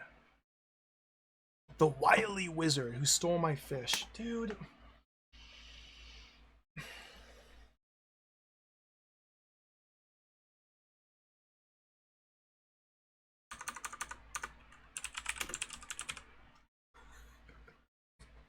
This jerk. A white-robed magician, armed with the cunning and cowardice of his kind. Do you ever see wizards on guard duty or in the front line of the army? No. At least not for long. Hee hee hee. He's carrying a silverfish. This game is so cool. Hee hee hee. You can steal items back, yeah. Oftentimes that triggers a fight, though. I don't want to fight these people.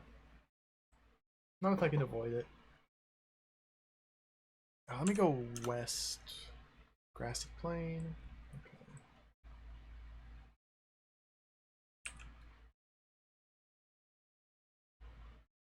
Until I know what purpose these items serve, I'm not really going to worry about them being stolen from me.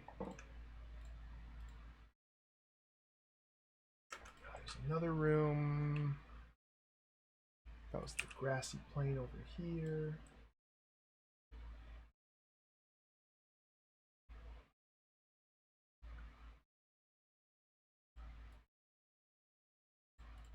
Okay.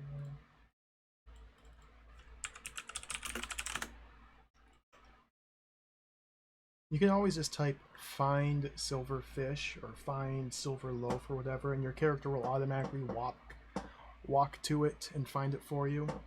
So once we've identified a specific object, we don't really have to worry about it anymore. Just having knowledge of its existence is enough. Both these grassy plains say they have exits in all directions. Okay. Whether or not that's true remains to be seen.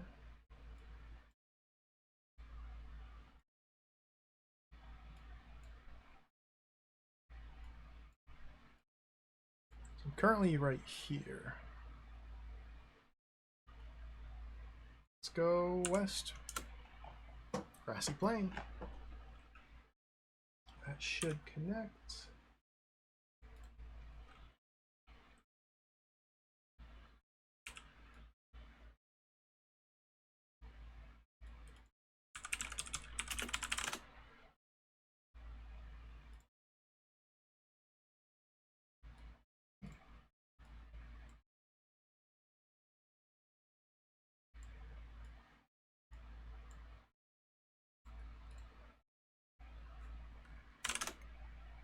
The bank of a river.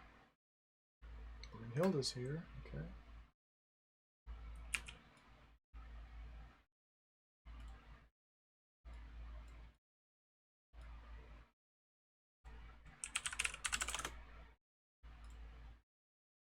Exits lead north.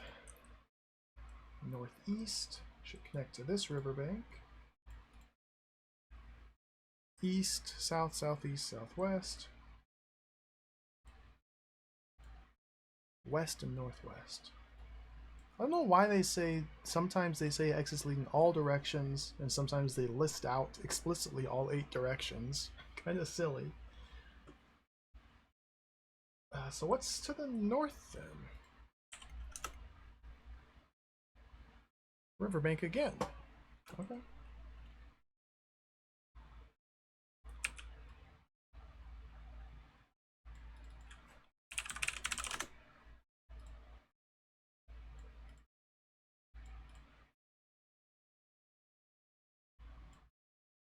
This looks like 1, 2, 3, 4, 5, 6, 7, 8. Yep, all 8 directions.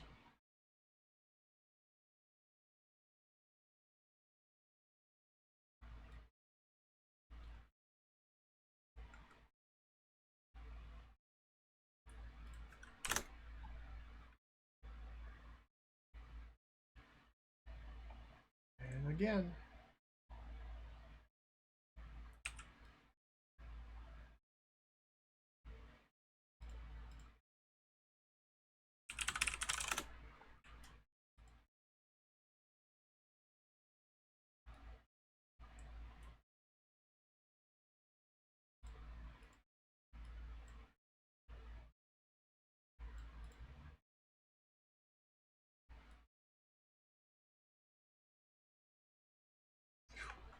It's coming together.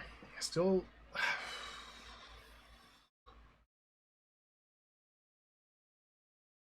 So north from here will take me to the bridge. Nope. I got turned around somewhere. Oh no. Uh-oh. I got turned around. What have I done? I think when I was here, I thought I went northwest, but I actually probably went north. And so I just duplicated riverbank, riverbank, riverbank, riverbank, riverbank, riverbank. Probably.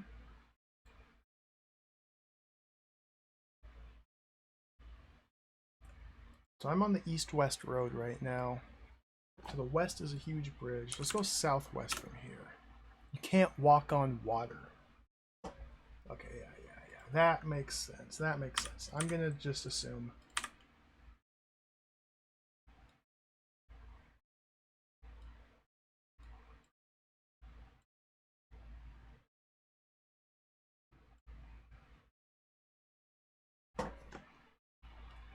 Spinner. That'd be pretty cool if there were spinners in a text adventure. Here's Sam. Sam the Earl Grey.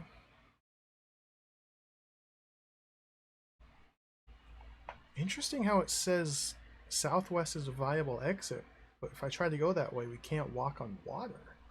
So there are rooms here. There are tiles we can enter, or that exist rather. There might be a Jesus spell we can learn to let us walk on water. Is the troll still here? Can I just walk onto the bridge? Ah, trolled. South. Let's go west from here. Can't walk on water. Southwest. Can't walk on water. Okay. So now we're here. Go west, northwest, southwest. Okay. Go south.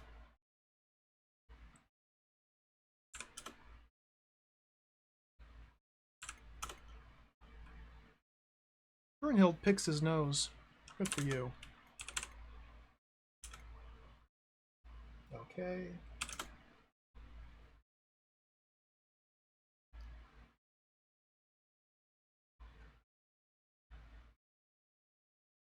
I have this down as a grassy plain.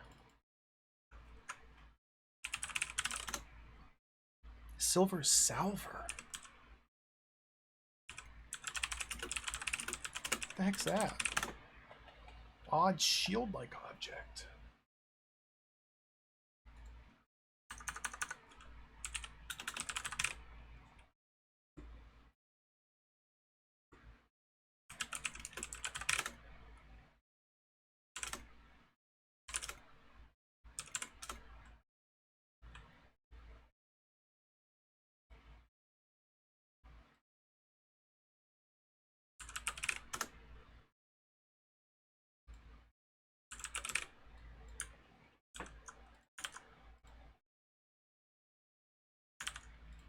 Go like that.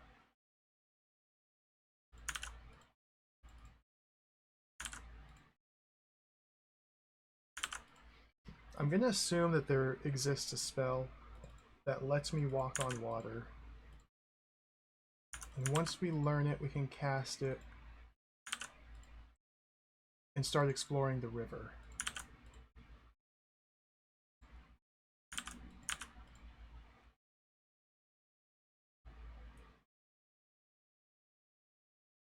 He did learn. Yeah, cast cold.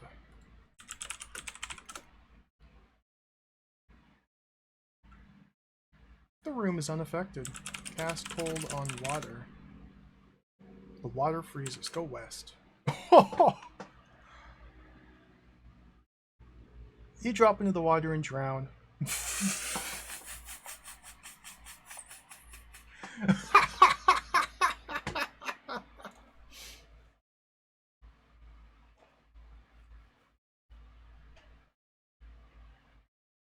Interesting.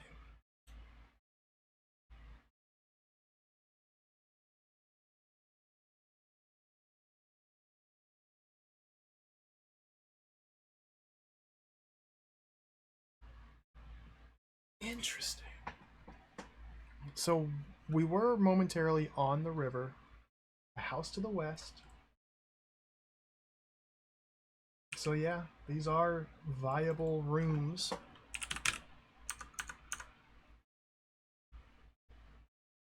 House to the west. These are viable rooms.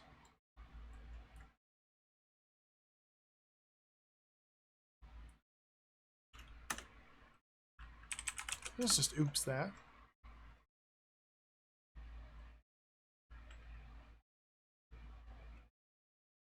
I don't know which riverbank I'm standing on now.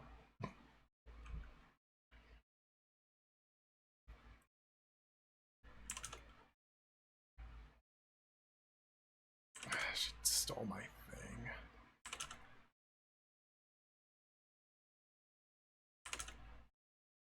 Okay, the east-west road. So I'm standing here. Southwest.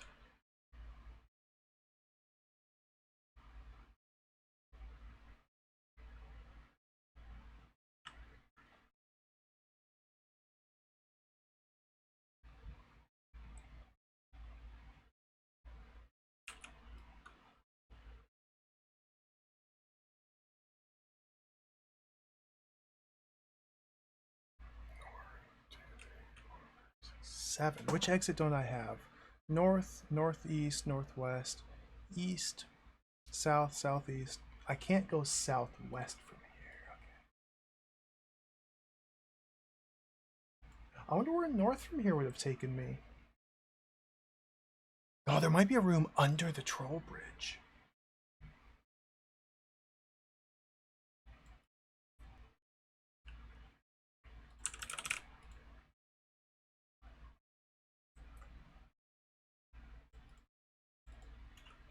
go like this. Let me...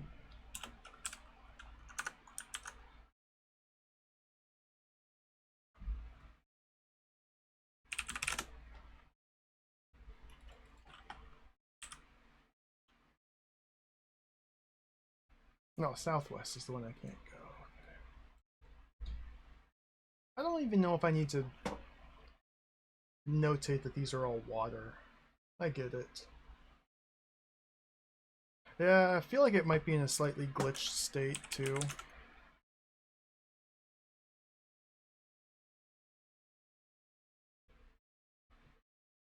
No, Tharg, welcome. How's it going? We're playing some Night Orc. This game is awesome. This is a wonderful game. I'm deleting water.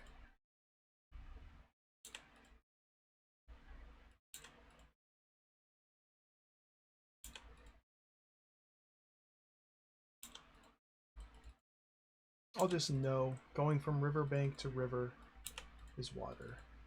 I don't need to write that everywhere. There we go. If I cast cold again, is that uncold? No. Dang it. Alright, so we're right here. Let's go south to the riverbank. Let's go south to the riverbank. So now we're here. Rather than relying on oopsing, let's ram save. Go west. You can't walk on water. Cast cold. Go west. Cast cold on water. Go west.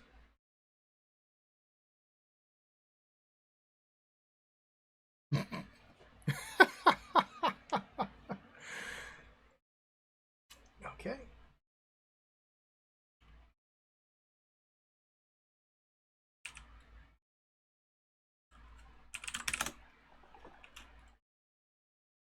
Connect all these. This is a terribly inefficient way to do this, but I don't care. It's kind of funny.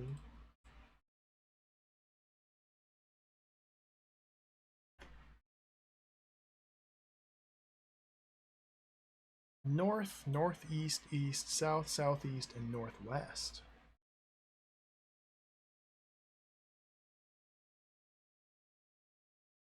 I mean, if nothing else, we're learning just the lay of the land. I think that's it, Zenit. Yeah. We're freezing the water on the riverbank in the room that you're in, which allows us to walk into the next room, which isn't frozen, and so we immediately drown and die. It's kind of funny. Ram load. Okay, so back here. South. Dame Luck is here. We found Dame Luck.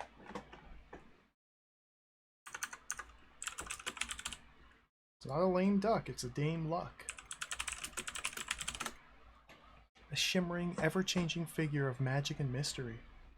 Unfortunately, her outfit's rather spoiled by the webbed feet which peek from beneath her gossamer robes. What? What is this game? This is just absurdism. Ram save.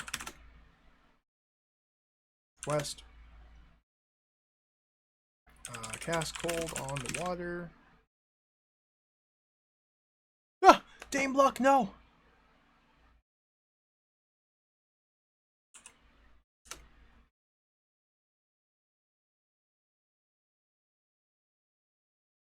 Oh, she's fine.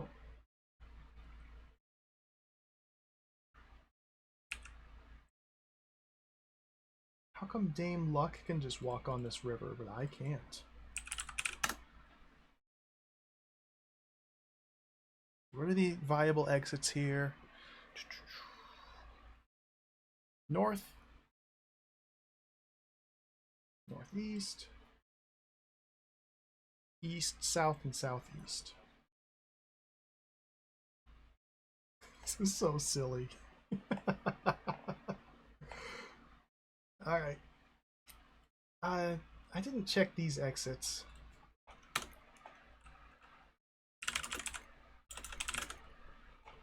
Puts me back here.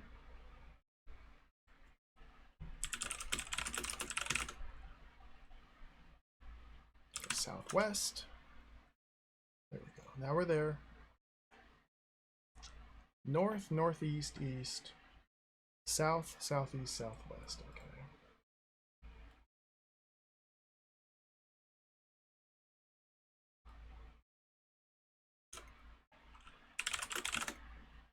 Do I have a web spell? Sadly, not yet.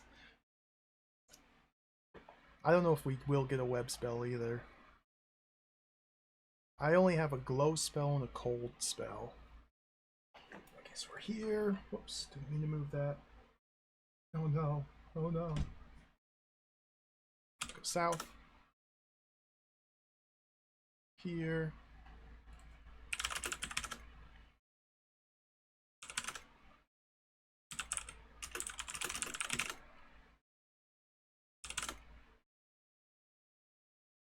The liquidizer enters from the east. What? What? What are these NPCs?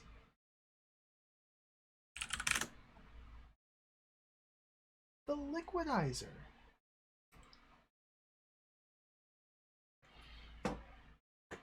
North, northeast, east, south, southeast, southwest, west.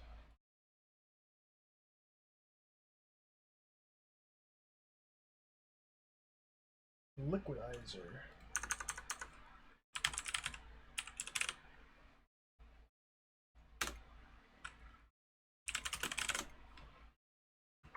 Okay, this puts me back here. The liquidizer. I think I'm here. I'm getting myself confused. South. There's the liquidizer. He is a blend of psychopath and shop floor dummy. Avoid him like the plague. What?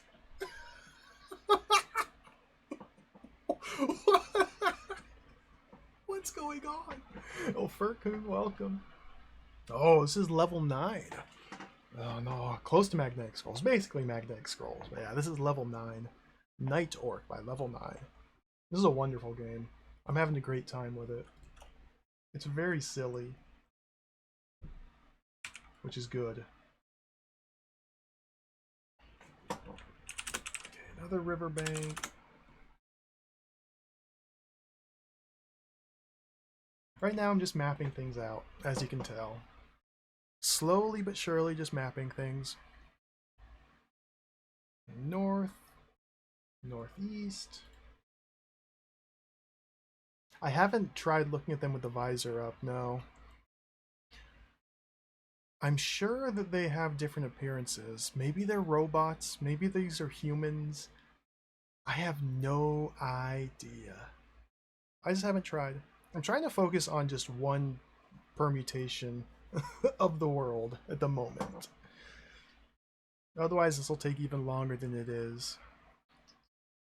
Go east.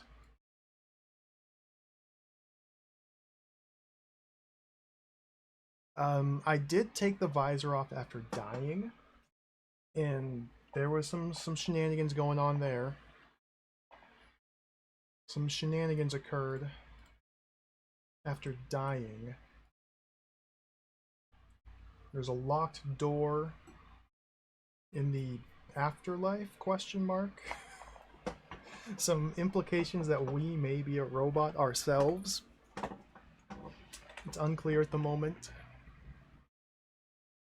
Other than that, I haven't really messed around with the visor off. Okay, so we're in this room. Hey, Reg, welcome. Oh, some Zork action.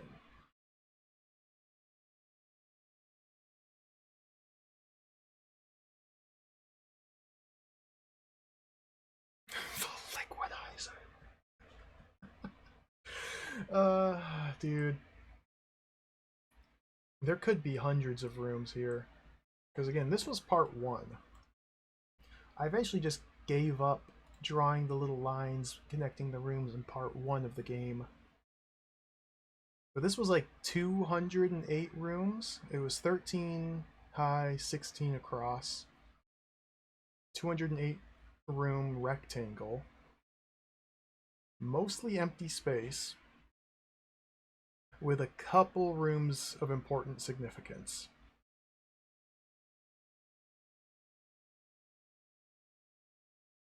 Yeah, it took a while. I didn't have to actually go through all this process of visiting each and every room, but I didn't know I didn't have to until after I did it.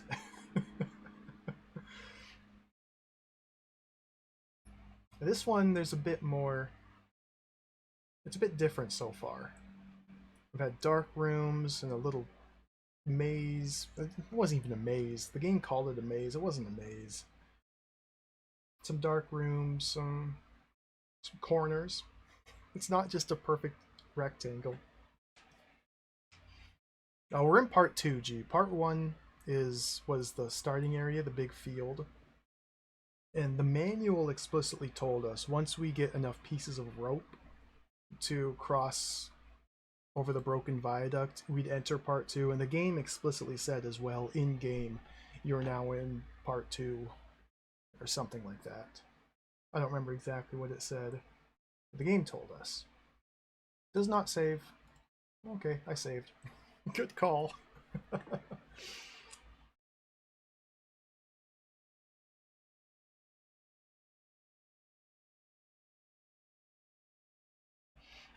Yeah, I'm using Trisbort as well, Reg. This program is just so incredibly handy.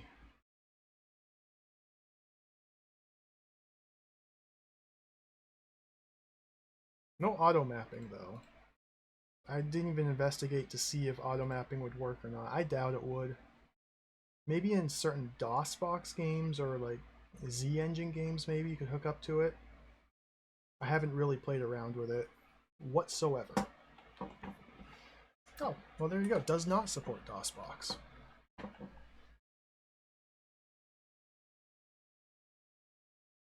Let's keep exploring. South. Just more riverbanks. 1, 2, 3, 4, 5, 6, 7, 8. Exits in all directions.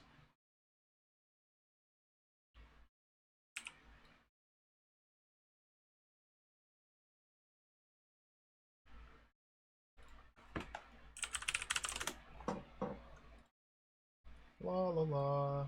Guess we can assume there's a river to the west of me. Oops, don't do that.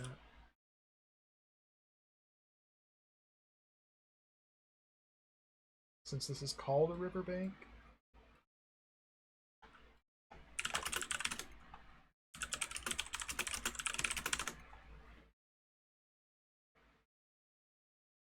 Yep.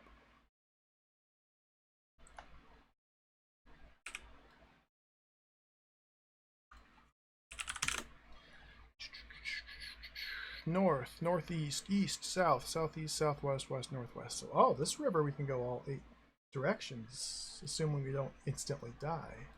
Okay.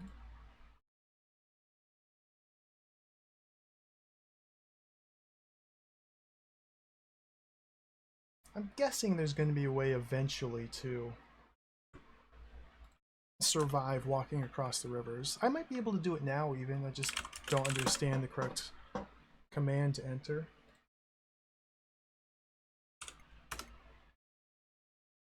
Another riverbank.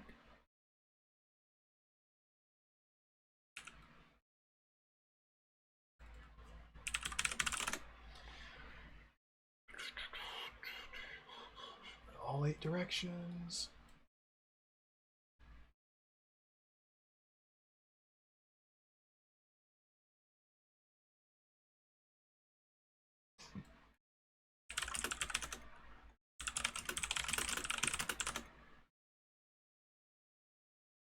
Oh, Brunhild!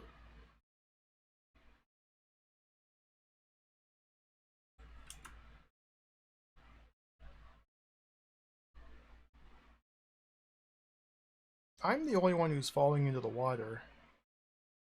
I can freeze the water and NPCs walk onto it, but they don't drown. Or maybe I drown before I get a chance to see them drown.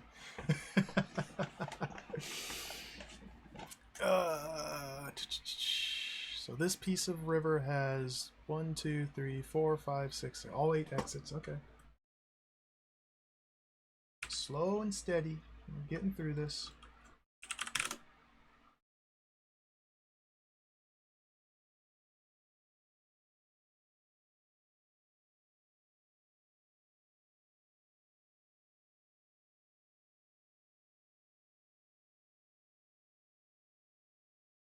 Like that. Let's go back to here.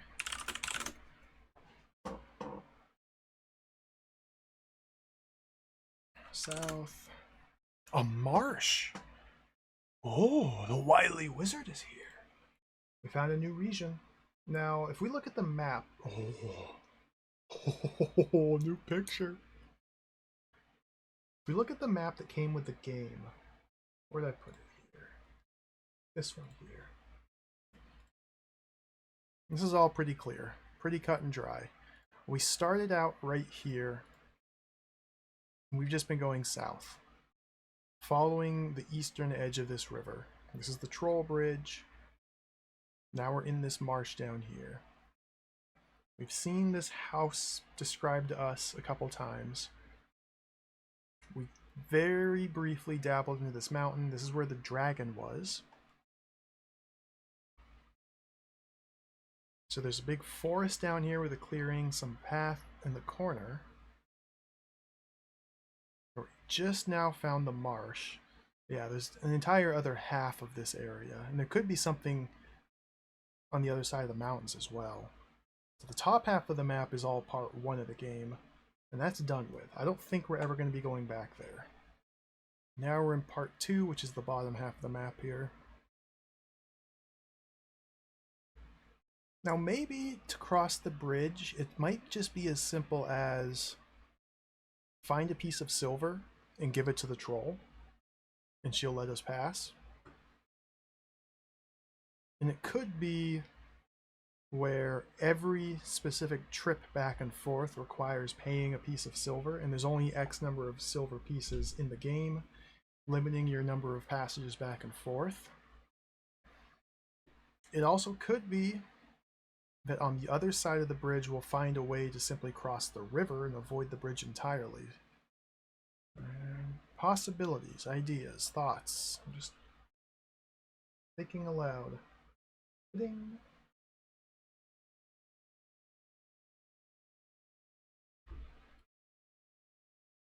Okay, we're in the marsh.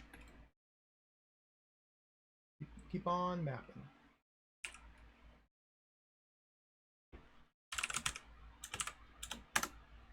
Exits in all directions, wily wizard.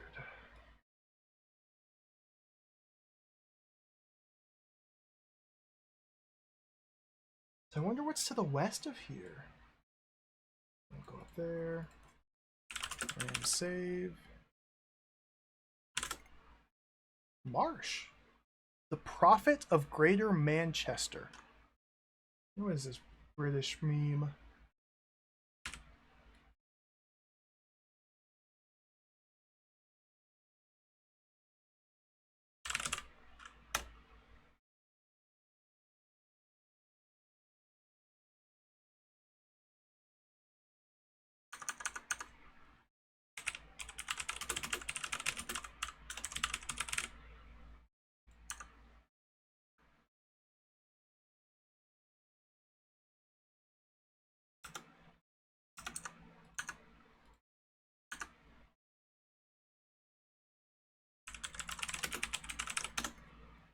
Tall, black-bearded man with staring eyes, a face like a clenched fist. A face like a clenched fist. What? What? That okay? That's one way to describe somebody.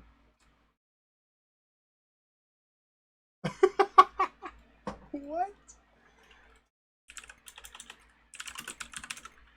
Let's go north. A frog. A frog. Frog. Frog. Frog! Frog! Frog! Frog! Frog! Frog! The frog catches a fly and eats it. Frog! Heathcliff is here. This game is deranged.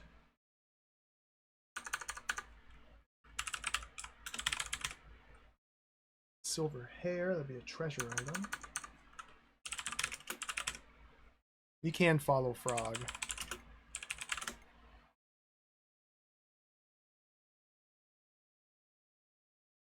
A metal plaque. I'm hoping it stops. I want to catch the frog.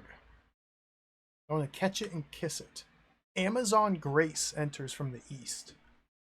Alright. We saw something else back here. You go south... a puddle? You go southeast and are sprawled in a puddle of liquid mud in a marsh. I got lost track of where I was.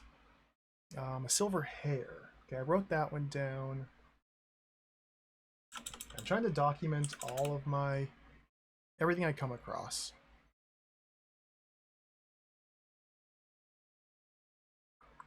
Heathcliff, the frog, the silver hair, Prophet of Greater Manchester, metal plaque. I have to go back and check that out.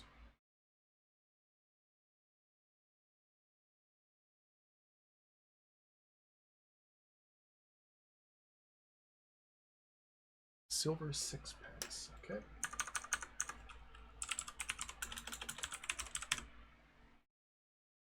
Take frog. Too heavy. Kiss frog. Frog turns even greener. Spits and wipes its mouth in disgust.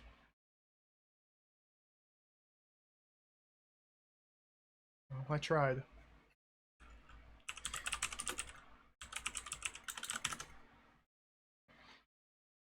It's bent and scratched with clipped edges. Now, in the novel that came with the game, the novella, there was a female frog, which was used to kiss orcs which had been transformed into frogs to revert them back to their normal form. This could be said female frog.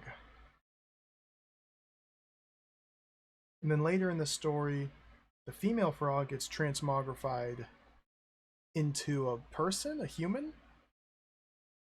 And then it doesn't really elaborate from there, but it's implied that she gets kissed by some horn dog and turned back into a frog.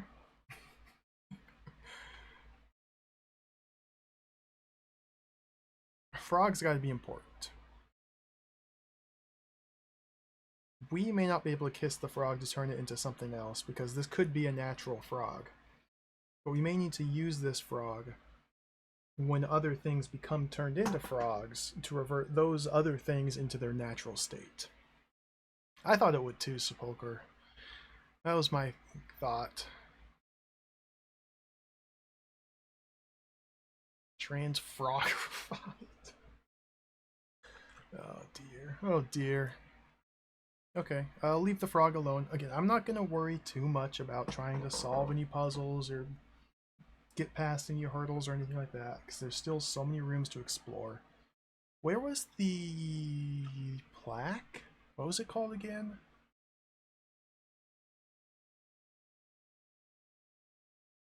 Metal plaque. Have to find the way yourself.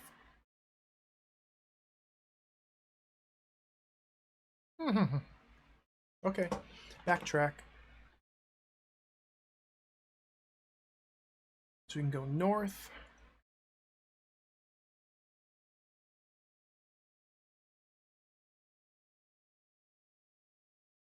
Northwest. Southwest.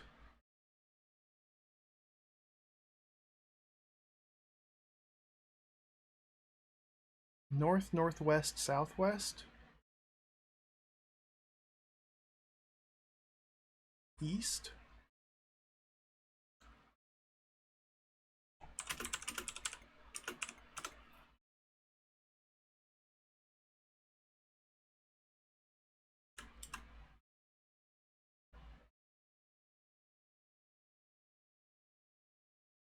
A slimy demon reaches out of the mud and claws your leg. It slithers back under the surface. What?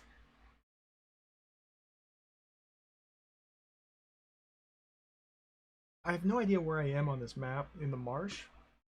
We found the metal plaque. A corroded plaque which may be covered with writing, but it's too rusted to see. I don't suppose we can take it. Clean the plaque. Oof, corrodes again. Interesting. Instantly corrodes. Clean it again. Clean. Better. Okay, so I was on the right track.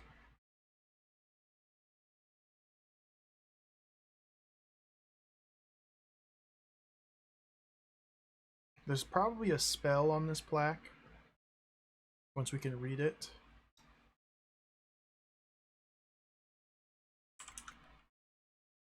Get out of here. I think I'm on this tile.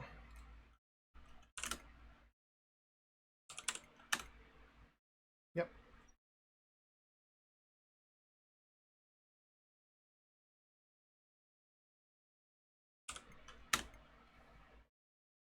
Silver hair.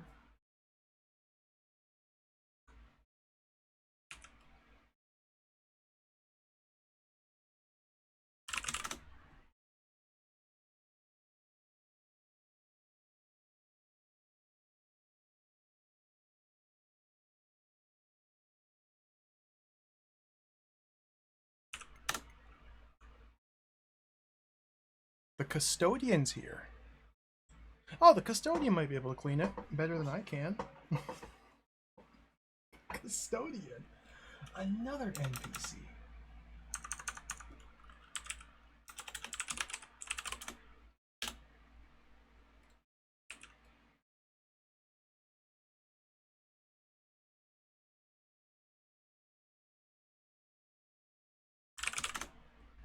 So this is where metal plaque is here, and the slimy demon.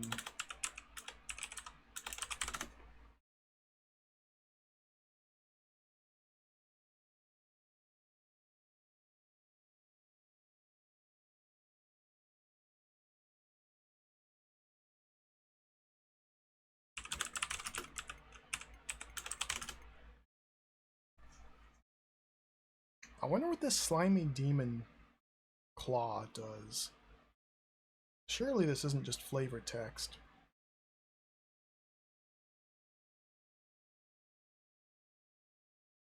Reaches out of the mud and claws your leg. Again, I'm not going to worry too much about trying to solve any puzzles. I'm just... Dude. Let's go south.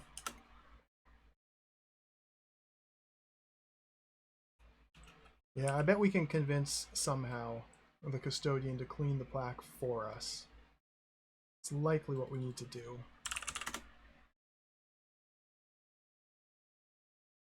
Now that I know that there is a custodian, I just type go to custodian and it'll take me to him.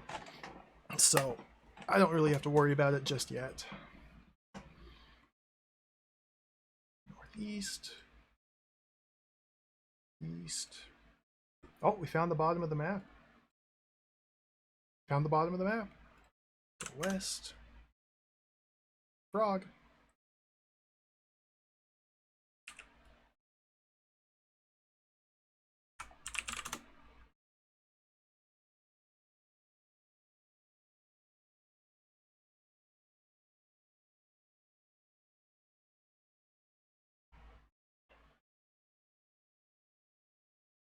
go east. Here. East again. Smooth pebble. Ooh, what's that? It's carved with a single word. Jump. Spell.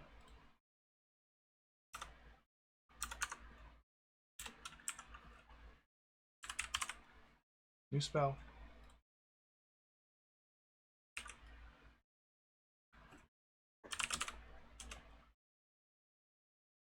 Most definitely a spell.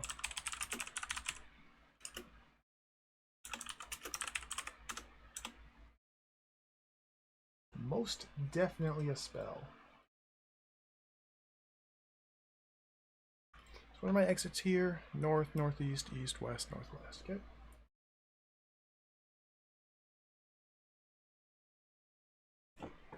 Cast jump. The room is unmoved. What?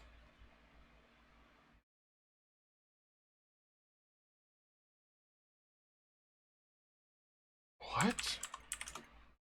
Wee, that was fun. I wonder if these spells work in the real world.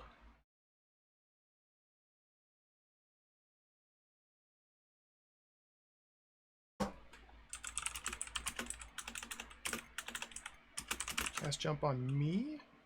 You are unmoved.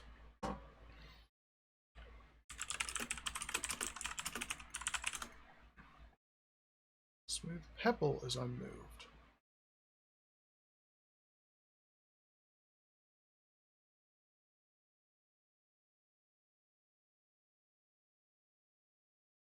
Jump with a direction? Cast jump on me. Jump north? I don't know. I'm not gonna worry about it just yet.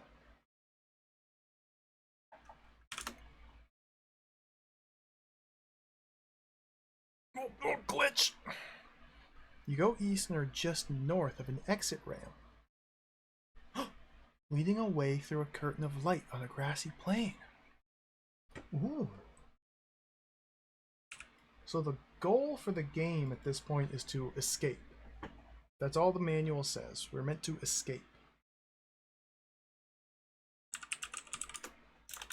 This might be the escape. Grassy plain. Exit ramp.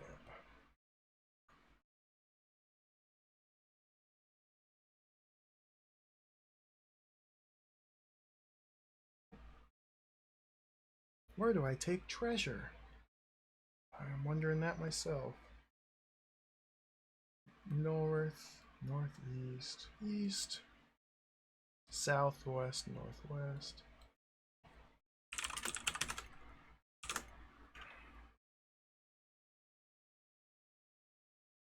You go south and are on a wide road, leading east-west across the plain. What?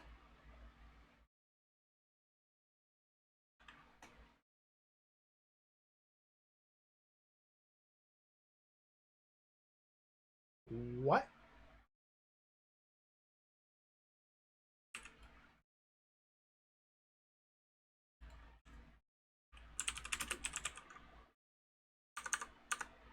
Plants growing on wall.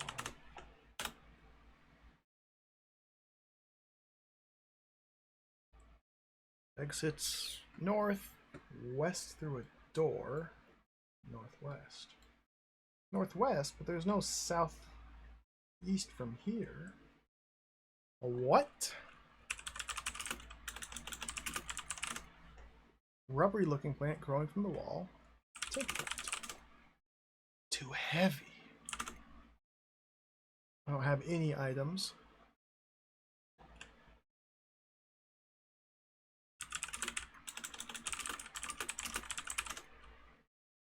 Nothing happens. You go northwest and are just east of a turnstile.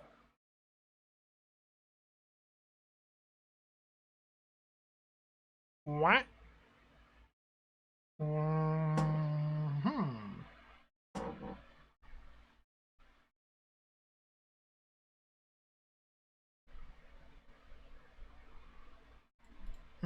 Hmm.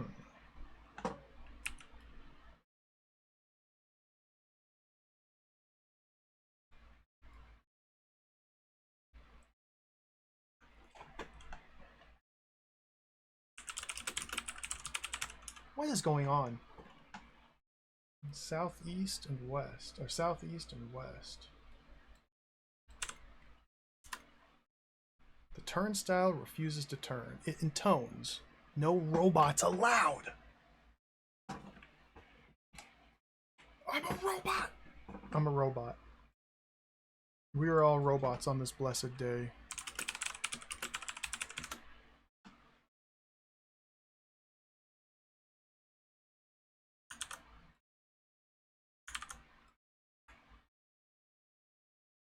No robots allowed. Cast jump on turnstile. Let's freaking jump over it. Jump over turnstile. Wee, that was fun. Just hop it.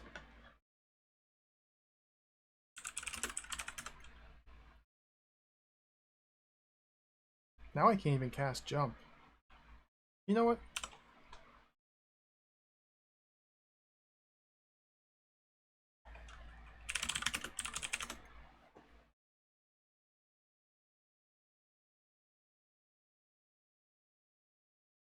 Let's do this.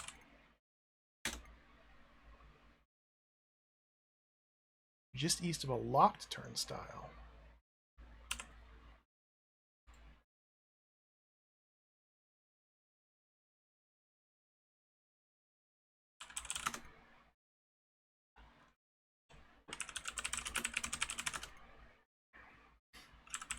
Jump west? Wee, that was fun. No robots allowed.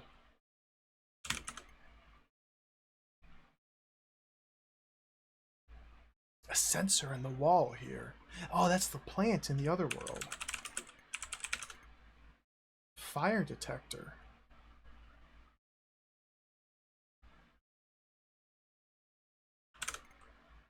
Fire door.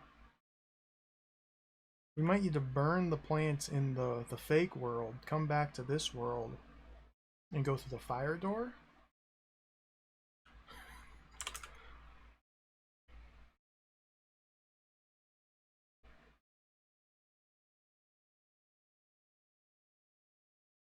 Oh my goodness, dude. Oh my goodness. Mysteries. Confusion.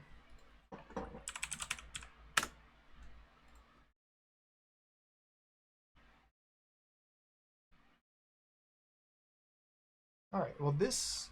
Again, I'm not going to worry too much about trying to figure out how to get past all these obstacles and barriers, because we have tons of more places to explore still. I think I'm going to pause it here for the day. This is a good pausing spot, I think. I think this is a good pause spot. Let me...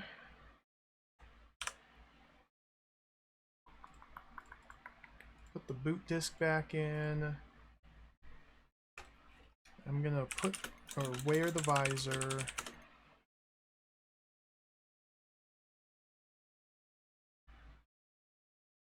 So we're in the grassy plain.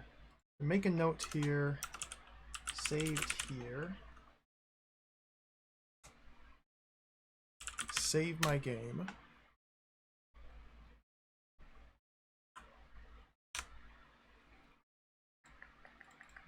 The save disk in.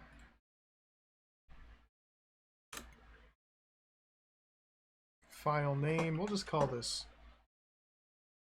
the stream. It'll be easy to remember. Let me write this down. I wonder what would happen if we just started the game over from the beginning and immediately tried to take the visor off.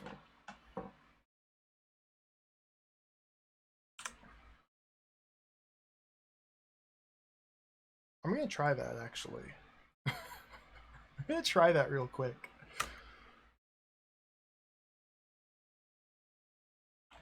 Restart.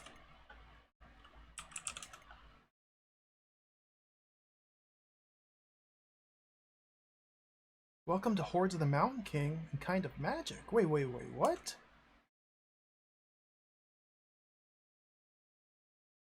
Stroll around the side of Orc Mountain, whistling merrily, working out how to impress the other orcs with your great cleverness. Not everyone could have escaped single-handed from so many humans. This is different. Not everyone. You recognize a rocky outcrop outsider the lair. Whoop happily. You recognize a rocky outcrop outsider the lair. Whoop happily. Hey, oink brains, I'm home. And promptly get smacked on the nose by a thrown log. As you waken, you see a group of orcs standing around. Who'd have thought it? Snorts a pig-like individual. Stupid Grindleguts didn't even bring us any food. Okay, now it's back to here. Can we not even go back to part 1?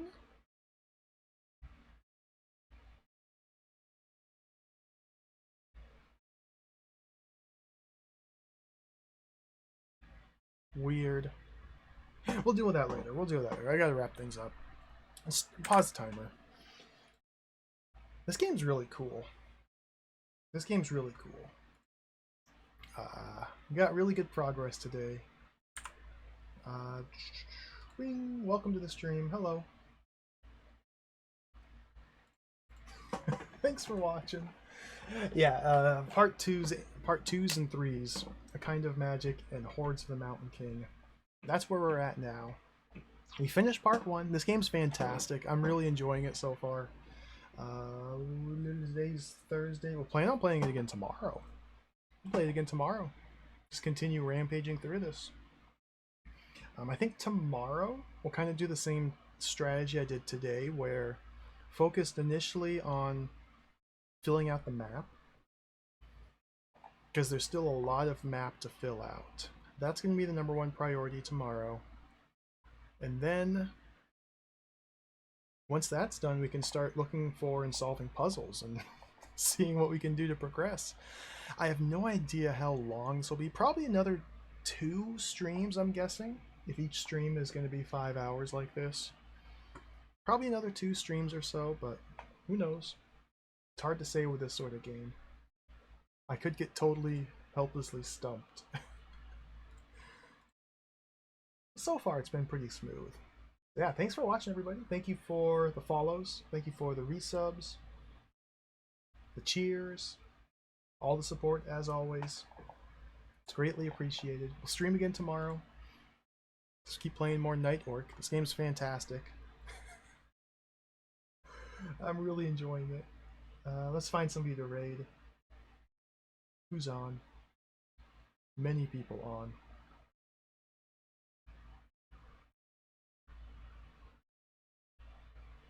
So many people on. So many games being played.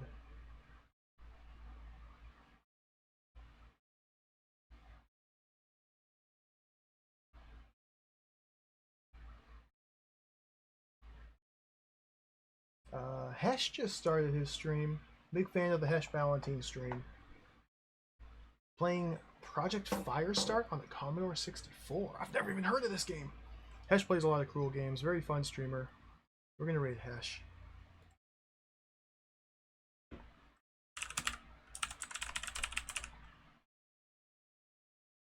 Yeah, thanks for watching. Take care, everybody. Have a good night. We'll be back tomorrow. Oh, Dana's ears perked up. I haven't heard of the game, but someone's excited. See ya.